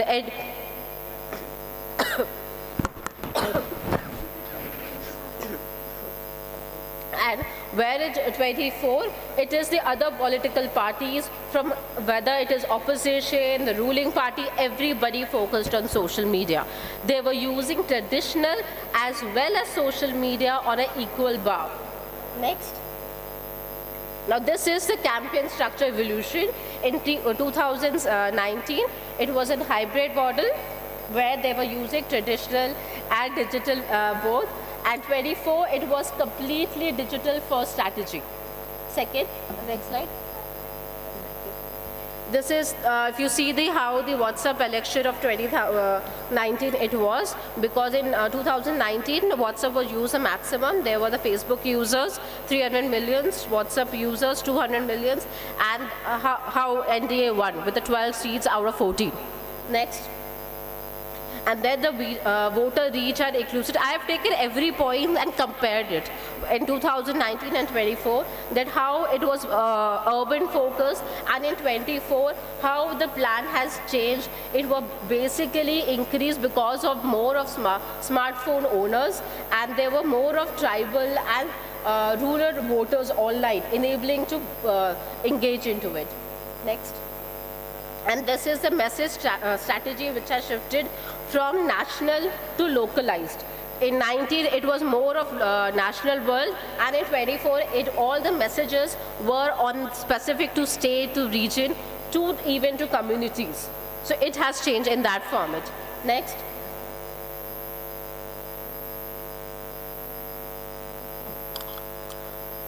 So if you say social media is like a sword where both the sides it's sharpened, it has positive, negative impact. Positive that it gets voter engagement, people get influences, interaction, you get personal connection. Whereas on negative, you have a lot of miscommunication, you have a lot of wrong messages and unfair advantages taking over. And what are the challenges, the regulatory challenge which is required in social media, which need to be looked after the ECI? It's like how the social media platforms can be curbed in the message form, in what to be put, how to be put, how it cannot be violated. There has to be particular rules and regulations which have to be looked into in future. Next slide. And these are the key findings where there was a digital transformation.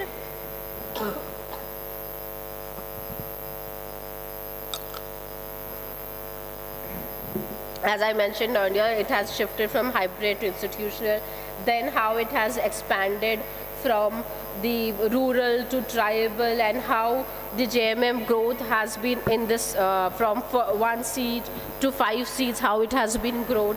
Then the targeting messages format has changed, and the miscommunication risk, it is there, as I've mentioned, it has involved. Next.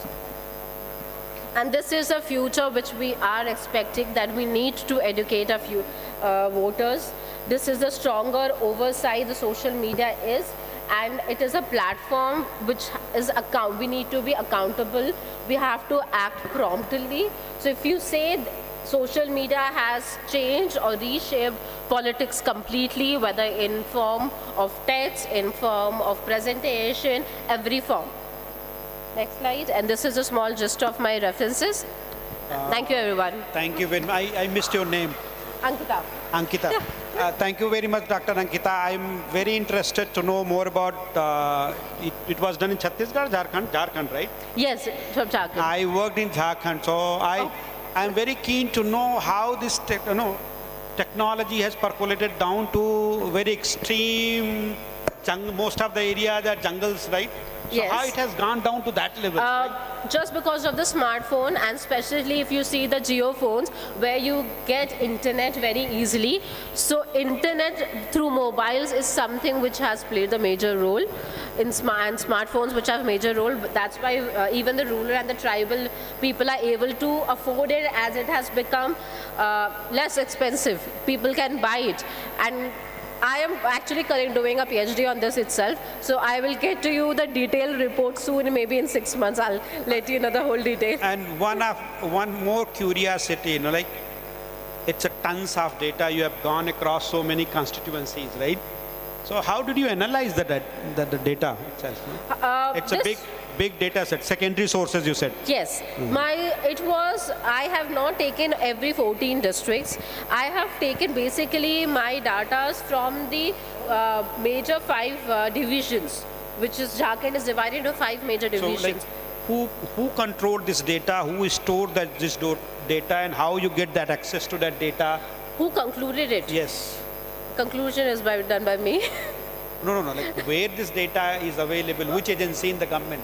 Which company? I have Which taken government agency in the, which government agency? From where Board I of- have taken yes, the source. yes. So source is ECI. Then there are over there the most prominent is your Hindi newspapers. Those newspapers I have taken and those articles I have read. I have taken those as my source. Then there are prior research which I have mentioned in my literature review.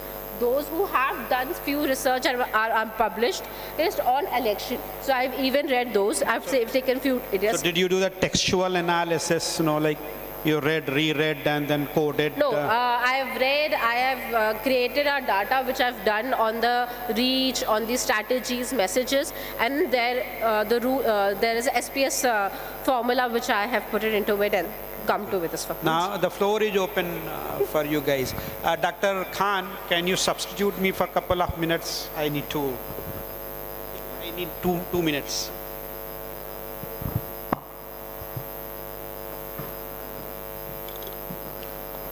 Any questions from the audience? Just one quick questions. Any? Check. You have question. Ankita, so I read almost your entire PPT standing over there, and I understand that this is a comparative study between the 2019 and 2024 elections, but in your findings, you phrase it as though that they win 1 out of 5 seats because of the digital changes from hybrid to institutionalized to national narratives to more local narratives. Are you making it seem like it's a cause? Are you making it in a cause and effect thing that because of digital changes that this has happened? Okay, thank you for the question. My study was basically focusing on social media. So whatever the message is, whatever the content was published on social media, I have taken those in account. I have not taken the account of the traditional ones. So only the social media, the platforms are being considered. Whether it was Facebook, whether it was Twitter, whether it's Instagram, and over in Jharkhand is majorly Facebook. So on a daily basis, the 4 parties, that is the 2 national parties, that is BJP and INS, and the 2 state parties, which is JMM and RJSU, which are the leading 4 parties over there. So I've considered their political pages. I've taken their social handles to consider into it. Thank you. Any more? Any other questions from the audience? Any questions? Aspiring scholars? No? One question, just as the audience, I want to ask. Yes. Jharkhand, one of the tribal populated state, very bad literacy rate. I don't know, after geo-regulation you can talk, the reach of the network has increased, but the media literacy is not that true. So do you think, was there any role of social media in these elections? Because most of these populations, I don't think they are consuming these social media content to take any decisions on a electoral note. So what was your observation while analyzing all those two? Thank you for the question. As what you said, it's completely lie. The literacy rate is less in Jharkhand. The impact of social media as compared to other states was less. There was a very marginal impact, but it was more of traditional because over there the caste, tribune, communities, those effects are more. Now, since I have mentioned that I am doing a detailed research on it, so it's still on the procedure. But till now, whatever I have concluded is there is a very slight margin of change because of social media, but there's still the prevalence of the traditional media over there. Should I? Okay. Thank you. Thank you very much for your nice presentation.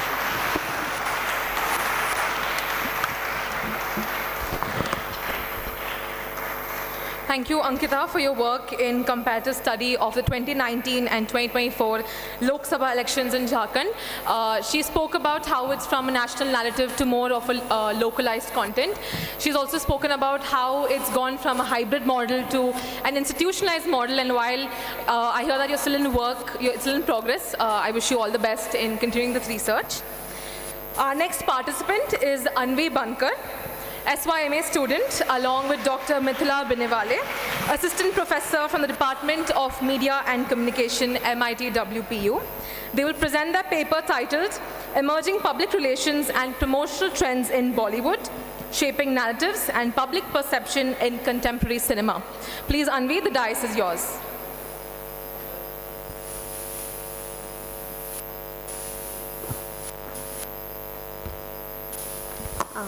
Thank you so much, Amrita. If I was last to my dollar, I would spend it on public relation. Quoted Bill Gates. Good evening, everyone. I am Anvi Bankar, stand before you from the Department of Media and Communication at MIT WPU. And today, I'll be presenting my academic paper whose title is Emerging Public Relation and Promotional Trends in Bollywood, Shaping Narratives and Public Perception in Contemporary Cinema. So, to begin with, public relation in Bollywood has undergone dramatic transition in past decade. Earlier, film publicity was heavily dependent on traditional media, that is TV, formal press meets, television interviews, and print advertisements. But today, with the rise of social media, it has become more digital, conversational, and emotionally driven. Audiences are no longer passive viewers. They are active participants who help shape the film perception in the cinema promotion. Next slide, please. Next one. So this is ongoing paper which explores how organic PR has redefined film promotion in Bollywood through 3 case studies, which is Pathaan, Chhawa, and Brahmastra Part 1 Shiva. This research uses qualitative content analysis of campaigns, in-depth interviews with PR strategies to understand this shift. The goal is to see how communication has evolved from media-driven publicity to participatory storytelling and psychological engagement of audiences. Next slide, please. Next one. Yes. So here you can see the comparison table, which looks at how PR have evolved in Bollywood, especially from pre-2015 era to post-2019 digital era.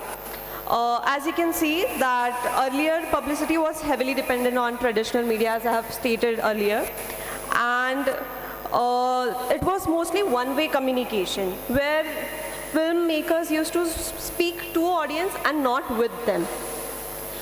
Celebrities appeared in formal interviews. PR was largely relied on the paid coverage and advertorials. But in contrast, the contemporary PR operates very differently. It's digital first, audience centric, focusing on the authentic storytelling and emotional relatability. Communication today is two-way and conversational. Stars interact directly with fans through their Instagram handles, lives, X-chats, and behind-the-scene content. Campaigns are long-term, right? So they don't start the campaign in this digital era before the film release. It's a long pre-planned campaign which goes before the release, after the release as well. Another major shift that has been seen is the use of psychology of audiences. So PR strategies now apply cognitive biases like FOMO, social proof, and information scarcity to spark curiosity and drive audience engagement. Even the crises and controversies are no longer avoided but are taken as opportunity to make the conversation more live. Next slide. Next. Yes. So coming to my first case study, which is Pathaan. Shah Rukh Khan's famous #AskSRK sessions were the masterclass in authentic digital engagement. So in this session, Shah Rukh Khan himself used to answer to the questions of audiences, which created a buzz, huge buzz, which helped Pathaan as a movie to go hit the box office. Interestingly, even the controversies around the Besharam Rang song turned into an advantage. Instead of avoiding it, the PR team actually reframed the conversation around the artistic freedom. This shows how strategic reframing of negative publicity can actually increase the visibility and engagement organically, because negative publicity is also publicity. Next slide. Yes. Coming to Chhawa, in contrast, actually, Chhawa demonstrates the power of localized and cultural storytelling. It has a long history and people have sentiments connected to it. So it has helped them because they approached a 360-degree advertisement and promotion involving influencer collaboration, city tours, and emotional storytelling that resonate deeply with regional audiences. So I don't know how many of you have seen actually Vicky Kaushal reposting the trends or the the quotes from the theater itself, where a small child is doing Pratipat Chandra Lekhevo. So that's the buzz that he created when the film was in the theater.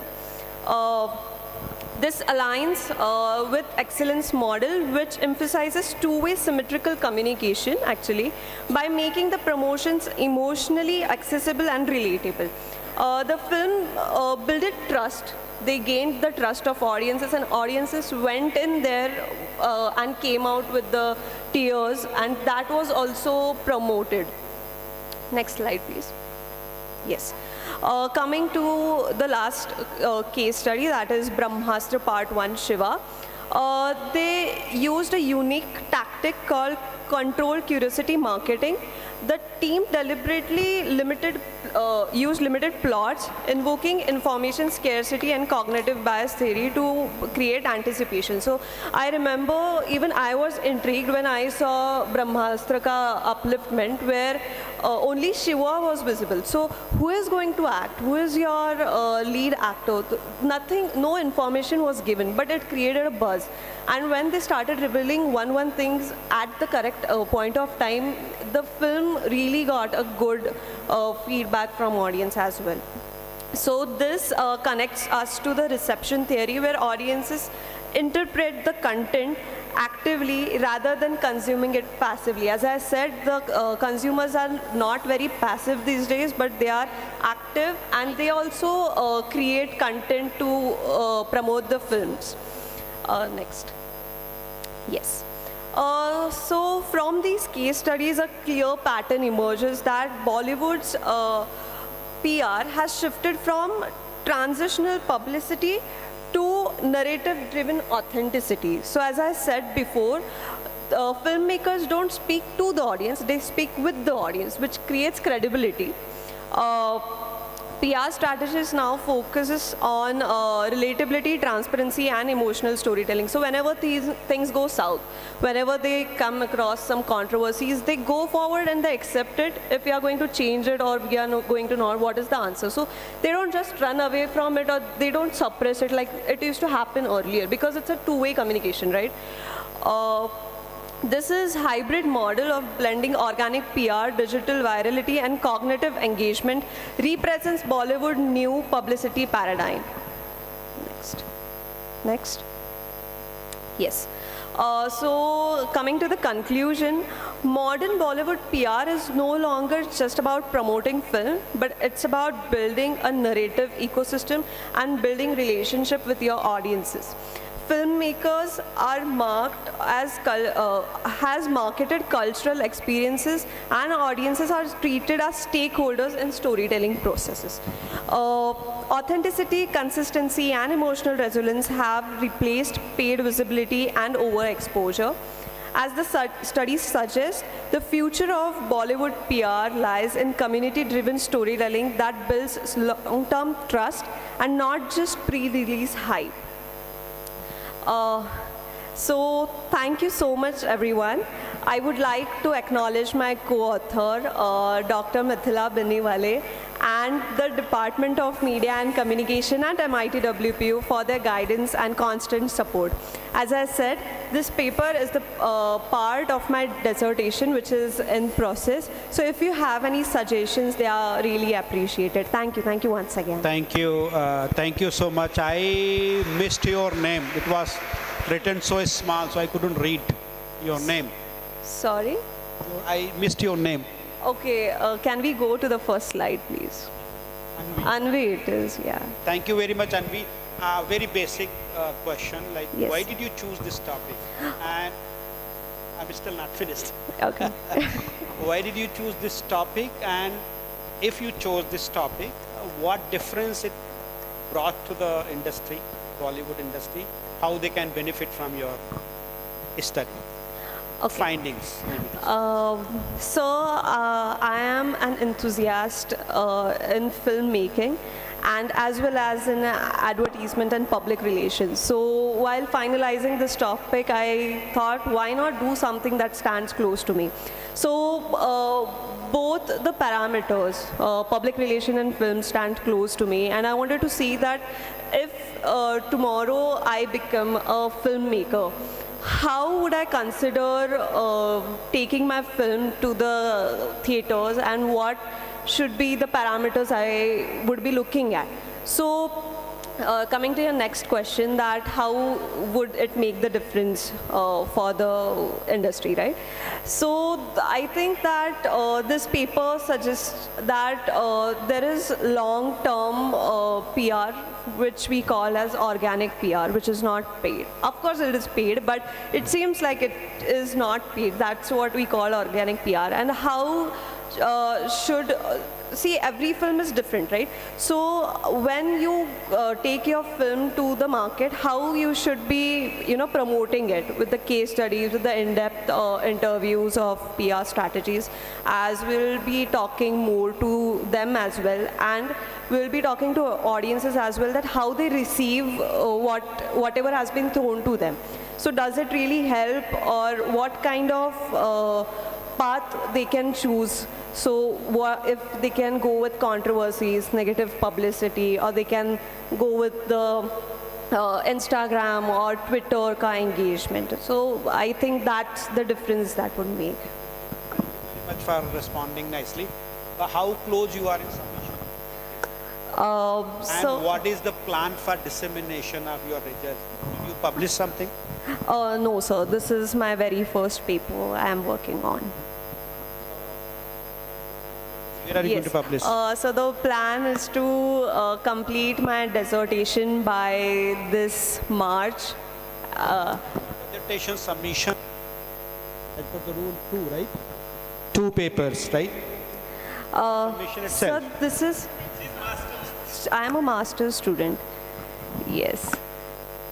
Go ahead. Yes. Good luck. Thank you. Okay, floor is open for the... If you want to ask anything, please. Sure. Okay.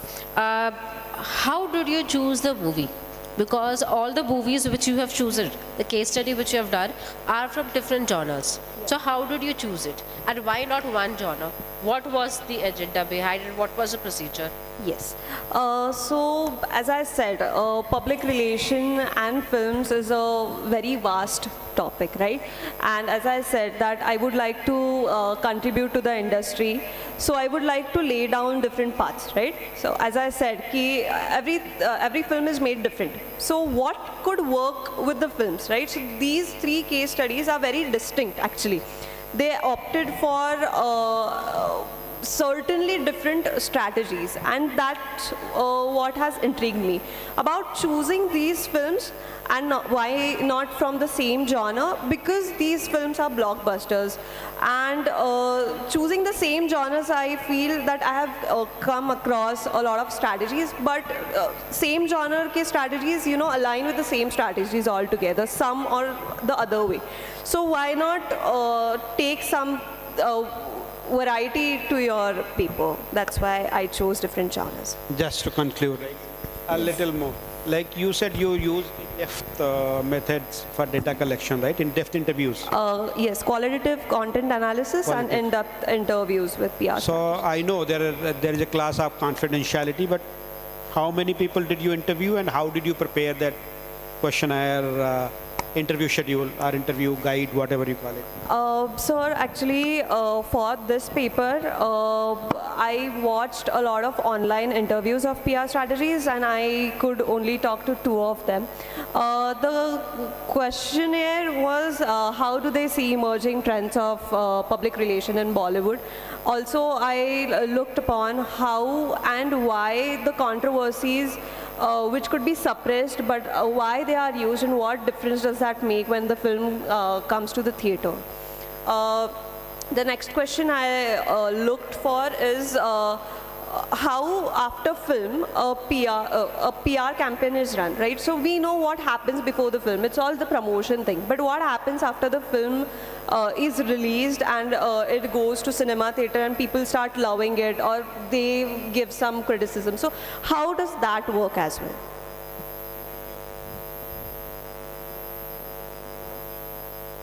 Thank you so much, guys.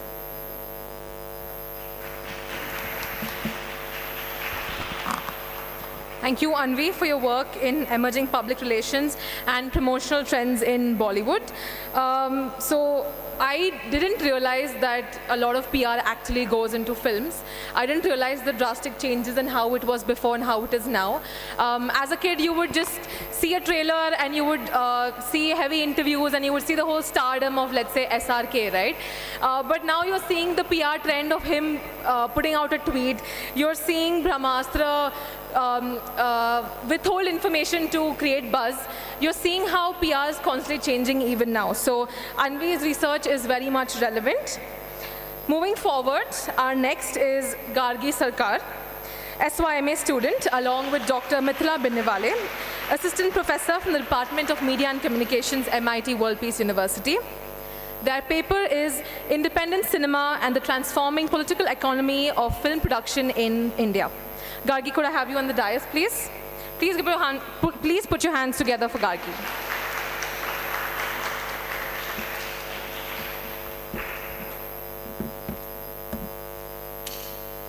Good evening, everyone. I know it's been a long day for you guys, but good evening, respected chairperson and everyone present here. My name is Gargi, and today I'm presenting my paper on independent cinema and the transforming political economy of film production in India. This paper is co-authored by Dr. Mithila Binnewale. So my first slide. Yeah. So before I move forward to independent cinema, I would like to talk about how we went to this parameter. So we started from parallel cinema, that was in the 1950s to 1980s. Now what are parallel cinema? Basically, parallel cinemas are the kind of films that talked about social issues by keeping the reality of it. So none of the actors as such were there. Real, normal characters were usually portrayed, and the pioneers in this field were Satyajit Ray and Shyam Benegal. So all must have watched Pather Panchali and a lot of movies. So these all come under this parallel cinema.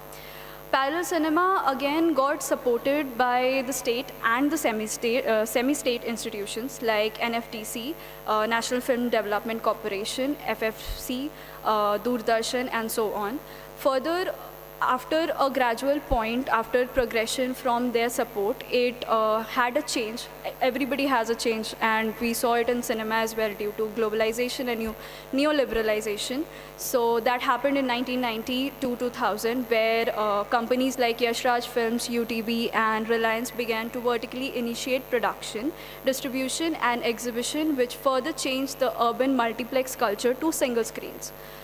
Then we also started participating in festivals, and foreign funded funds also increased, which further now where we are right now is the independent cinema, where we see a lot of films, Indian films are going to global platforms. That's due to the internet and globalization.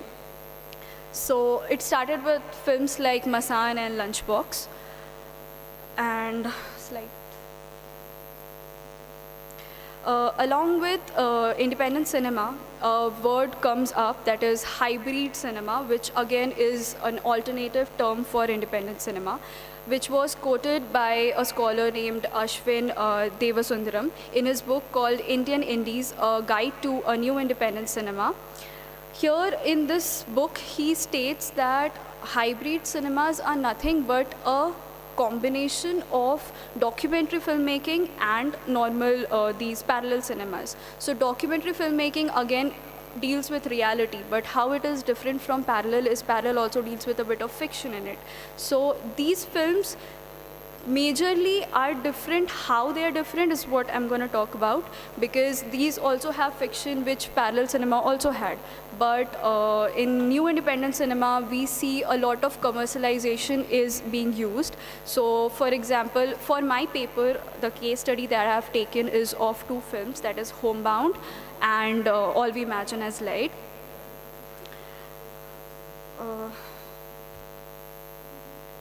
So next slide. Hybrid, yeah. So hybrid cinema, then further going ahead. That's fine. So slide 3. Yeah. So the narrative of Indian evolving political economy is always linked to its independent film industry. So basically who finances it, or who distributes it, or who gets to view it. A lot of films are there which not all of us can view. There are specialized films for special people.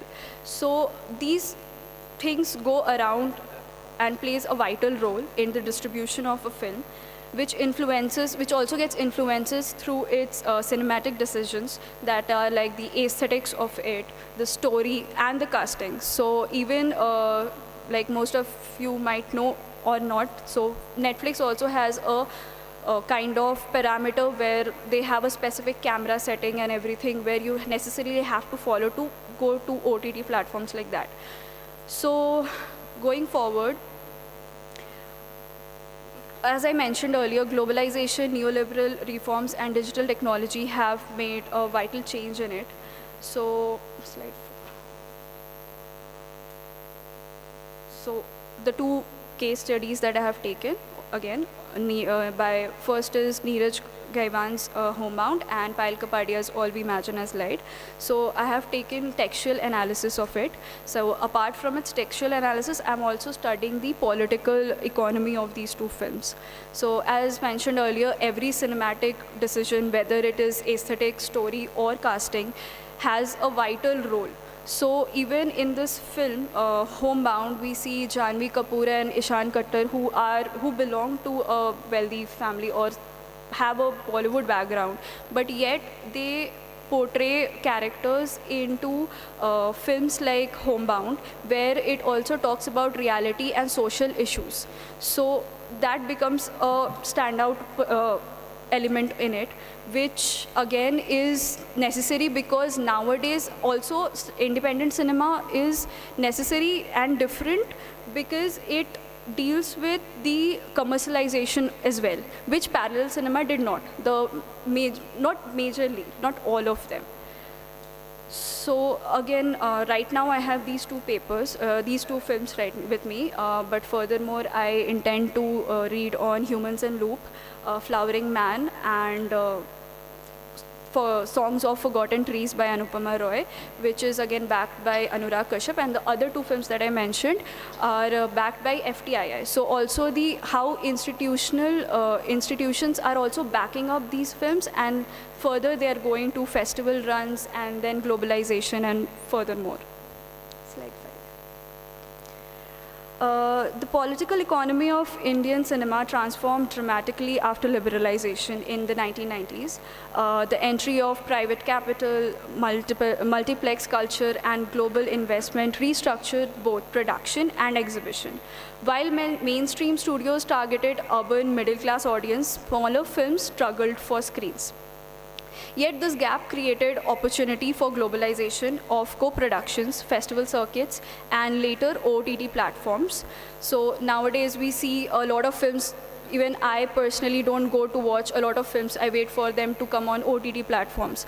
So now all these films don't just rely on the theaters, but they also look forward for a different set of audience in the OTT platforms.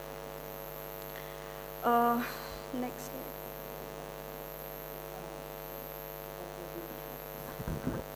Yeah. Yeah. Sure. Yeah, so I'll just talk about these two. Okay, so since we have... As said, yeah. go to the methodology section, complete the... Yeah, I'm almost done with it. I'll just talk about the findings. Major findings? Yeah, this is the major findings that I have. So I talked about the two case studies, All We Imagine as Light and Homebound. So in All We Imagine as Light, the entire film, majority of it is handheld, which is again a documentary filmmaking style, which we see in this, hence, but it has fictional characters in it. So which again combining becomes hybrid cinema, which again is our independent cinema. Slide change. Again, in the second film, Homebound, again handheld cameras are there. Natural lighting is shown to show the reality and the low-paced color palettes to show the real image of the film, the characters. They talk about the lower middle class families and also the aesthetics of it. The close-ups and long shots, which again is a documentary style, is used here to show the reality and how monotonous life can get for both the films. And yeah, to conclude, today's independent cinema operates within global market by festival runs along with OTT platforms, then balancing creative vision and economic survival. Again, people go for OTT platforms because the censorship is less there. So a lot of people can actually put up their content on OTT platforms. So you get a creative liberty. So as a creator, you choose for that, you opt for that. Hence, we also see a rise in OTT platforms these days.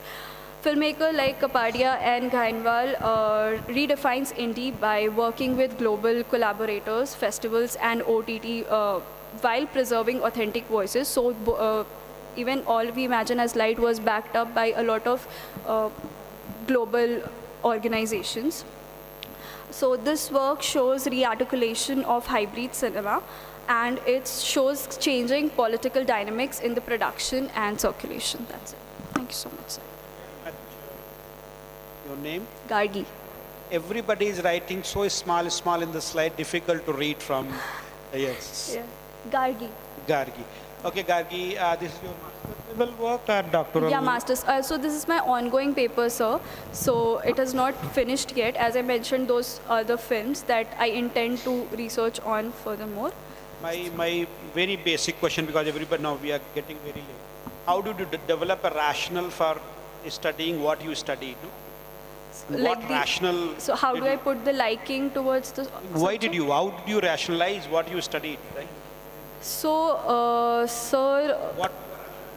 Yeah, so... so starting off films, I'll tell you the honest reply. So it was initially, I was doing a research with my co-author on short films and how it goes, like even kids in school, the film production goes to multiple levels, like FTII films went to global levels. So how a normal class assignment can go to a global level. So that was the study element, that was the major foundation basically, and which further... Thank you. What I wanted to know, like whenever we and our department do, we sit down couple of people and grill our students. Tell me, why did you choose what you chose? Yeah. All right, so yeah. It's not coming up anyway. I'm opening the forum for others to ask the questions. Any question? If no question, I conclude and call for the day now. Thank you very much for presenting wonderful presentations. Thank you, sir. And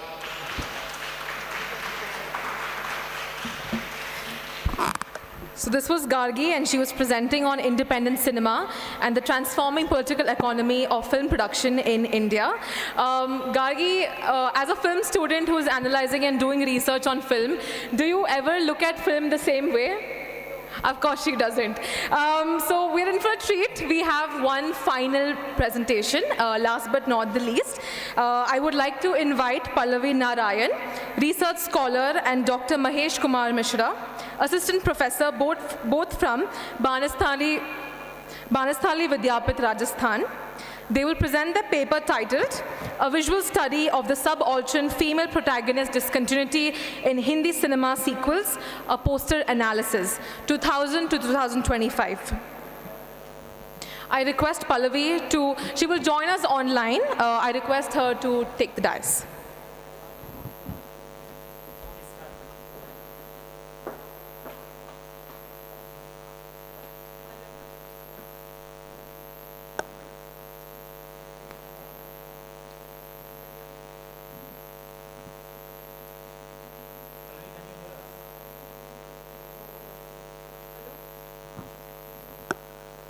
Hello.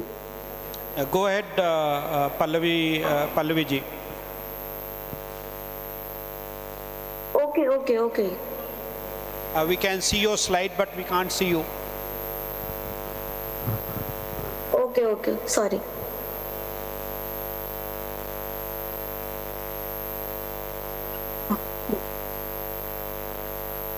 Okay, I will. I am Pallavi. Good morning, good afternoon, good evening, everyone. Good evening I am is more Pallavi appropriate. Narayan, a research scholar from Banasthali Vidyapit. Today, I will be presenting my research title, Visualizing Subaltern Female Protagonist Discontinuity in Hindi Cinema Sequels, a Poster Analysis from 2000 to 2025. This study explored how Hindi cinema poster often remove female protagonists, especially those from subaltern background. The concept of subaltern contain post-colonial studies refers to group excluded from mainstream power structure and often silenced in public discourse. Cinema are not just a promotional tool. They act as a cultural mirror.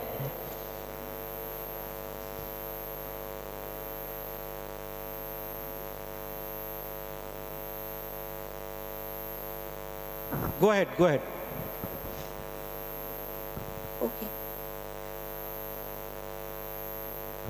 Please proceed. Yes. Please proceed. Go ahead. Keep presenting.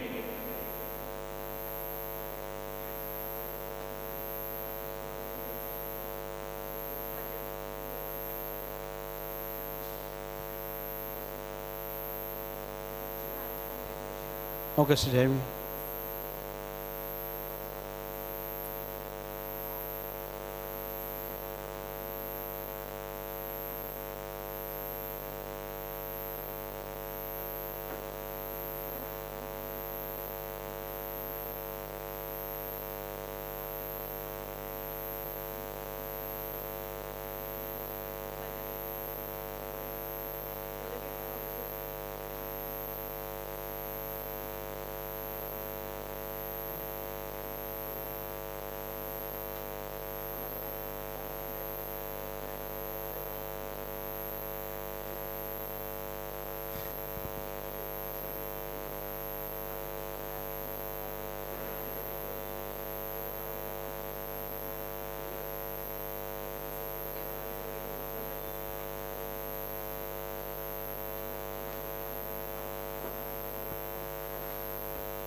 I request the audience to just wait for another 30 seconds to 1 minute.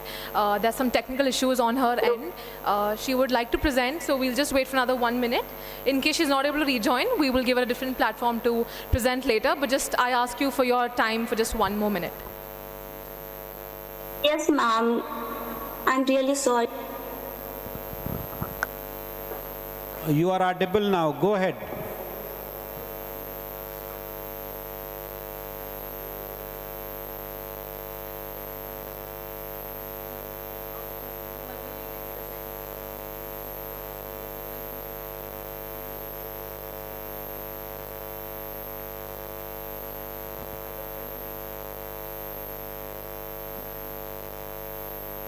Yes, ma'am. Yes, ma'am. Can you hear me? Go ahead, go ahead. You are audible.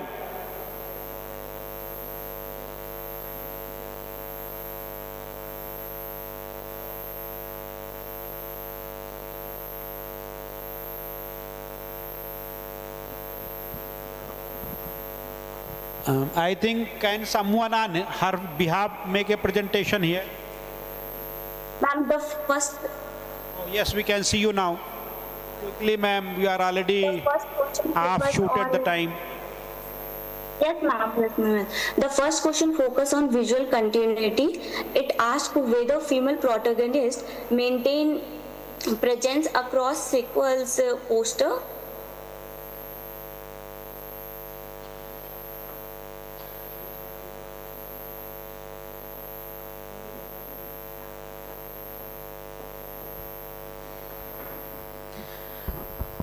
My deepest apologies for the technical inconveniences. Unfortunately, she couldn't present her paper today due to an issue from her end. I was looking forward to understanding a visual study of subaltern female protagonist discontinuity in Hindi cinema sequels. I wanted to first understand what does subaltern mean, but I will probably understand what that means later on. I hope she can present her paper with us sometime maybe later. If today proved anything, it's that media truly goes beyond boundaries through ideas, inquiry, and insight. Now, research may begin on paper, but today it has certainly moved minds alike. The research presented by 4 presenters may as well become frameworks we learn later on. We learned a lot today.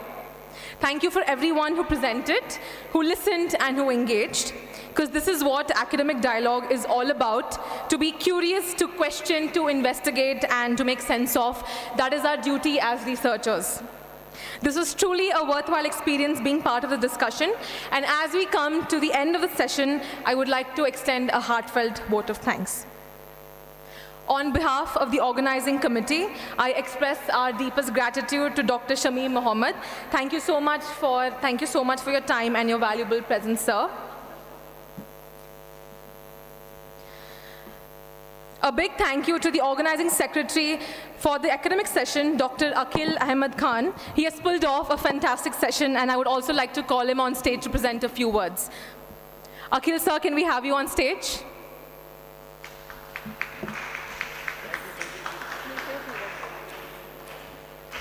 Okay, good evening everyone. I think it's too late to say anything. Anyway, I would like to thank on the behalf of department and organizing team, our chairperson, Dr. Shamim Ahmed. Thank you for your time and sharing knowledge with us, and especially for our MA students who are aspiring scholars. Thank you presenters, especially Rohit Yadav and Dr. Anup Misra from Central University of Jharkhand, Pallavi and Mahesh Misra from Vanasthali Vidyapeeth, and Ankita Singh from MIT I.D.E University, as well as our young brains, that is Gargi and Anvi. I congratulate everyone. I hope it must be a fruitful session for you, must be some learning process for you. Keep learning, and thank you all. Thank you all the organizing team, and see you soon. See you tomorrow with another session. Thank you. Once again, a huge thank you to Dr. Shamim Mohammed for chairing this session. Thank you so much, Dr. Akhil Ahmed Khan, for pulling off such a fantastic session. Heartfelt appreciation to all of the presenters. It is very hard to present a paper and also to do research. I also thank our faculty coordinators, volunteers, and audience for your time and participation. Thank you all once again. This is not over yet. I'd like to end on a high note. This is a reminder that NCMJ continues tomorrow, so we have a lot more things planned for day 2 of the National Conference on Media and Journalism. So grab onto your thinking hats, open your minds and ears, and be there tomorrow. The session ends here, but the conversation continues tomorrow. Looking forward to your participation, and have a wonderful evening ahead. This is your host, Amrita, signing off. Thank you.